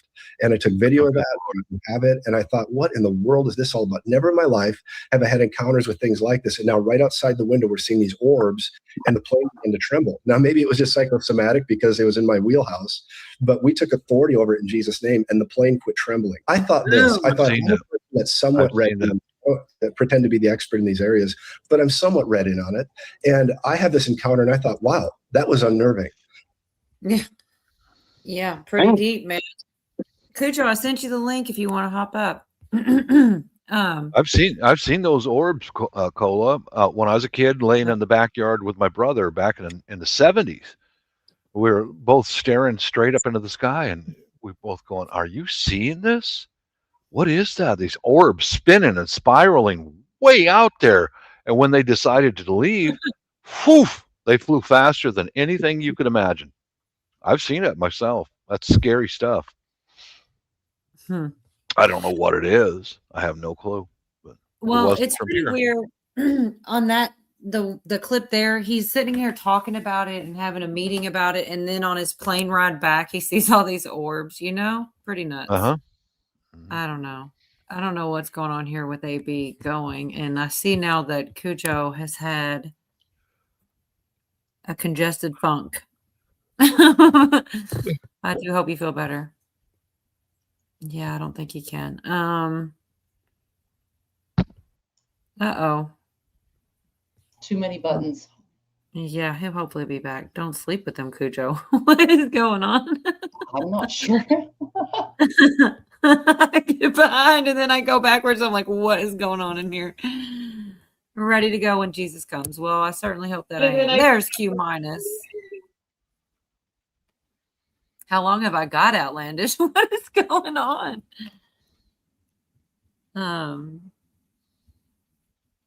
San Diego. Hey, hello. What are your guys' thoughts? All right, 30 years ago or so, when I hired on with Boeing, Boeing's a big company. The majority of the people that I worked with were pretty solid guys, men and women, solid, family guys, all that. 30 years later, when I retired, it was almost 60% of were people that you could not turn your back on. They would rob you. They would pick your pocket. Anything you can think of, deceptive, drug addicts, everywhere. And they weren't worth a shit at the job either, were they? Bingo. Yeah. And what are your guys' thoughts? I mean, what are you seeing out there? I'm to the point now where almost the majority of the people I see on the sidewalk every day around here are not good, honest, decent people. They're out to get something from you at any time, to be able to deceive, to rob you, whatever. I mean, are you guys seeing that also, or is this just me? Not so bad here. But yeah, they're out there, but not like everywhere. I feel like the cities are riddled with things like that. And, more rural the area you get, you start to get more regular people that have calmer country lives, better people. Yeah. Pilgrim says anything is possible. UPS for 30 years. Well, I don't know. I do believe that there are awful people out there, but I don't think they're all bad. And I think the one thing I focus on a little bit, and I don't know why, it's just like certain things get your attention. And out of the Bible, one of the things that got my attention is the part that talks about the Holy Spirit leaving the earth. And I don't know why. It's just something about that. So a preacher will tell you that all things good come from the Holy Spirit. And without the Holy Spirit, the world will be devoid of any good. And, like if you're somebody who, I feel like most Christians and people that have the Holy Spirit will be gone as well. But I don't know. There was something about that scripture that is like, it's like something that's never happened before. They've never heard of the Holy Spirit leaving the earth. Does anybody know what I'm talking about? This is just my thoughts. I have never heard anything about the Holy Spirit leaving the earth, or if I did read it, I've forgotten it. So end times enlighten me. It was end times prophecy. Well, I mean, I don't really know. It's just something that I always stuck to. Virginia, are you here? Do you know what I'm talking about? I noticed you came back. I thought. Well, I think the spirit of good, because I think some people are mentally ill, and like Billy's saying right there, I think good still outnumbers bad. But when you say, how did you put it? The spirit will leave the world. The Holy Spirit leaving the earth. Like, I feel like that's a mark in the script at a certain point of prophecy of the end times, that when that happens, like that's when all hell breaks loose, because there's no good left. Well, I wouldn't say there's no good left, but I would say it's a numbers game. It might be the point the scale is tipped to where empty, soulless people are the majority. And I think we're seeing a lot of that right now, actually, just, like the NPCs out there. I don't see anything like Bob is, but outlandish, I think. People have no work ethic. I'm seeing that more and more. Let's say a cashier, you go somewhere or whatever, there's not a ton of interaction, or it's just like they're drones. Barely talking, barely doing anything. I've noticed if I take my own bags into the store, the cashiers won't even bag my shit. They're like, oh, you brought bags, and they'll just fucking stand there, even if I've got bags worth of shit. Wow. Just checked out. Mm-hmm. All right, you guys. Were you done with your thought, or did you have more, Virginia? Yeah. I just want to make sure before I get off on a tangent, because I guess I was wrong. Okay. I listened to a lot of like probably more Pentecostal type messages, the fire and brimstone. I was raised on a lot of that, some would call it doctrine. So just one little search says, understanding the role of the Holy Spirit. The Bible does not support the notion that the Holy Spirit will completely leave the earth. Instead, it emphasizes that the Holy Spirit is omnipresent and will continue to work even during the tribulation. Once again, I mean, this is Google, so it kind of makes me feel dumb that but I mean, I'll just see what they have to say, right?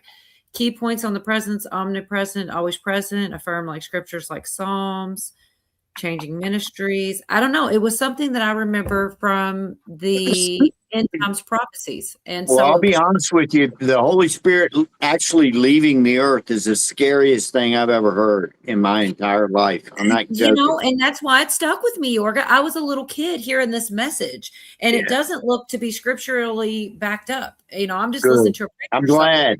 Me too, but I can't believe I'm finding this out on a live stream. I feel stupid, but it is what it is. It's like it says Mark 13:11 indicates that the Holy Spirit will still speak through believers during the tribulation. Hebrews 6:4-6 shows individuals can partake in the Holy Spirit's work during the tribulation, implying his presence. I clearly remember that as a young child, hearing that was one of the things, and the Holy Spirit's going to leave the earth. And the only reason anything good is here is because. You know what, though, Cola? You got a lot of people in church, and I've been in a lot of different churches that are up there, see what preaching and whatnot. And a lot of these people have never actually sat down and read the whole Bible, and they interpret things their own way. And all it takes is somebody like that to go spouting out something that maybe not be scripturally true. And a young person like you hears it, it bothers them, and it stays with them for years, and that's messed up. Yeah. Well, if you can't find it in the Bible, though, that means I get to leave that one alone. I get to but see, Pat says the Spirit will leave during the rapture. I'm telling you, it is it's something preachers preach. They call it fire and brimstone, like the end times. And they really do. In the Pentecost, they do go hard on that stuff, but they're trying to save souls. They mean it from a good place. But I don't know. If I can't find a scripture that says it, then why am I going to believe in it anymore? It's definitely your interpretation. And if I can't find a scripture, which doesn't seem I can. I agree with what Cujo just said. If the Holy Spirit is there cannot be one Christian left. Preachers F up end time prophecies. Right. Well, I think that the Christians were supposed to be gone. And if you're not, you'd be terrified. All the bad things. I don't know. I guess I really did, and I was a kid. Maybe I got it wrong. Maybe I misinterpreted what was being said, but I've heard it more than once. There's a lot of things I remember, like peace in the Middle East, in the end times. Because I used to really fear it, but I think, it is what it is. If we're living in it, we are, but it's hard to tell. I feel like they might be trying to trick us into believing it, whether we are or we aren't. So I don't know. It's a lot to take in. I'm so thankful. You're thinking about it too much. Oh, I know. Even the angels will have. You're right, though. It's preaching the gospel during the 7 years of tribulation after the Christians are raptured. Okay. Yeah. Well, and then the rapture is a whole thing. Like, people have different times on that. I've heard a lot of things growing up. They're not true. Yeah, the whole rapture thing, I don't know about it. I don't believe in a rapture the way it's described by people who do. Yeah, I mean, you can read the Bible and there is an event like that, but it's 144,000 Jews from the 12 tribes. The 144,000. Yeah, it does say that in there. They will be taken, but as far as everybody else, I don't know how that's going to go down. I know what my faith is. I know what I believe in, but as far as interpreting what's going to happen, I don't know. Well, none of us do, we really don't. And that's why I said, part of me, I feel sacrilegious to say, but I don't want to fall. Okay. If people understand psychology and they understand the way a Christian mind thinks and they use that against a Christian human, I don't want to fall for that type of deception either. Like, oh, let's make it look like what the Bible describes. You see what I'm saying? Like, you've got to really be careful. And it's like, I don't know which way it's going to come from, but I just don't want to fall for the deception. And I'm afraid that I'm honestly afraid I will. Human sacrifice, dogs, cats living together, mass hysteria, Ghostbusters from the movie. Did you see Watt's comment? What does he said? I dated a girl named Rhinestone one time. I'm telling you, it was pretty close to Brimstone. Anyway, I don't know. I'm sorry to hear that. I hope you kick its ass. Usually you try to be careful. Well, technically you didn't say it out loud. You only typed it, but Jesus is going to let his bride, the church, be beat up during the tribulation. All right. Well, I'll tell you what I find sad is I go out for breakfast and there's so many young people under the age of 35. Most of them are females who have the look in their face and the heavy weight on their shoulders as if there is no hope. Can you understand what that looks like on another person? Yeah. They look like they have no hope. And that's and they don't, sad. and they probably don't, Bob. Yeah. Right. Yeah. But there's also a great many of them who really shine. They look like, happy and well adjusted, but usually the ones who have no hope, like no one's at home in their eyes, are covered in lip tattoos and I mean, just really. Now, I don't know if I can tell that there's something wrong with them. Now, is mental illness part of evil, or is evil part of mental illness? What do you guys think? That's a deep question. I Virginia? really wish Cujo were up here for that one, because I'll give you a really retarded version or restarted version of what he says. And I'm not going to get it as good, but I don't have a clip to play. But basically, he believes that all mental illness is demonic. It's all spiritual. And it's an interesting thought because, you hear voices with schizophrenia. Yes, I feel like it could be a little bit of both. I don't know, but I probably botched his version. If he were here, I would love to have him explain it. But it makes a lot of sense when he does. What do you guys think? I don't know. I think it could be both. Both could be true. So anyways, what about New York, Virginia, Pootie? I don't think mentally ill people are inherently evil, and I don't think that evil people are inherently mentally ill. I don't think it's either. And to be honest, the most evil people appear completely put together. They're not going to look mentally ill. That's part of one of the deceptions. Yes. You know what I'm saying? Mm-hmm. The evilest people look the most benign. They're tricksters, and they are experts at hiding this. I watch a lot of videos sometimes about psychopathy or sociopathy or whatever, and it's very, very interesting to see. These people are very intelligent. They're very nicely dressed. They're not covered in tattoos and piercings, and they have that duper's delight on their face when they explain how good they are at lying. Right. Duper's delight, where they're actually getting off on the idea that they think they're getting over on you, right? Yep. That's interesting. I love stuff like that too, Virginia. That's one of the things we both are kind of into, is like stuff like that. Anything to do with psychopathy, or I know a lot of people have this where you like to watch the confession tapes where people are interrogations for crimes and watch them try to talk their way out of it. Oh, I love that shit. I don't know what it is. It's True just like crime. Yes, all of that interesting stuff. Yes. Yeah, my cousin back in the 70s, I think it was, she was an LPN at Western State Hospital, licensed practical nurse. And she took that job so she could get in with the state of Washington, get some decent pay and bennies and all that. She explained to me about how hard it was to work there, because the really, really dangerous patients were just like Virginia just described. Charming. That's what she said. That's the first word she used, was the psychopaths are very charming. Very usually really good looking. Really good looking. Good looking and charming. What a terrible qualities to give to a psychopath, right? Yeah, someone who will tear your throat out and sit down and make a sandwich. I've known women like that. Right. It's true. Kind of describe my ex-wife, but See, we were talking about this before, Bob. I know we just keep coming back to women suck tonight. I don't know. Oh, yeah. You are charming, Billy. Oh, Billy. He hates that one. I would have that clip if it wouldn't bother him. I think it's hilarious. Okay. Oh, I didn't know it bothered him. I'll quit saying it. He doesn't care if you do it, but he doesn't want me to get a clip either. Nefarious is an outstanding movie. You should watch that movie more than once. It's very, very well done. What is it's like it? that one, Nefarious. Yeah, it's a movie. All right on. There was one scene in it when he was. It's a guy on death row being interviewed by a psychiatrist.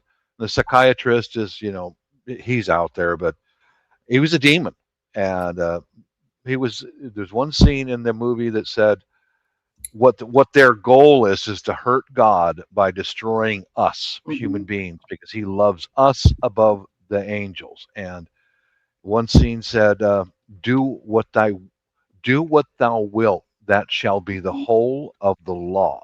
That's In other words, Alistair Crowley. That's yeah. right. He wore a Uh-huh. T-shirt with that, proudly sporting it. Yeah, it's Yeah. wild. Yeah, and it's basically saying that reject God and God's law and do what you want to do. Yeah. Now, how many people have been, Church of Thelema. Yep, I know about that shit. Yeah, Yeah. people who've been through court proceedings, and that's what court and many other government institutions are all about. It's not about right and wrong. It's about someone's vision, not good at all. I don't know what to say, but you understand what I'm saying. I hope you do anyway. I think I got, yeah. No, it's true. It's definitely true. And I think that a lot of them in Hollywood do that. Like I said, Jay-Z wears the T-shirt, Oh, do yeah. what thou wilt, and they put it out there because, I think they're easier to control that way, because you won't, things that would matter to a Christian won't matter to someone who's just doing what thou wilt. They're going to be easier to get them to do things that a Christian wouldn't want to do, or promote or whatever. Navy vet over there in the side chat put it right out there. Yeah, that's a very profound movie. I recommend everybody to watch that movie. Excellent movie. Okay, here's what Cujo said, because I totally probably did watch it. I do not think mental illness means a person is evil. I think all mental illness is from demonic oppression. Many reasons, can't type it all. Well, next time, man, we'll come back to you because I do want to hear it. I've heard it. I'd like the internet to hear it and me not to screw it up when I try to reiterate it, because I won't get it right. You want a Gilbert Godfrey lookalike contest? I don't believe that, Yorga. Well, everybody's in here bragging about how handsome they are. I wanted to tell them how handsome I am. Yorga, we know you're handsome. Hey, Yorga's handsome, and he can play the guitar. going back to this evil mental illness thing, man. Just like a week ago, man, I'm face to face with a guy that's cuckoo for Cocoa Puffs. You know what I mean? Yeah. And I can't help but think of his eyes when that was going on. His eyes almost looked like they were looking at me like almost like, hey, I'm trapped in here, man. I don't know what's going on, man, but I'm trapped in this body or whatever, and he was shaking and sweating and all that shit, and I mean, I had to, evil did enter my mind, because I was, again, I didn't know, my own safety. He's a big old boy, man, So, it just made me think about that, because I was. Before, Yorga. I've seen that look before. Man. It's scary. Oh, boy. And you described that very well. I'm trapped in here. I'm the good one. Help me. I'm scared. Yeah, that's what it looked like. They're tripping me out with that. Yes, I believe that too. I believe okay, I'll tell you this real quick. I shouldn't, but I will. Why not? When I was really young, after hours of a Pentecostal church service, there was a girl there, and I saw her throughout the service. She had slash marks from her wrist to her elbows on both arms. So I know there's cutters, and then there's people that are actually attempting. I don't know which she was. But If she had a load of them, she was a cutter. Right. Could have been one. Yeah. But I'm just telling you, man, this shit stuck with me too, because I was too young to be there. There was no excuse to have me in there. They were literally trying to do an exorcism on this chick. I mean, in front of my eyes. And I did see it. And she did. If we were in a backstage, I would actually try to show you, but I'm not doing it on a live stream. But they had both, no way. They had both her wrists, and she would like bend at the knees and crouch all the way down to the ground. And but during the service, her eyes were real dark and they were darting around the room. So as an adult mind, reliving that and looking at it in my mind's eye, so to speak, I think she was either jacked up on some heavy ass drugs or that really was a demon. There's not really anything in between. I don't believe mental illness could do what I saw. That was an evil spirit or loads of meth or something, like you guys, I wish I could put that memory. Loads of meth could do that, though. I do think. Her eyes were all darting around, or acid or some other drug. But that shit stuck with me, and I really have always believed in the spiritual. Like, I believe that girl was afflicted. As a kid, I didn't understand that drugs could do that. Which part are you laughing I can't believe. All right, wait a minute. You're from Kentucky. I'm in Virginia, but do you actually use the word afflicted? Not like afflicted, but just afflicted? No, I don't know that. I said afflicted, but what's afflicted? Okay, because we use afflicted. Oh, man, he's afflicted. Okay. Afflicted. No, I don't know anything about it. I don't know what that means. No, afflicted. She was, as a child, I truly believe she was just afflicted with an evil spirit because that's all that my mind could conceive. As an adult, I'm like, she could have been on a lot of drugs, but I don't know because it sure seemed like that to me, but I had no other thought that it could have been. But it was nuts, man. You just talk about seeing that look, and I've seen it other places too. And I don't want to go in but I believe it's real. What's that? I said she was freaking afflicted. Well, Cujo, I agree. Eyes are the mirror. And then 103 says fractured mind from trauma. So I have seen someone's eyes go, it's like they go black and their whole aura changes. And I wonder if it's partially the demon within trying not to reveal itself. Like it can feel itself slipping and is trying not to be seen, right? With the trauma aspect, some of the people you were describing, Bob, earlier, like empty in the eyes and a lot of facial piercings or tattoos or whatever, there's a very strong correlation between trauma and the number of facial tattoos someone has or self-mutilation. I've heard that, Virginia. Or tattoos that make them kind of look ugly, and it's a defense mechanism. They're trying. I've heard that. Yeah, I've heard that, Virginia, because I'm pretty close with some of the younger people in the coffee shop that I trust, and I ask good questions like, why, what does this mean? And some of them say that it represents their past trauma and they want to carry it with them. I just shake my head. Why? I mean, everybody goes through trauma, but I work through it and then leave it behind me. I learn from it and I don't forget it, but I don't want to wear it on my body. Well, That's people a different deal mentality. Yeah, they do. Sometimes for women, it's very much about not being inviting. Yeah. Right. What was she wearing? Kind of thing. Oh, honey, I've seen so many of them. I've seen so many of them. Virginia, did I miss you on that one? You said by not being inviting, I was making a bad joke about, well, what was she wearing? I thought you were asking Bob. No, as to be like the exact opposite of what was she wearing. You're trying to be unattractive. Yeah. You're trying to wear that doesn't She show your deserved it because no she was makeup in a or miniskirt. It's the opposite of that. yeah. Yep. I don't know, man. It's a lot. Women There's a ruin lot, tattoos too. Billy, what is going on tonight? What are we talking Hey, since we're talking about eyes, I got a question for you guys because I've never asked anybody this. I know a guy, and maybe this is normal. I don't know, but I know a guy, and I've known him for like a million years. He has black eyes. They're black. They've always been black. I went through high school with this guy. His eyes are black. Is that a normal thing? You know, normally somebody's got some brown in it or what. I mean, they are black. Oh, that's crazy. Is that normal? No, Honesty in for life me, is not my experience, no. Huh. There's Cujo. Hey, Cujo, you ever seen anybody with solid black eyes? I mean, there's whites in there, but like the pupil part is black. Mm-hmm.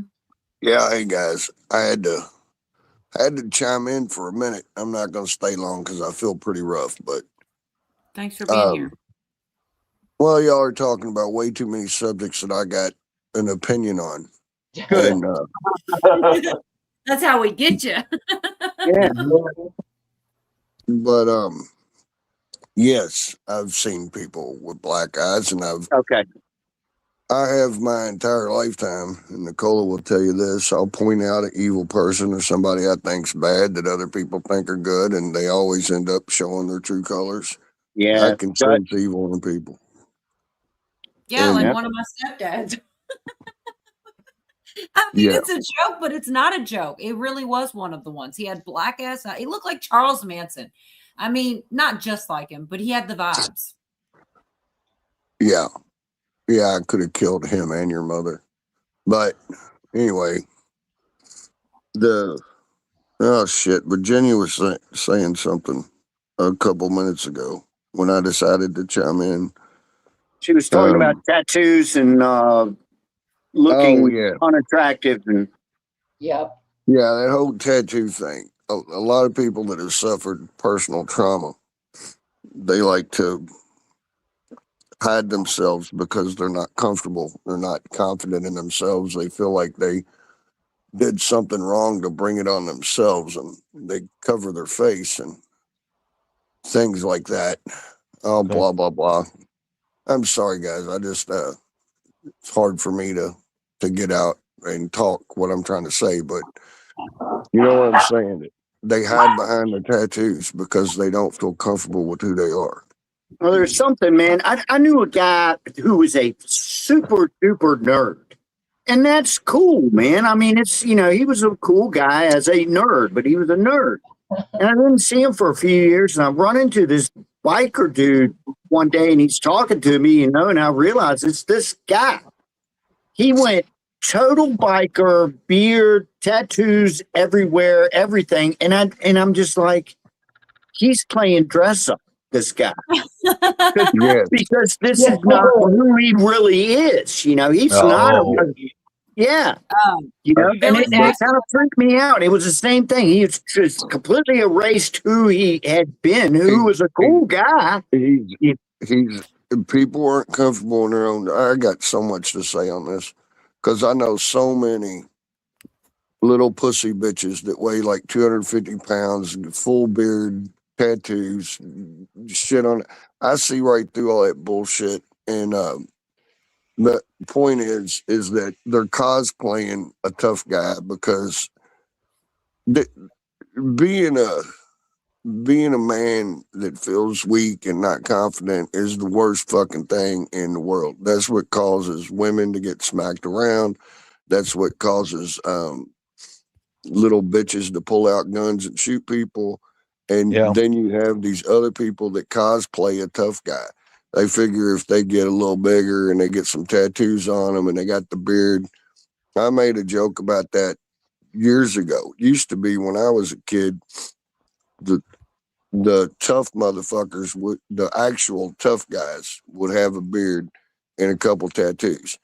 Now every little hipster or whatever, that's when it started, I guess, with the hipsters, but they're all tatted up and they're big and burly and they got, you know, all these beards with beard oil in them and shit. And you just walk up, smack them upside the head like, you know, treat them like Wyatt Earp did in Tombstone when the dude was dealing and he pulled him out by his ear. Yeah. I'm just saying that's all they're doing is cosplaying. And it's really fucking sad because I think on the flip side of that, I think with women, it comes out with the inflated lips and fake eyelashes and short skirts. Yeah. Yeah. So real quick, Best Life said, did WBTSMG, which is the whore bitch who stole my guitar, have black eyes? Who said that? Billy said it right here on the screen. Did WBTSMG, because he gave her that nickname last time, whore bitch who stole my guitar, have black eyes? Yes. Yeah. Pretty That's hilarious. I can tell you guys a quick story about one of the scariest human beings I've ever met. Yes. In 2005, I flew down to the southern Philippines to meet who's now my wife. She was a high up city official. And there was a guy sitting in her office. He was her bodyguard, sitting there quietly in her office. You wouldn't even notice the guy. That's the guy who's scary, because he does not move. No tattoos, nothing bright, nothing outspoken. And she goes, Bob, I'd like you to meet, Francisco or whatever his name was.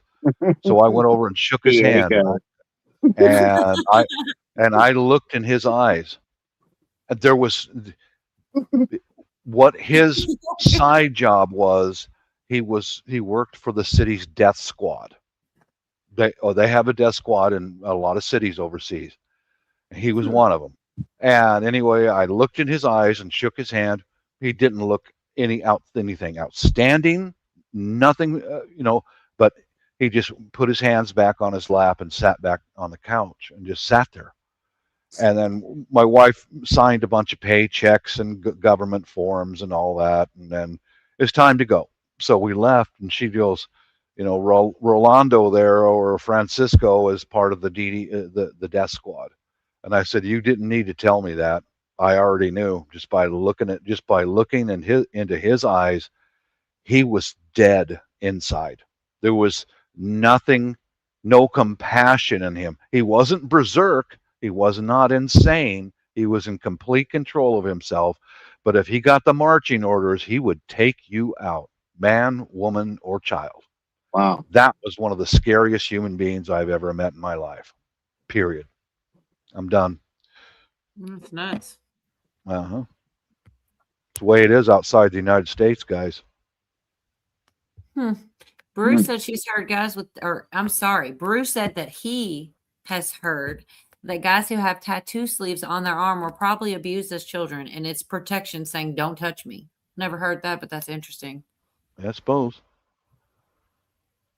Collection of assorted all-natural beard oils. What is going on? I do have one more clip.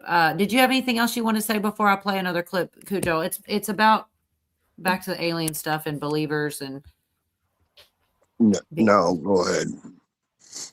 All right. I'm behind on chat too, but I'm just going to go ahead and do it real quick. It's the last one on this video I've been sharing from. It was really interesting to me. I don't know what you guys thought, but. And then I thought about the average believer. If something were to appear in the sky or appear in the heavens, begin to speak to them and say, I am God, I am this, and to begin to share. Sorry, I just want to say this is going back to this same guy was talking about skull to, or what was it, to skull technology, voice to skull technology.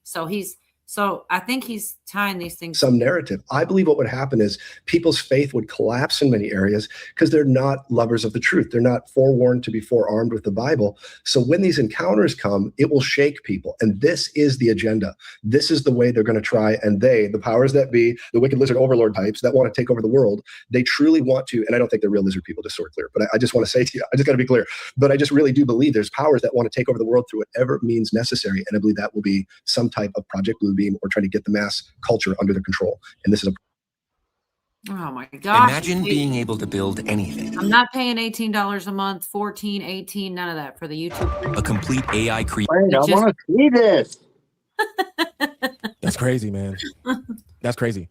And I, look, I see the comments. I can't respond to everyone's comment because in some videos that go do more reviews, it's hard to comment on everyone's stuff. But I see the stories. Okay, I see the testimonies y'all give of things that you guys have been through and seen and witnessed. And this is just another one. He even witnessed it himself on an airplane after coming from a meeting about aliens and fallen angels and demons and stuff. And he sees orbs in the sky on an airplane. Mm-hmm. You don't think that they knew about that meeting? You don't think that they were able to communicate in the spiritual world about that meeting? Is it a coincidence that he saw that? Or did they want him to see that? Right? We got to remember that this is a spiritual war. At the end of the day, spiritual war. There's things that are happening in the spiritual realm that we cannot see.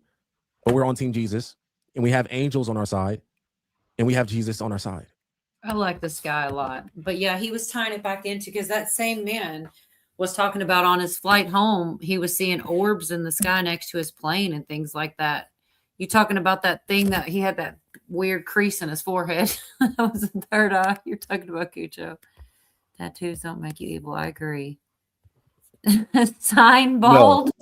No. Yorga. That's a good one. Oh, that's a real good one. He does kind of look like a bald Seinfeld. That's great. Anyway, I really enjoyed that one he put out. What did the woman? I remember the chick. That MRFer is not real. She saw something that day. Mm-hmm. But anyways, they go in. I have another video. I don't think I'm going to get into it right now. If we're still here hanging out and doing nothing else, I'll pull it up again. But they're talking about the different dimensions. And I really think that same preacher that he shared, I think he made a lot of good points about when the devil brought Jesus to the mountaintops and just how the disappearing, reappearing things in the Bible are like dimensions. And I mean, I guess that's not what, I don't know. It's just another way to look at it, because I don't really know anything for certain, but it does seem like another way to look at it. Any thoughts from you guys? Cujo, are you still here? Or if you do have to go, it's fine. I do have, he actually sent me this week. No, that's how I want to be. Yorga. That's how I was. That's how I did Yorga too. I had to fight the urge to do that to Yorga when he was taking his break. I wanted to guilt trip him, but I'm like, dude, if I'm a good friend and someone says YouTube sucks right now, it's bad. He guilt tripped me. No, I didn't actually. I thought, no, I know you were pretty bad. You were cool about it. Because I didn't want to do that. Because if you think about it, like, I'm a shitty friend if I do that. Yeah. If you say, hey, it's bad for my mental health, and I'm like, screw your mental health, hang out with me anyway, then I'm a shitty friend. So, yeah. I wasn't going to do it. But God, I had to fight the urge. Man, I got a lot better attitude now. So. Oh, well, I even like, hey, that's how much I love you. Even when you have a shitty attitude, I still love you. That's how my uncle is. I mean, he knows it. He is proud of it. And it's like, hey, you invited me up, so I take what I can get. He's right about that. So I did save some of the videos, though. He sent me this week about same stuff, non-human life and the mysterious passage in the Bible. It's crazy because it's flooding the internet. I think it's almost, it needs to happen. Okay, let me just see though, because I think it doesn't even matter. Whichever one you sent here, I'll send the next one, play the next one after. Because there were only two and they were both shorts, and they were both good. Same line of things I'm thinking and looking at you, but different people. Well, maybe. Do I have? Oh my gosh. Shoot, stop sharing. I'm sorry. I'll get it together eventually, maybe. It's right here. I don't know why. Let me try again. I just didn't want to share any names or anything on accident because this is through a messenger app. Is this the one? Yes, it's right here. But there's no right here. So play button. There we go. What is going on? Stupid.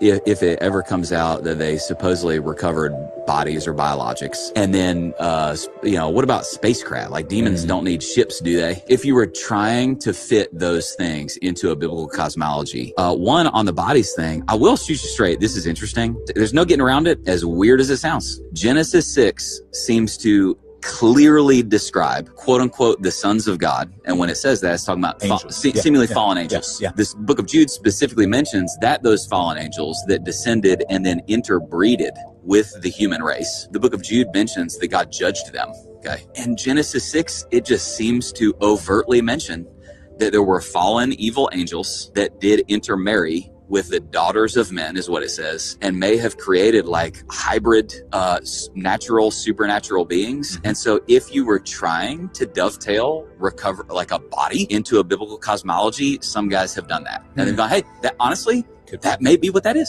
I don't know if I'm in, I'm just saying. And then this one's even more of a stretch to me, but I'm just going to say it because people ask.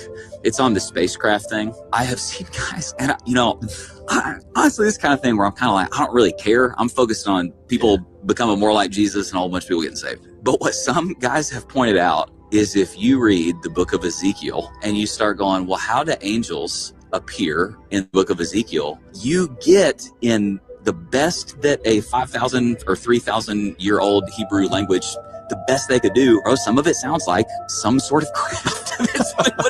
I'm looking at it right now. I'm reading it. This is Ezekiel 1.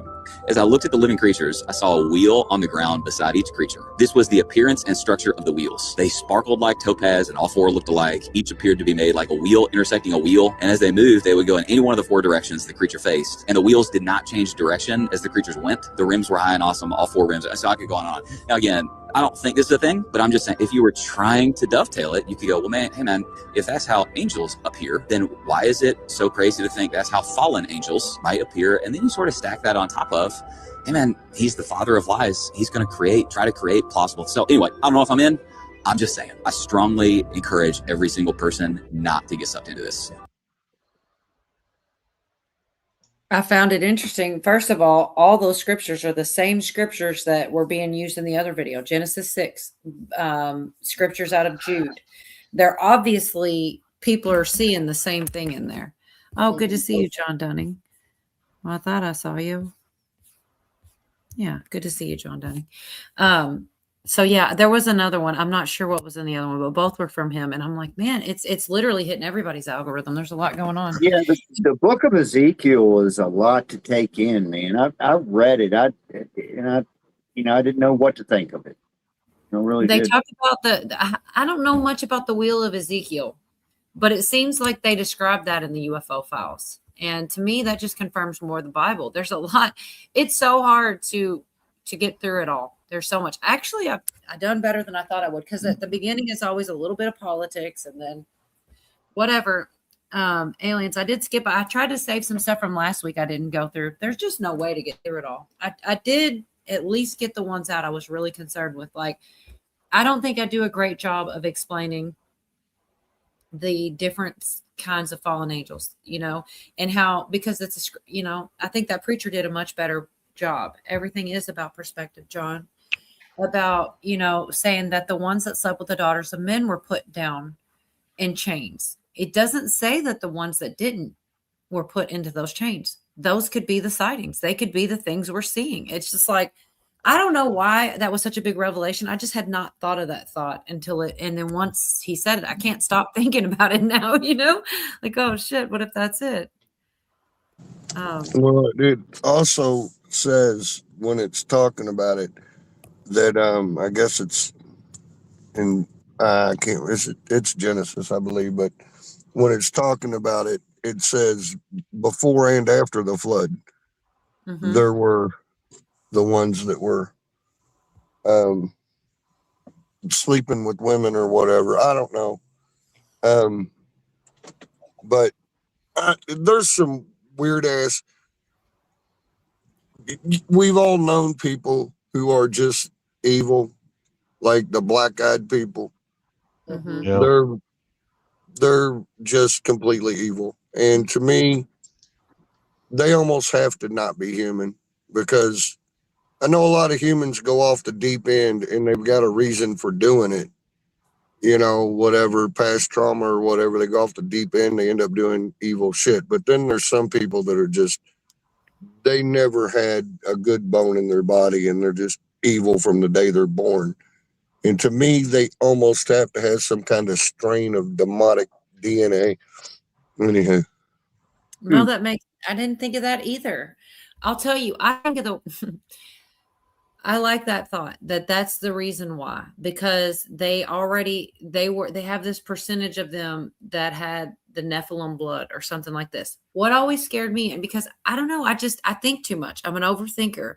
And it's like, Okay, I know that I have good intentions, have a good heart, and think to be a decent person. I don't think I'm a good person. I wouldn't even go that far. Let's just say decent. Nicola, you're not Nephilim, and you have no Nephilim DNA.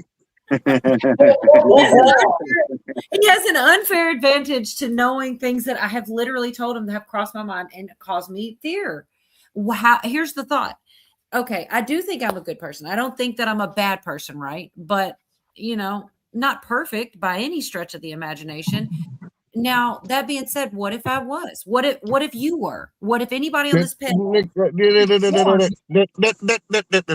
Please stop. Sorry, guys. I have to interrupt this because I am a relative and I feel responsible for this crazy ass line of thought. Like I failed her in some way, shape, or form. Oh my goodness. Whatever, whether you are part Nephilim, and if you got it, it came from your dad's side of the family, okay? But even if you are, once you've accepted Jesus Christ, you are completely cleansed and reborn. You're not doomed to I'm evil even though I try to be good. It doesn't matter whether their actions are good and evil. Jesus stands in between you and the accuser. He did all the good stuff. You did all the bad stuff. Doesn't matter as long as you put your trust into him. And finally, I went through a phase. Of course, I was like 12 or 13 that I used to think to myself, what if I'm the Antichrist? I'm toast. Anyway. Friends in the freaking family. That's yeah, I said 12 or 13. I mean, I don't really think it anymore. I was younger, maybe not that young, but I was younger. I just think a lot of different possibilities. Anyway, I was There just giving could you be people who. Oh, for sure. Oh, Cola's an overthinker. I didn't notice that. Yeah. Okay. Well, there could be Not people her. that have like some Nephilim blood. And over time, it's kind of watered down, like a spectrum, right? So it's an But internal struggle. I agree, maybe. Truly evil people never ask themselves. It never crosses their mind. Gee, I wonder if I'm evil. They You know don't what? think I wish he was. He's literally said that same thing to me before. I wish he would have been here to hear you say that, because that's like the same kind of thought process that he did. I'm just saying the thought. I can't imagine it. I can't believe it hasn't crossed everyone's mind, because here's the thing: you have no choice who you're born to or what DNA or genetics that you are born with. So the thought is kind of terrifying that, oh shit, I was just born in this line where all this terrible shit happened and now I'm evil inherently. But yes. You know what? The next time I have to fill out a form and it asks me what my race is, I'm going to put Nephilim. I love that. Good thinking. Oh my gosh. Well, I'm just saying, I don't think that I am. I liked what I was trying to go the opposite way with it. When he said some people have the black eyes and are almost evil, like maybe that's them. But maybe that's the greatest sign that I'm not in that genetic pool, is that I want to be good. I give a shit. I don't want to be a person. But to say no one's perfect, so, that's an issue all in itself if you think you're perfect. But I just wouldn't think that I'm a bad person. And I don't know. It's just a thought that I had. I feel like I'm surprised other people don't think of these things. You have no choice of who you're born to. Even, okay, here's another thought experiment for fun. What if you could be the illegitimate child or forgotten by, and be in the bloodline of the like Rothschilds or the 13 families, and we think they're so evil and stuff. All it is you're born to this family. That really doesn't say anything about you as a person. It's just like what you were born into. That's just the thought process I have. But I know he totally outed me. I wasn't going to totally say it, but he knows, because I totally said it to him before. Like, how do we know? How do we know we're not? The bloodline's out there. How do we know it's not us? But I believe in free will, and you would know. Right. Well, and like you said, and like he has said in the past, you wouldn't care, Tacola. Right. Yeah. All right. Whatever. I am glad he came up. He was obviously sick. he wasn't feeling good and came up anyway, so I do appreciate it. And I know I go all over the place. I would like to say one more thing. Like, I want to play one more clip because I mentioned earlier we're up to 16. So as far as missing people, either missing or DEAD, that are tied into NASA or whatever thing, that number was like 12 or 13 not that long. It's up to 16 now. Now, what's weird is the one that they're going to talk about first, she was reported missing in 2022 or 2023. Here we are, 2026, and she's just getting added to the list. Or maybe I'm understanding it wrong. Anyways, it's Nancy Grace. She's who covered it. And at least she kind of takes it from the top and, explains it where I won't be able to say it as clearly as well as she does right here. That's true. Who is Ingrid Lane? And is it true she has disappeared, but her car is found with a boulder attack? Yes. So as far as we know, Nancy, she is still alive. She is just missing. Ingrid Lane, she was a beautiful musician. She played the violin, but she was also a neuroscientist and a bioengineer affiliated with the Mind Research Network at the University of New Mexico. Now, this place, the Mind Research Network, it had ties to Los Alamos and Sandia National Laboratories. So that is where this very, very striking connection comes in. The way that Ingrid disappeared is so chilling, Nancy. She was actually at a retreat that she was supposed to be on a week-long retreat at a place called the Bodhi Manda Zen Center. And according to reports and friends and family, she was very familiar with this place. She had been going there, I guess, on and off for about 10 years. It was about an hour from where she lived in the Albuquerque area. So she's there for one day. The very next day, she tells people that she's going for a drive. She's got to go back to Albuquerque. She's got to go back to Los Alamos. She wants to hike over there and she'll be back later. Now, this struck a few people as odd because it's like you're going on a Zen retreat, but now you're going to drive a bunch of hours, even though you're supposed to be meditating. Now, here's where it gets a little weird. So she's driving along State Route 144 near the San Antonio Mountain and the Valles Calleja National Preserve. She is going up and up and up to the top of this mountain. Now, two people find her because she's having car trouble. And they ask her, do you need some help? And she says, I'm fine. I will fix my car. They said she seemed very determined to get to the top of this mountain. So according to these two people, they walk along and she continues. Now, later, as you mentioned, her car was found after there was an Apple AirTag that police tracked when she was reported missing. Now, there was a large boulder that had shattered near the rear hatch window of her Subaru, and the front showed reportedly major front end collision damage. We don't really have an explanation about that, but 3 laptops found inside that car, Nancy, an unactivated burner phone, and her keys were still in the ignition. Oh, she got grabbed. There's a whole lot there. Yeah. Boulder hit the front and the back of her car, 3 laptops. It's some weird, there's no doubt. However, when I first heard that, I was like, oh, this just happened. They've added her to the list. No, that happened a year or two ago. And she got added to the missing. She didn't even get added to the missing persons list till a year after she went missing, which was 2024. And I guess they're just now adding her to this list of people that are suspected missing for whatever reason. Was she in a state park or something like that, or national forest or something? She went there, yeah. Okay, yeah. But she's not the only all one. the time. Yeah. So good you weren't mad at me when you left, Cujo. I didn't know if I pissed you off or not. So what kind of work did she specialize in? Because there's a pattern of the type of Oh, yeah, for sure. Let me get to that. Let me get that because that is important. And I did actually.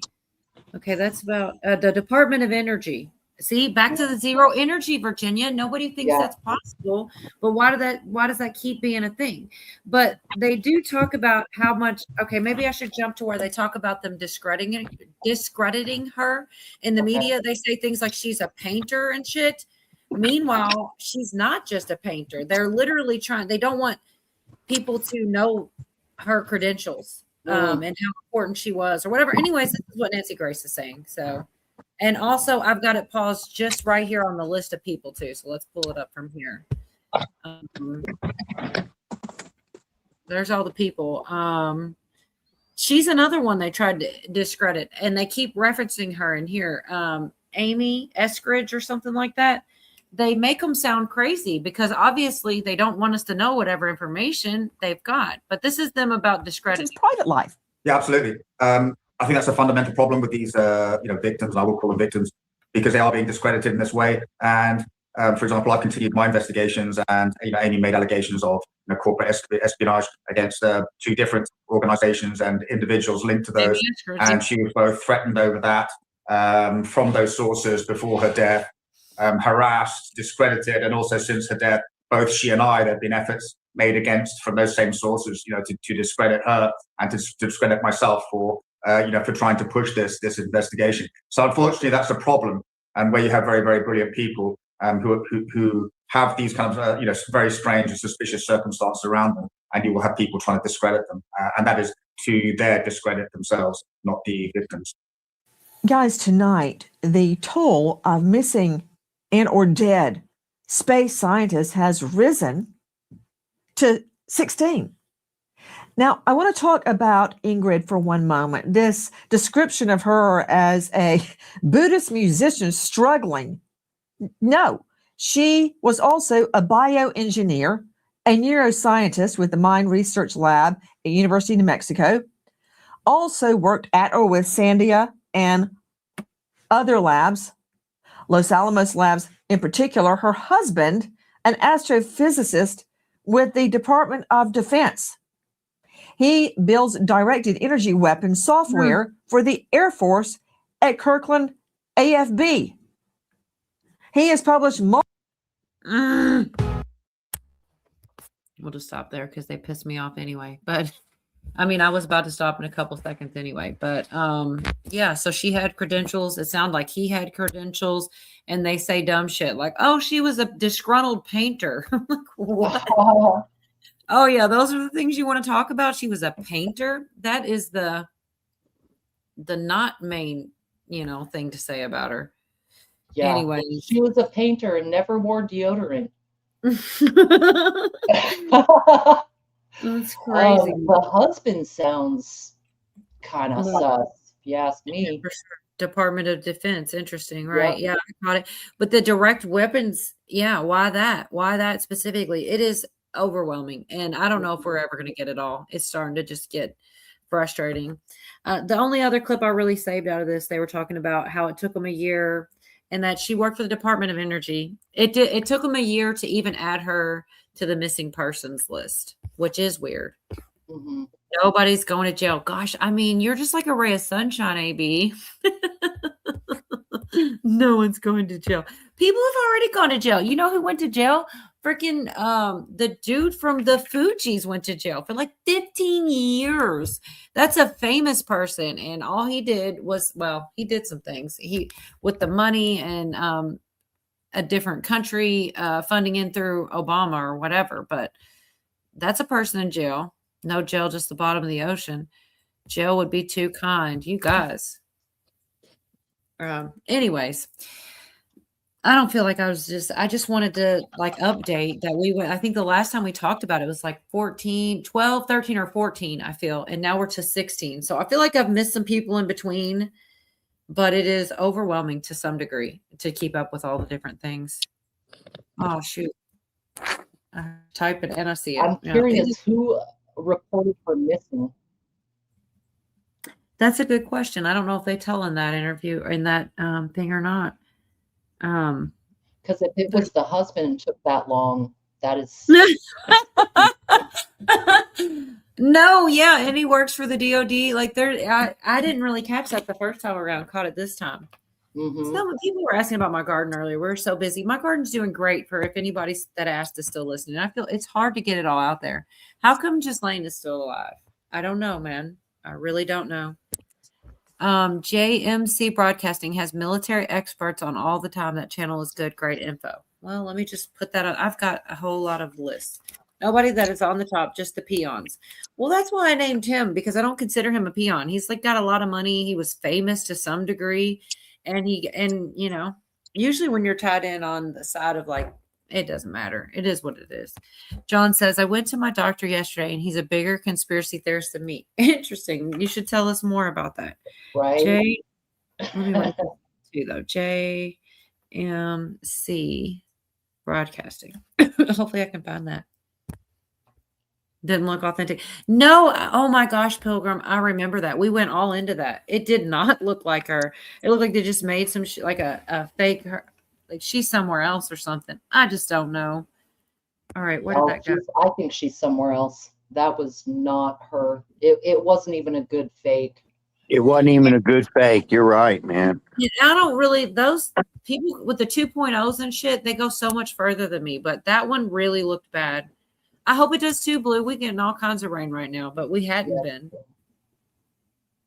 So Trump pardoning 250 people on July holiday. Watch the names. Okay. Jeff said Comey is at Gitmo. That's interesting. All right. Let's see. Where were we? Anything else? Oh, I had some. Lord have mercy. I can't keep up with my damn self. I did get through a lot more than I expected to, so that's good. I try to have more than I need. That way we're good no matter what. But so many times I leave, like the stuff that I left last week, I was like, oh, I'll play some of that alien stuff this week, except more alien stuff happened. So I didn't get to go backwards, you know, like, what are you going to do? This is more relevant. I do have a silly one. Maybe. I hope you don't end up getting kicked, Virginia. Oh, shoot, this stupid thing. Yeah, I'm getting glitchy audio, so it's possible, but I'm gonna write if it you out. possibly can come back, because no pressure, no, put it all on you. If you do make it back though, and you're here, I probably will do some Michael Jackson stuff. If not, I'll just leave it. It's not a big deal. I really do consider doing one more night, just like an hour or two of Call It Leftovers, because I never get through it all. Or every once in a while I do. I don't know what I would do then if I did. But yeah, this was just something stupid. I think this chick's funny. She does the Southern stuff, the Southern accent. She's being the greeter. Welcome to the Walmart. Hey, Wanda, how you doing, girl? Did you have your dinner reveal yet? You ever No, seen her? oh, you done had it. Ugly little baby, ain't it? I hear you, hun. Well, come up to the house. I got all kinds of nice name brand clothes to give you. Right, LEIs, mud jeans, no boundaries. Right. Ma'am, come back here. Don't start power walking now, hon. You just gonna make yourself look worse. Yeah, hon. Sometimes that alarm just be going off and embarrassing folks for no damn reason. Right. Oh, you fixing to call corporate? Well, hon, why you at it? Ask him why we got 42 registers and 2 cashiers. Right. Did y'all hear Sherry up there complaining her register keeps coming up short? Right, said it's causing her all kinds of anxiety. But she on Facebook bragging about how she just bought that new jailbird of hers, a new bass fishing boat. Right. Attention Walmart customers. Would the owner of a silver Nissan Altima with missing tags and a hubcap please come to the customer service desk? Your kid's out there throwing rocks at people's cars. Oh, wait, that's my kids. Never mind. Honey, if you're going to try to steal something that big, at least go out the garden section. Right, that's not even my department, so it's not my problem. Hey, Nancy, y'all still holding vacation Bible school down here at the Methodist Church? Dude, that was good. There was a little bit more. I actually didn't mean to exit out. God, I get doing too much. She did a good job. There was a little bit more. I wish I hadn't cut it off, but I'm not going to dig it back up. The go out the garden section got me right when I was like, okay, this is kind of over. It's not that much fun. You should at least go out the garden section. I don't know. I see her all the time, and I try not to click on them too much because then I get, flooded with them. But every once in a while, they really nail it. There was another one with a trailer park that was even funnier, but I already had this one saved. Let me see. I did have a birthday, Vicky. There's been birthdays all up in the chat tonight. Oh, stupid screen. There's got to be a way.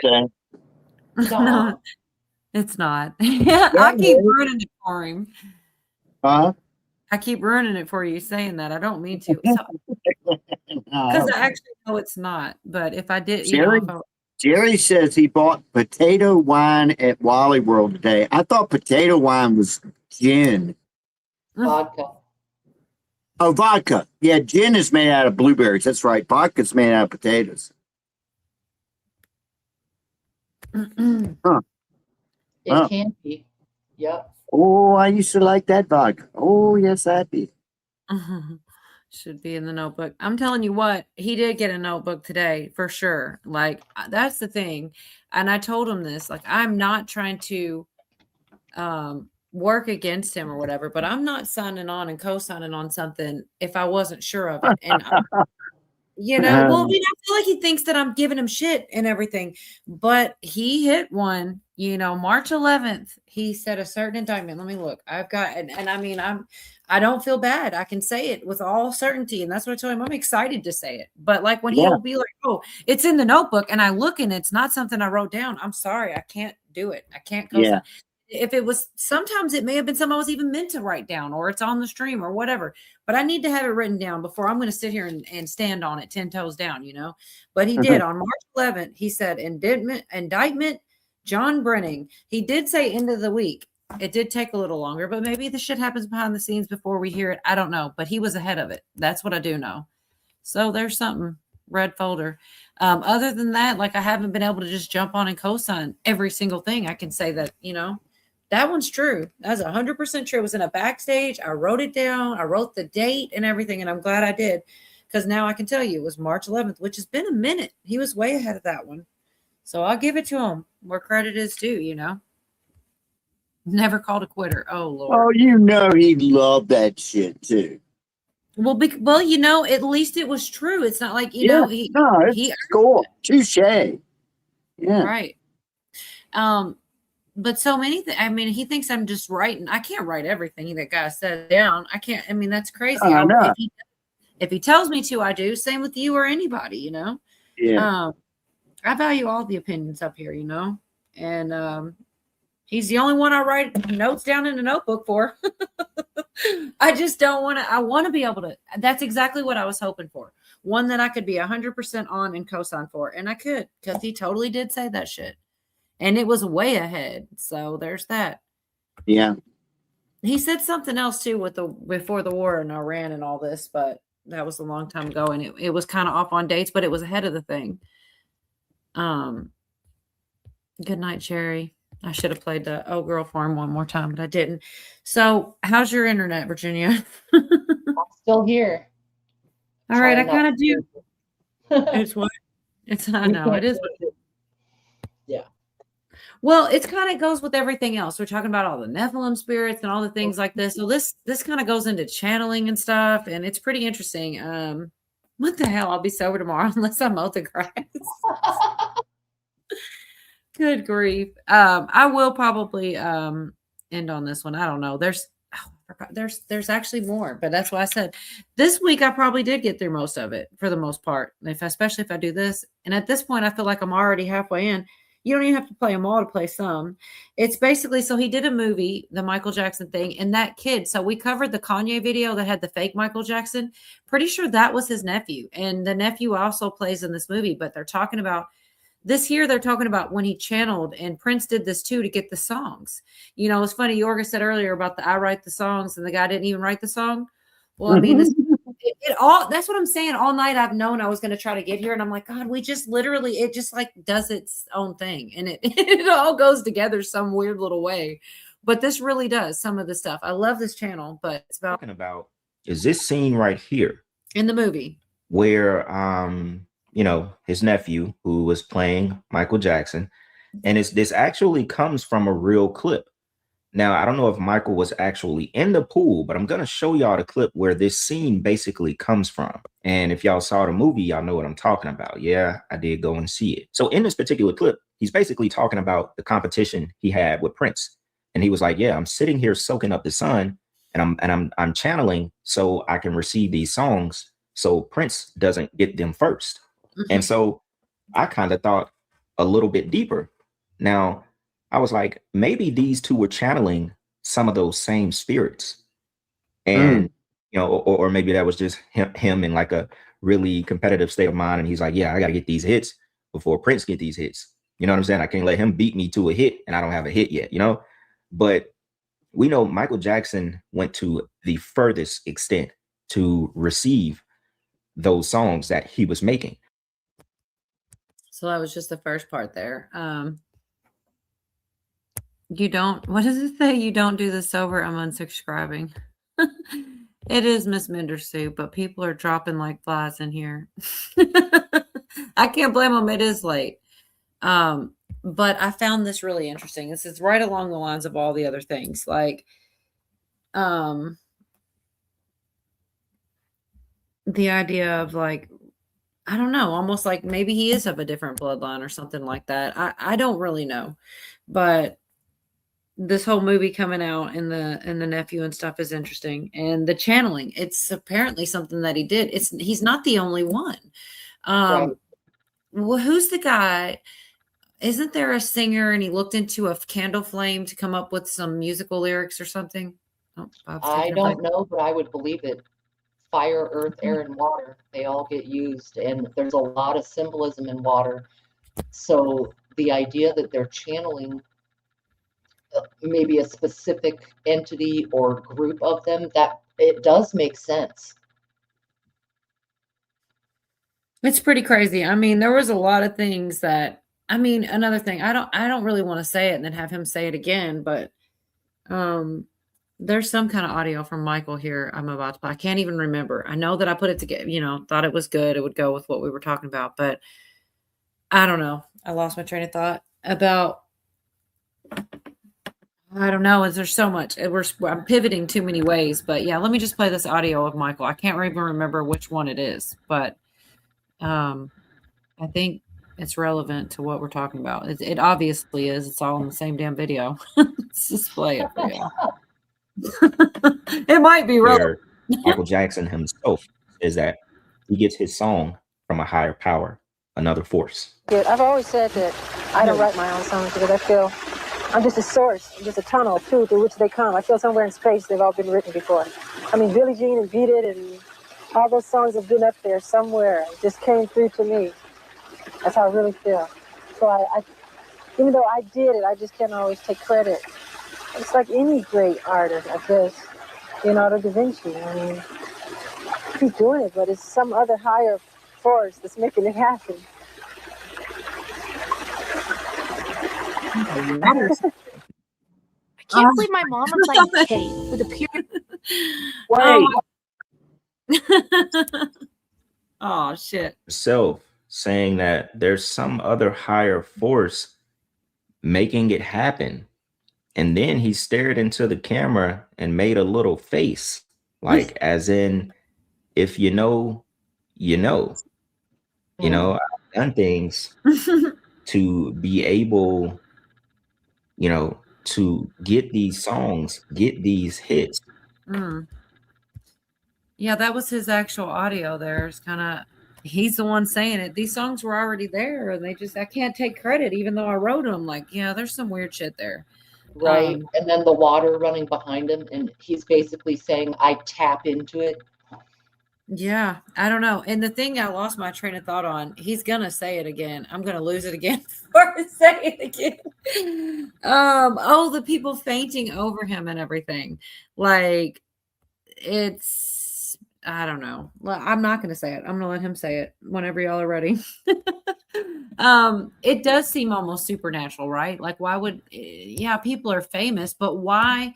There's lots of famous people, but people it's don't. not as crazy as it sounds, and I'm just hear me out on this one.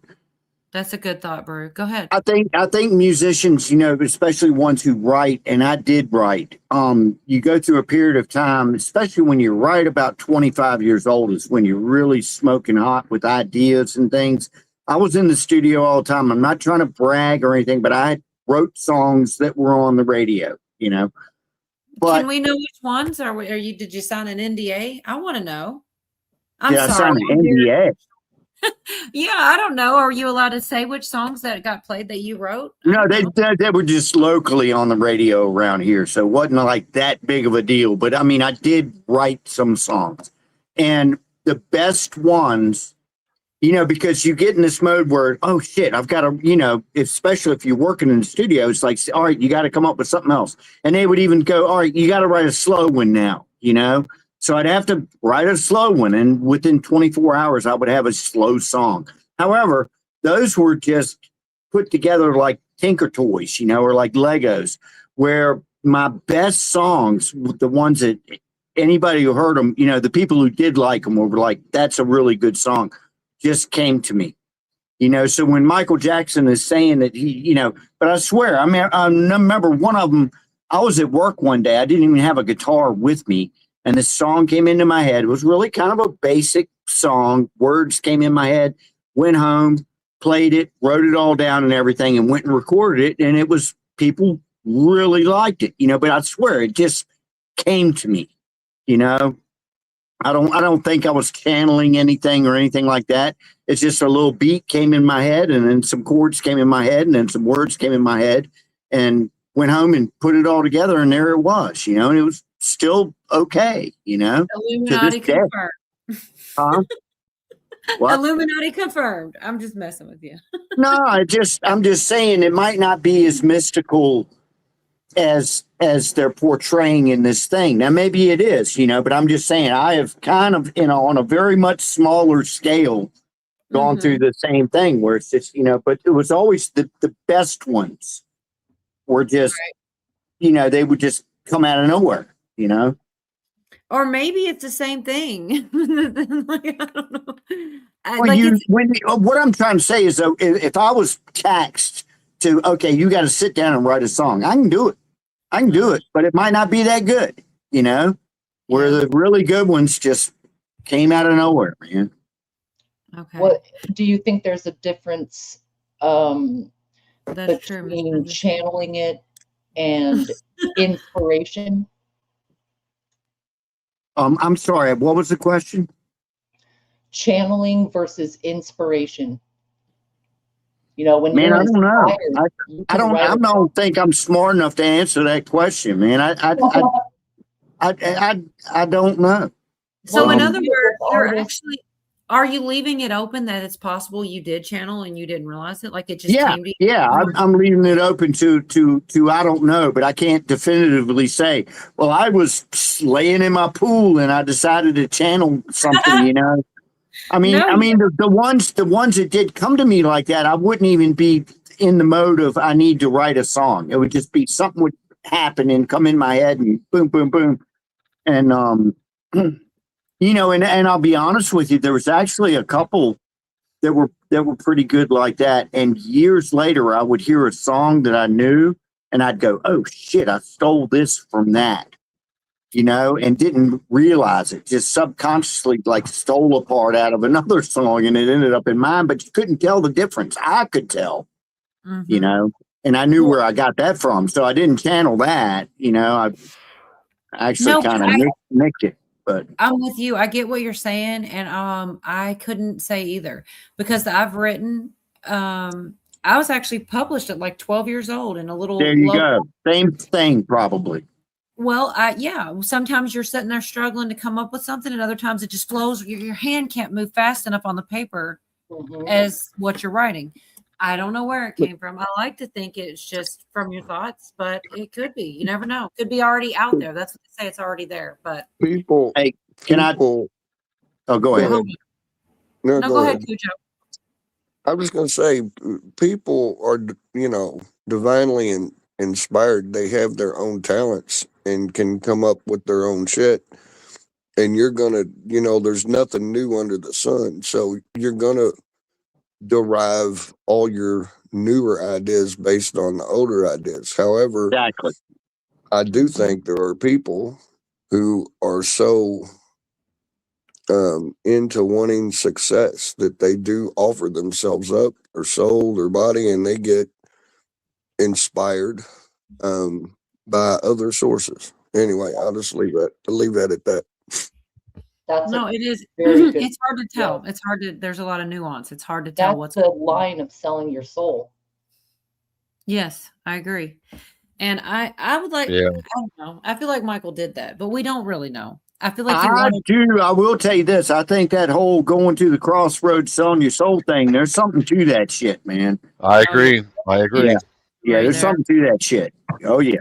Yes, I believe that wholeheartedly. And look, man, I feel bad for Michael because I know what he went through, but we were talking earlier about self-mutilation and face tattoos and all that kind of shit, but and he definitely, to the extreme, did that shit. I mean, he first started looking like Diana Ross, and then he went from that to an alien. He started out a young black boy, ended up an old white woman. Yeah. And anywho, but he definitely would fit what I would consider someone who would be so wanting validation that he would do anything, including going to the crossroads to get success. Yeah. Oh, his daddy might have walked him right down there for him, you know? Well, I I'm wish sure I still had that video that's circulated. I played it last week of this woman, person on a bus that looked just like Michael with short hair, nose job, botched nose job, funny looking face, all the things looked just like him. And he looked bothered. I know a lot of you guys saw it last week or you saw it somewhere else. It was circulating big time. Was it a guy or was it a woman or was it a man? I think it was a guy. Okay, I saw the picture. I thought it was a woman, but I don't know. It could have been. It could have been, but it looked just like Michael. Like whatever. Yeah, it did. It was creepy, but I don't know if that was real or not. This next one I almost want to skip past because I don't know. I feel like Jorgen already said he doesn't think that it necessarily people were, or what? Maybe you were pushing back on something else about fainting over him, even if he wasn't channeling. Like I don't know. I'll play it real quick. I liked his thoughts on this. I never considered this. I just thought, he's super famous. Here's what I was trying to say. There's all kinds of famous people, but why certain ones people faint and fall at their feet and other ones they walk right past and they go, oh, that's so-and-so. There's a level to the shit. And that's what I think this made me think of is like, why is he the one they faint at? I mean, he is pretty awesome. I liked Michael, but let me just learn about this stuff, that there's no way possible that people fall out and faint over a regular human being if they're not channeling spirits, if they don't have the energy of these demonic spirits to help them have that much control over another human. So real quick, I'm just going through my thoughts. Elvis and the Beatles are two of the only other ones. Everybody else, they're pretty much like, oh, I'm excited to see you. But fainting and things, Elvis, the Beatles, Michael Jackson, there's probably a few I'm missing. But anyway. His body. Imagine you getting so geeked up, so happy and excited about someone that you lose consciousness. You fall flat out. Your consciousness goes out of your body for a second. You lose consciousness. You black out because of another human being. What do you think that is?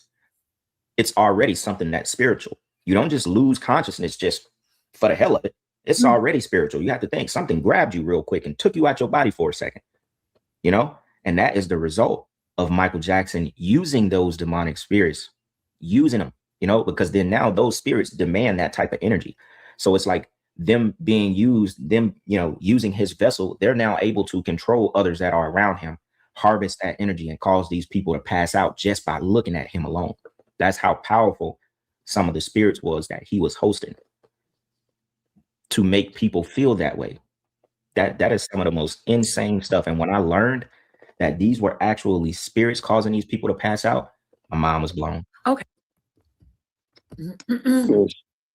Well, that's a hypothesis. Exactly. It's opinion. But were you going to say something, Cujo? Yeah, if I may. Yeah, well, women have been losing their panties over magicians and actors forever. But what I want to say about it is that when a person idolizes someone else so much, that is like a form of worship, idol worshiping and all like that, then they lay the groundwork for that if someone is, has another entity hanging out with them, that they could receive it. You know what I'm saying? Oh yeah. Almost the evil opposite of people being slain in the Holy Spirit. Good point. is what opens the portal. And Oh my God, you guys. I think there are some women too, like Taylor Swift, Beyonce, K-pop groups, like Vicky said. And it's pretty wild. Sometimes they lose it emotionally. They don't necessarily faint, but they completely just start bawling like it's an idol. Like Cujo is saying, that's the perfect word. Yeah, definitely. Well, the fallen slain and the Holy Spirit being the polar opposite was a good, I hadn't thought of that, but it pretty much kind of is, huh? Mm-hmm. I totally feel guilty for skipping over this other pastor for Michael Jackson. I mean, I found them both interesting. It's the same pastor, and I kept talking about it, and it's above our pay grade. I feel like most of us were just only going to get. He's talking about all the different dimensions, and like I said, the main gist that I got of it was just that the 10 different dimensions and how we're all like superimposed. It makes sense. Like when things disappear and reappear, like these beings or whatever, they're doing the same thing that Satan did when he took Jesus to the mountain. He took him from one location to another, like that, like here we are. Now I'm showing you all these things. Well, if Satan can do that, why can't these entities do it? Jesus alike. They are aware of the dimensions, if that's even what it is. That makes sense, I suppose. Different dimensions. And they can use them almost like portals, or they can just, what's the word? Or they just well, they know how to manipulate energy. Right. I guess so. Sorry. I hate to keep chiming in, but tonight y'all have really been talking. I wish I had my voice. God created time, space, and matter all at the same time because they all three had to come into existence at the same time. So that being said, the angels and the demons, they live outside of time, space, and matter. So it is possible for them to travel anywhere instantaneously. Yeah. Hyperspace, they were calling it. Mm-hmm. Well, you call it whatever the fuck you want to. It's whatever it is. But no, I'm with you. I'm with you. When they try to put it into like mechanics, like, well, it's hyperspace. No, it's divine, it's holy, and it's right now. Right? Isn't that what you're trying to say? Exactly. It's something that is beyond our comprehension. Right. Because we can't express what something without time, space, or matter would be, other than spiritual. So yeah, it's exactly what I'm saying. There's an old saying, like when I was young and I used to play role playing games like Dungeons and Dragons and stuff. There was something that people would say, like, well, how did he do that? And how did he do this and all that? And the game master would always say, it's fucking magic. Okay. Yeah. So that kind of fits here. Well, it's funny because exactly that's pretty much what this preacher is trying to explain. He's talking about the different 10 dimensions and multi-dimensions and taking that and using scripture to show that he thinks that both are true at the same time. It was actually, like I said, I honestly feel guilty. If I get through this Michael stuff and y'all are still hanging in there, I might play a couple clips because I should have played it too, but like it gets heavy. We're talking relativity and quantum physics and shit it is really hard to understand, but it does make sense. I mean, you can understand it enough to get the concept, and that's all you really need. None of us I can't work it out on a whiteboard. Like, what's the movie where they Good Will Hunting gets the white? I can't do all that. It doesn't mean that I can't understand the concept, and when they explain it, they do to some degree understand it. So it makes it easier. I'm not going to be the one to translate it. I can just play the clip. That's what I'm here for. Crazy about who? About, I'm losing it. Like Tom Jones. Okay. Well, I mean, all right. I'm going to go back to the Michael stuff. I'm going to try to get through these clips and be done with that. And if we do have time, I'll go to the stuff that basically the same thing Cujo was chiming in on. It makes a lot of sense. Basically, I think that he was saying the same thing that the preacher was saying for real. And this is just him. Okay. I want y'all to hear me out because there's been a lot of controversy about the Michael Jackson movie and, Jafar playing Michael, and some people were butthurt because Jafar played Michael, right? But I have a different perspective. Okay. What if Jafar had to play Michael because Jafar channeled his uncle? And because I'm gonna tell you the truth, watching that movie, that was the spirit of Michael Jackson that was shown in his nephew. So the best way to channel someone is through the bloodline. That's the only way that Michael could come through like that. So before you guys judge the movie, number one, watch the movie. And number two, pay close attention to Jafar's mannerisms, because that wasn't Jafar. That indeed was the spirit of Michael Jackson. Now, I'm not going to lie. I saw the movie and she is very close, because I myself was wondering how in the hell does he sound just like Michael Jackson? Some of the mannerisms were actually insanely on point. And it's like, how much studying and, rehearsing do you have to do to be exactly like your uncle? What better way if we just actually try to channel his spirit? What better way if we actually use the books of 777 and Aleister Crowley and do some of the same things he did to channel spirits, then we'll try to channel him. Somebody said, I saw Michael's face multiple times. His spirit was for sure there.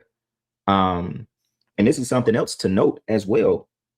Somebody said human nature, the scene of human nature in the movie was Michael entirely. His face was there. I cried that whole scene and had chills. Think about what Michael is actually still doing to people. This woman just said she cried and had chills. She had chills watching that scene. Anyways, I'll just stop there real quick. MJ is alive. He sure looked alive on that bus, but as someone said earlier in chat, why the hell, if it was Michael, was he on a bus? One thing for sure is I don't understand that channeling stuff, and I'm not even going to try to attempt it. I want I'm not nothing to either. do. Me Yeah. either. Were you going to leave or something, Cujo? No, I was gonna say, when I'm dead, don't ever try to channel me, because I'm your uncle too, and I'll just show up behind you and hit you with the beer bottle and go away. No, that's the thing. I don't know why he didn't say it there. It's going to probably be in a further down the line clip about familiar spirits. And that's what I would believe. I'm going to ruin it all. I should just let them, because he does a better job, where there's a scripture that says to be absent from the body is to be present with God. So they couldn't have been channeling Michael's spirit. It's a familiar spirit. It's probably some evil spirit that was following Michael around. It's not a good thing, basically. So no, I will not try to channel you or anyone else. But it would be weird. Like, that would be more like a nephew trying to channel an uncle. That would be like me trying to channel an aunt, and then all of a sudden I act like the aunt. That's creepy shit, y'all. But people are saying it looks that way. Like, that's what's going on. I wouldn't do it either. Just for the record, Bob, not a chance in hell. It's scary to me. The thought of it's scary, but I don't think that I think people still do it, whether it's scary or not. They're channeling archons. Archon? What's an Yes. archon? I don't know what that is. Somebody said earlier, people don't want to say what they don't know. I'll tell you right now, I don't know most of it. And that's why I play. I'm not that one. There it is. The ego won't allow some people to admit they don't know. Well, there are things I want to believe. I'm not sure that I do know. Now, but yes. So now to the things I don't know. What is it, Virginia? An archon. It's sort of a monitoring spirit, and they will manifest a person that maybe even someone in your life, or you'll think it's your grandma, and then a demonic face comes out. They can mimic, and but they're not the actual. Yeah, pilgrim archons. Yep, they're not channeling the actual person. I agree, Anna. No, I agree with you too, Virginia. I don't think they are either, but I think that people are trying. I've heard of that. I watch some of these channels here on YouTube about it. People talking to spirits and going researching spirits, and from what I understand, mimics are very dangerous. Yep. They're nothing to be trifled with. If you hear a voice that sounds like yours or a loved one's, get out of that situation right away. It's a trap. That's all it's what I've heard. Yeah, it's dangerous.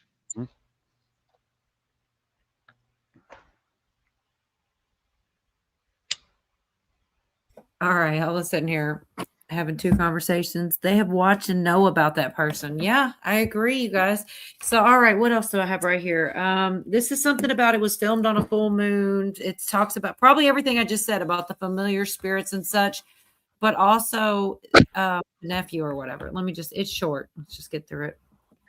Here goes, it says, Jafar said they filmed earlier at the same place where Michael had filmed it. He said there was also a full moon and said it was magic. MJ was there. Somebody said this was the highest form of ancestor reverence I've ever seen.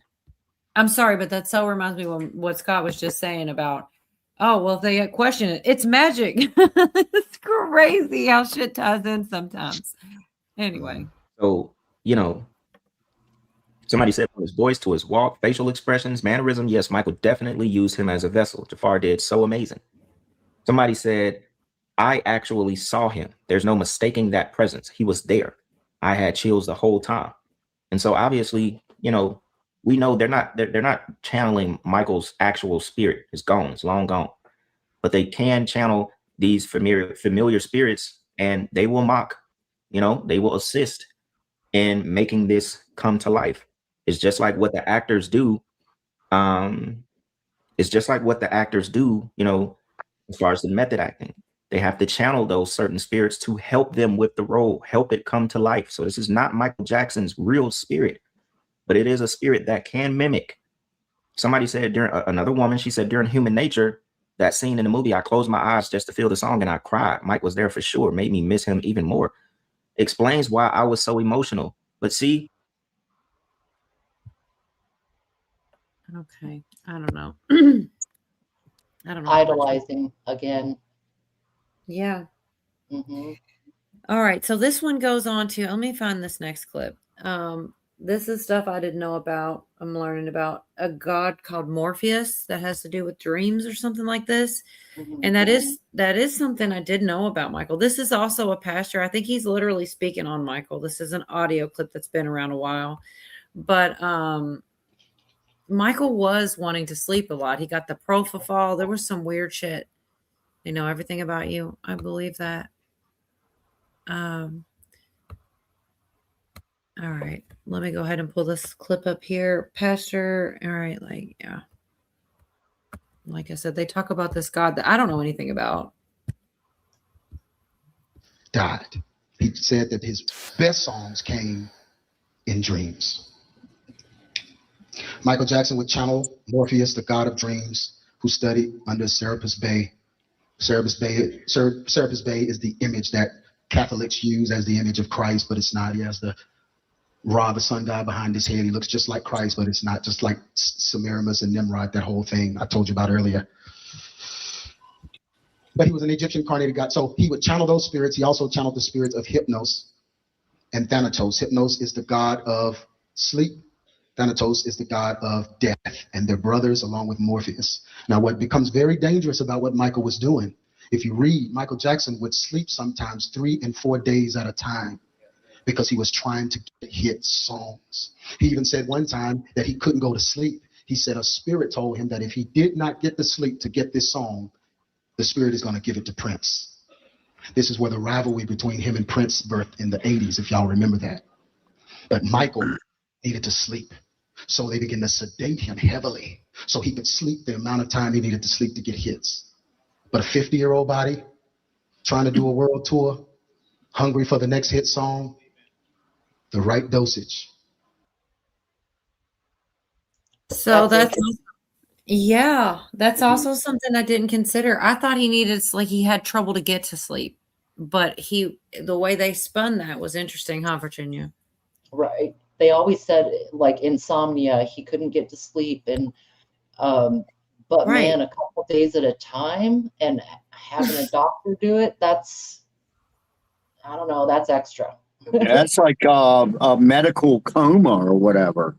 Right. It's what the drug that he was on was the drug that they used to do plastic surgery and stuff. It was like supposed to be for a nap or whatever. It was not, it would not be for something as simple as going to sleep. You know, it was something for a surgery.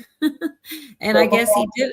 Yeah, propofol. That's the drug that the doctor was giving him to help him sleep. Like, you know, Very you think what are the things you would think when you think to sleep? You know, not that, right? With the one Ambien. I'm Right. sorry. I'm laughing when Ambien put that. He said beer.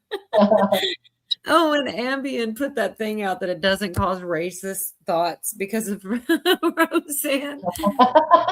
Not a side effect. Oh my God, that's like the funniest thing I've ever heard a drug company do. Respond to something like that. We do not cause racist thought. I couldn't believe it. You know, I was on Roseanne's side of that thing, but that was still funny. John said, AI probably wrote, I write the songs. Oh my God, John, you weren't here for that. You see how shit just ties together? Yorga was actually saying that earlier before you were here. And he was saying it was funny because he didn't write the song that that make the whole world sing. He wasn't the original writer, right, Yorga? Yeah, Barry Manilow. I write the songs. Big hit. He didn't write it. That's hilarious. But isn't it I funny? know. Hilarious. He didn't write that song. Every time I hear it, I start laughing. Yeah. Well, I'm thinking if Michael was doing that back to the Prince days, he probably built up a tolerance to everything normal. I guess, man, it's nuts. It's hard to. So let me see. Oh man. My wife is in the profession, you know, and she said that more people die from the anesthesia than anything else during a surgery or medical procedures. And that's why they have a specialized doctor to handle just that medication because it's so dangerous. That poor guy, his life must have been a wreck, you know. I feel bad for him too. I really do. He did have a hard life. I only have 2 more clips. The first one's talking about he used spirits to dance, and he did dance like a mofo. I don't know if it was spirits or not. The second one is the one I'm really excited to share because it ties right the F back into Nephilim. And now you know why I took you on a crazy ride. But what are the odds, right? Like, I wasn't looking for this shit. It just shows up in my weird little world. But it does. It ties right back into Nephilim and Nephilim spirits. But this one here is just about dance. I do believe this stuff. He's see the 777 right here. They're going to talk about that too. I think they already did a little and they talk about it again. I mean, he could have had any numbers in the world. He chose those numbers to be on several different sleeves and outfits. But yes, he also used the help of spirits to help him dance. Those Korriban spirits, he used them as well. Remember, they said he would be dancing uncontrollably. And if you watch the movie in the beginning, he couldn't even stop dancing when he was learning how to record. He couldn't even stop moving his feet in the studio as a kid. And when he got older and learned Aleister Crowley teachings that they all have to learn, remember, Pastor Darby said it the best. It's not about being famous. It's about your ability to be used by demons. If you have the blood, if you can host the spirits, if you have the want and ability to be used by these spirits, you can channel them. You can reach the success that a lot of people will never see or even be willing to try and reach. Your ability to be used by them. That's the only way to reach people the way Michael Jackson did. We're talking about the most famous artist to ever touch this earth. We're talking about something that will never happen again. So you can only imagine the spirits that he was able to channel, the things that he had to do. He said this man wouldn't sleep for days, or he would sleep for days just to channel and get hit songs. Think about that. Think about what he was actually doing in order to keep this kind of success. And that's why I said, as soft and sweet you think Michael Jackson was, this eventually just became a thirst for him. You know what I'm saying? We're humans. So when you get that kind of power, when you get that kind of force behind your name, behind yourself, you seek it out. That's what you want. That's what your life is about. You're built on that. We don't even have to talk about everything else, his demise and how it all happened with Sony and everything. Michael Jackson was a regular ass human. You know what I'm saying? And his fame, everything that he gained was by channeling. he does mention the Sony, says we don't have to go there, but that was interesting too. Right. and I know you know a lot of that, Virginia. The thing that I noticed is that both Prince and Michael were attached with Sony. And, he called Tommy Mottola a devil, which big thing to say. And both of them were about to own at least 50% or more of Sony. And that just can't happen. Think about what I think about when that got brought to my attention and the rabbit hole I went with that. All the famous people in the world, hella famous. It takes a Prince or a Michael to get to a point where you might get to own a percentage of Sony, that company. Usually they're the winners and you're just playing for them. You're just underneath them. They both got so big but look what they had to do just to beat the system. And neither one of them got to truly beat the system because they both met untimely fates, just a coincidence though. Nothing to see here. It's pretty trippy. Anyway, I had to go on that tangent because the Sony connection is wild too. Bruce says 7 is the perfect number. I think Michael is a sad case. I think a lot of musicians, artists, actors, whatever, they sell their souls in a pretty literal way. What I think sets Michael apart a little bit is that before, I hope that's true, Vicky. Go ahead. Sorry. When he was, what was it, about 5 years oldish, that the Jackson 5 was put together. And that's sort of before the age of accountability. It's before the age of reason. He had no idea. He was an innocent child, and his own parent took him to the crossroads and offered him up as a sacrifice. Mm-hmm. And over time, maybe he did do some channeling or questionable things. And if he did, he's accountable for those choices. But I'm saying with him in particular, one difference is really that he was sold, exploited, offered up. Yeah, agreed. And I don't want to, I don't know. I don't think he did the things with kids that they said. There was too many things that came out after the fact and not enough against him. But, like one of the ones is Aaron Carter. And I've had it in a playlist 2 weeks in a row. I didn't put it, I don't think I played it either week. I had it last week. I'll probably dig it back up after this last clip. It's just Aaron Carter talking about how his mother wanted him to say terrible things against Michael that weren't true just to sue him. Mm-hmm. And he openly says it and puts it out there. So, to think that none of these other, like they weren't out there looking. There was a lot. I can't remember what thing I watched where they talk about how you have to go through all the people that went through Neverland. Okay, so when they were trying to build a case on Michael and they had, the kid that he had a mother who had already had a couple lawsuits, like all the people had holes in all their stories. It was kind of crazy. The kid that never died of cancer, that was supposed to die of cancer. I'm not trying to be an asshole, but that's how it went down. I don't think the kid ever died. I don't really know. But during that time, the investigators that were trying to build a case against Michael were interviewing every parent and child, man, woman, and child that had been to Neverland Ranch. And none of them, 0%, were like, yeah, my kid. It was exactly the opposite. They couldn't find more. And they say you got a sicko of the mind like this that does these terrible things to kids. They always have huge numbers of victims. It's not 1 or 2. It's 50. It's 100. And It's just pretty unlikely. I don't know. Just a thought.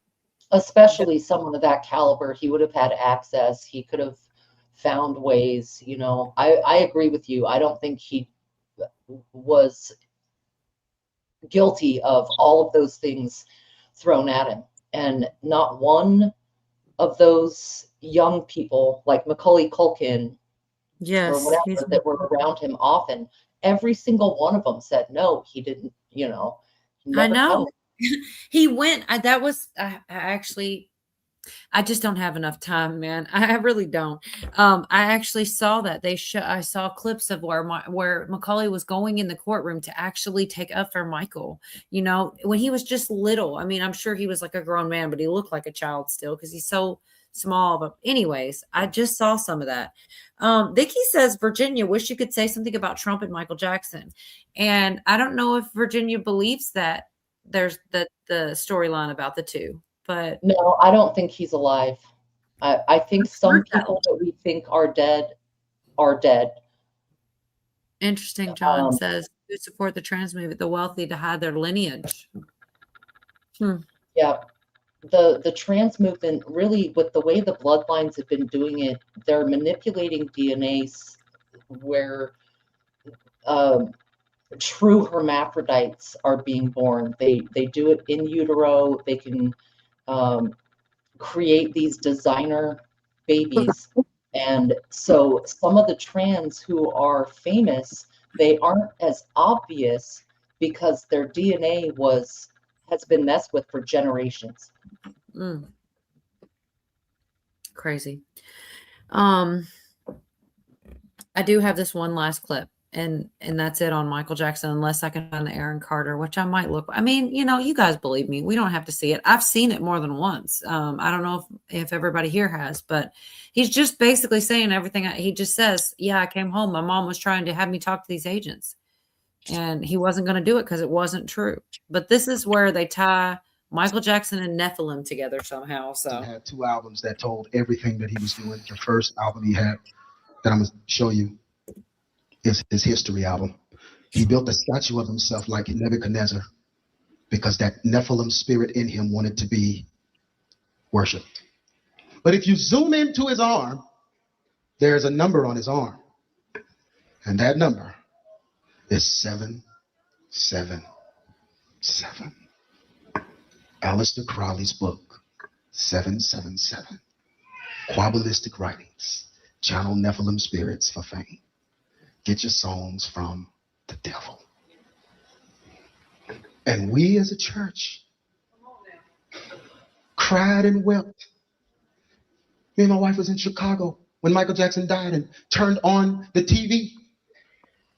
And Sweet Holy Spirit Church in Chicago came on TV and said, we're going to have a memorial service for Michael Jackson. The whole church wore one glove. The choir wore one glove. And they began to have altar call doing Man in the Mirror in the church, worshiping Michael Jackson in God's house, a channeler of Nephilim. What are our young people supposed to think when they're wrestling in the bed with stuff in the middle of the night? Night crawlers creeping in their room and sending signals and messages in them. Very powerful clip right there. One of the first people to really expose what Michael Jackson was doing. Remember, the symbolism is always there. And a lot of people didn't actually know what this stuff meant. yeah, I didn't know much about the 777 that it tied into Nephilim, but I found it interesting. And I was like, are you kidding me? Like, I had to include it when they got to, I'm like, well, this is just flipping full circle. And back to Nephilim again. Anyway. Well, one of the old powerful religions involves Saturn. You have Saturn and the black cube, and that's a very deep hole. And sevens are the shape of sickles as well. And Saturn is like one of the OG gods in certain belief systems. So it can be interpreted in different ways. I don't think numerology is inherently evil. Aleister Crowley definitely was all about the 777, but I think that ties into the Saturn worship and the black cube. Okay. How is that different? Okay, you got Saturn worship and the black cube versus what was the other? The Nephilim and the 777? No, like Minder Sue and Brew kind of are saying like it's God's number, and it could be. In some belief systems, it's a pretty holy number. Right. But Satanists use it also. So there's some interpretation there. The good and the evil use 7 for their own purposes. That's very true. Use it on both sides. I mean, shoot. I went to look thinking that for my last playlist, because I knew it was the 10th because it's the 20th. And when I get it pulled up and I see Scotty Martin, well, I know I'm too far back because the guy's been dead for a couple months. Like, I loved that channel.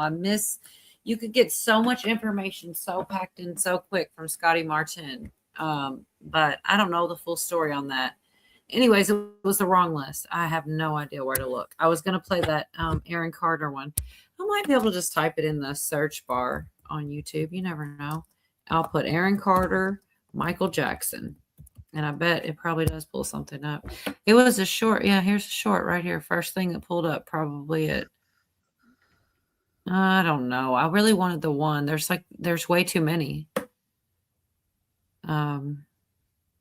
Disturbing Michael Jackson allegation. He's so young. Talking to Howard Stern on that one.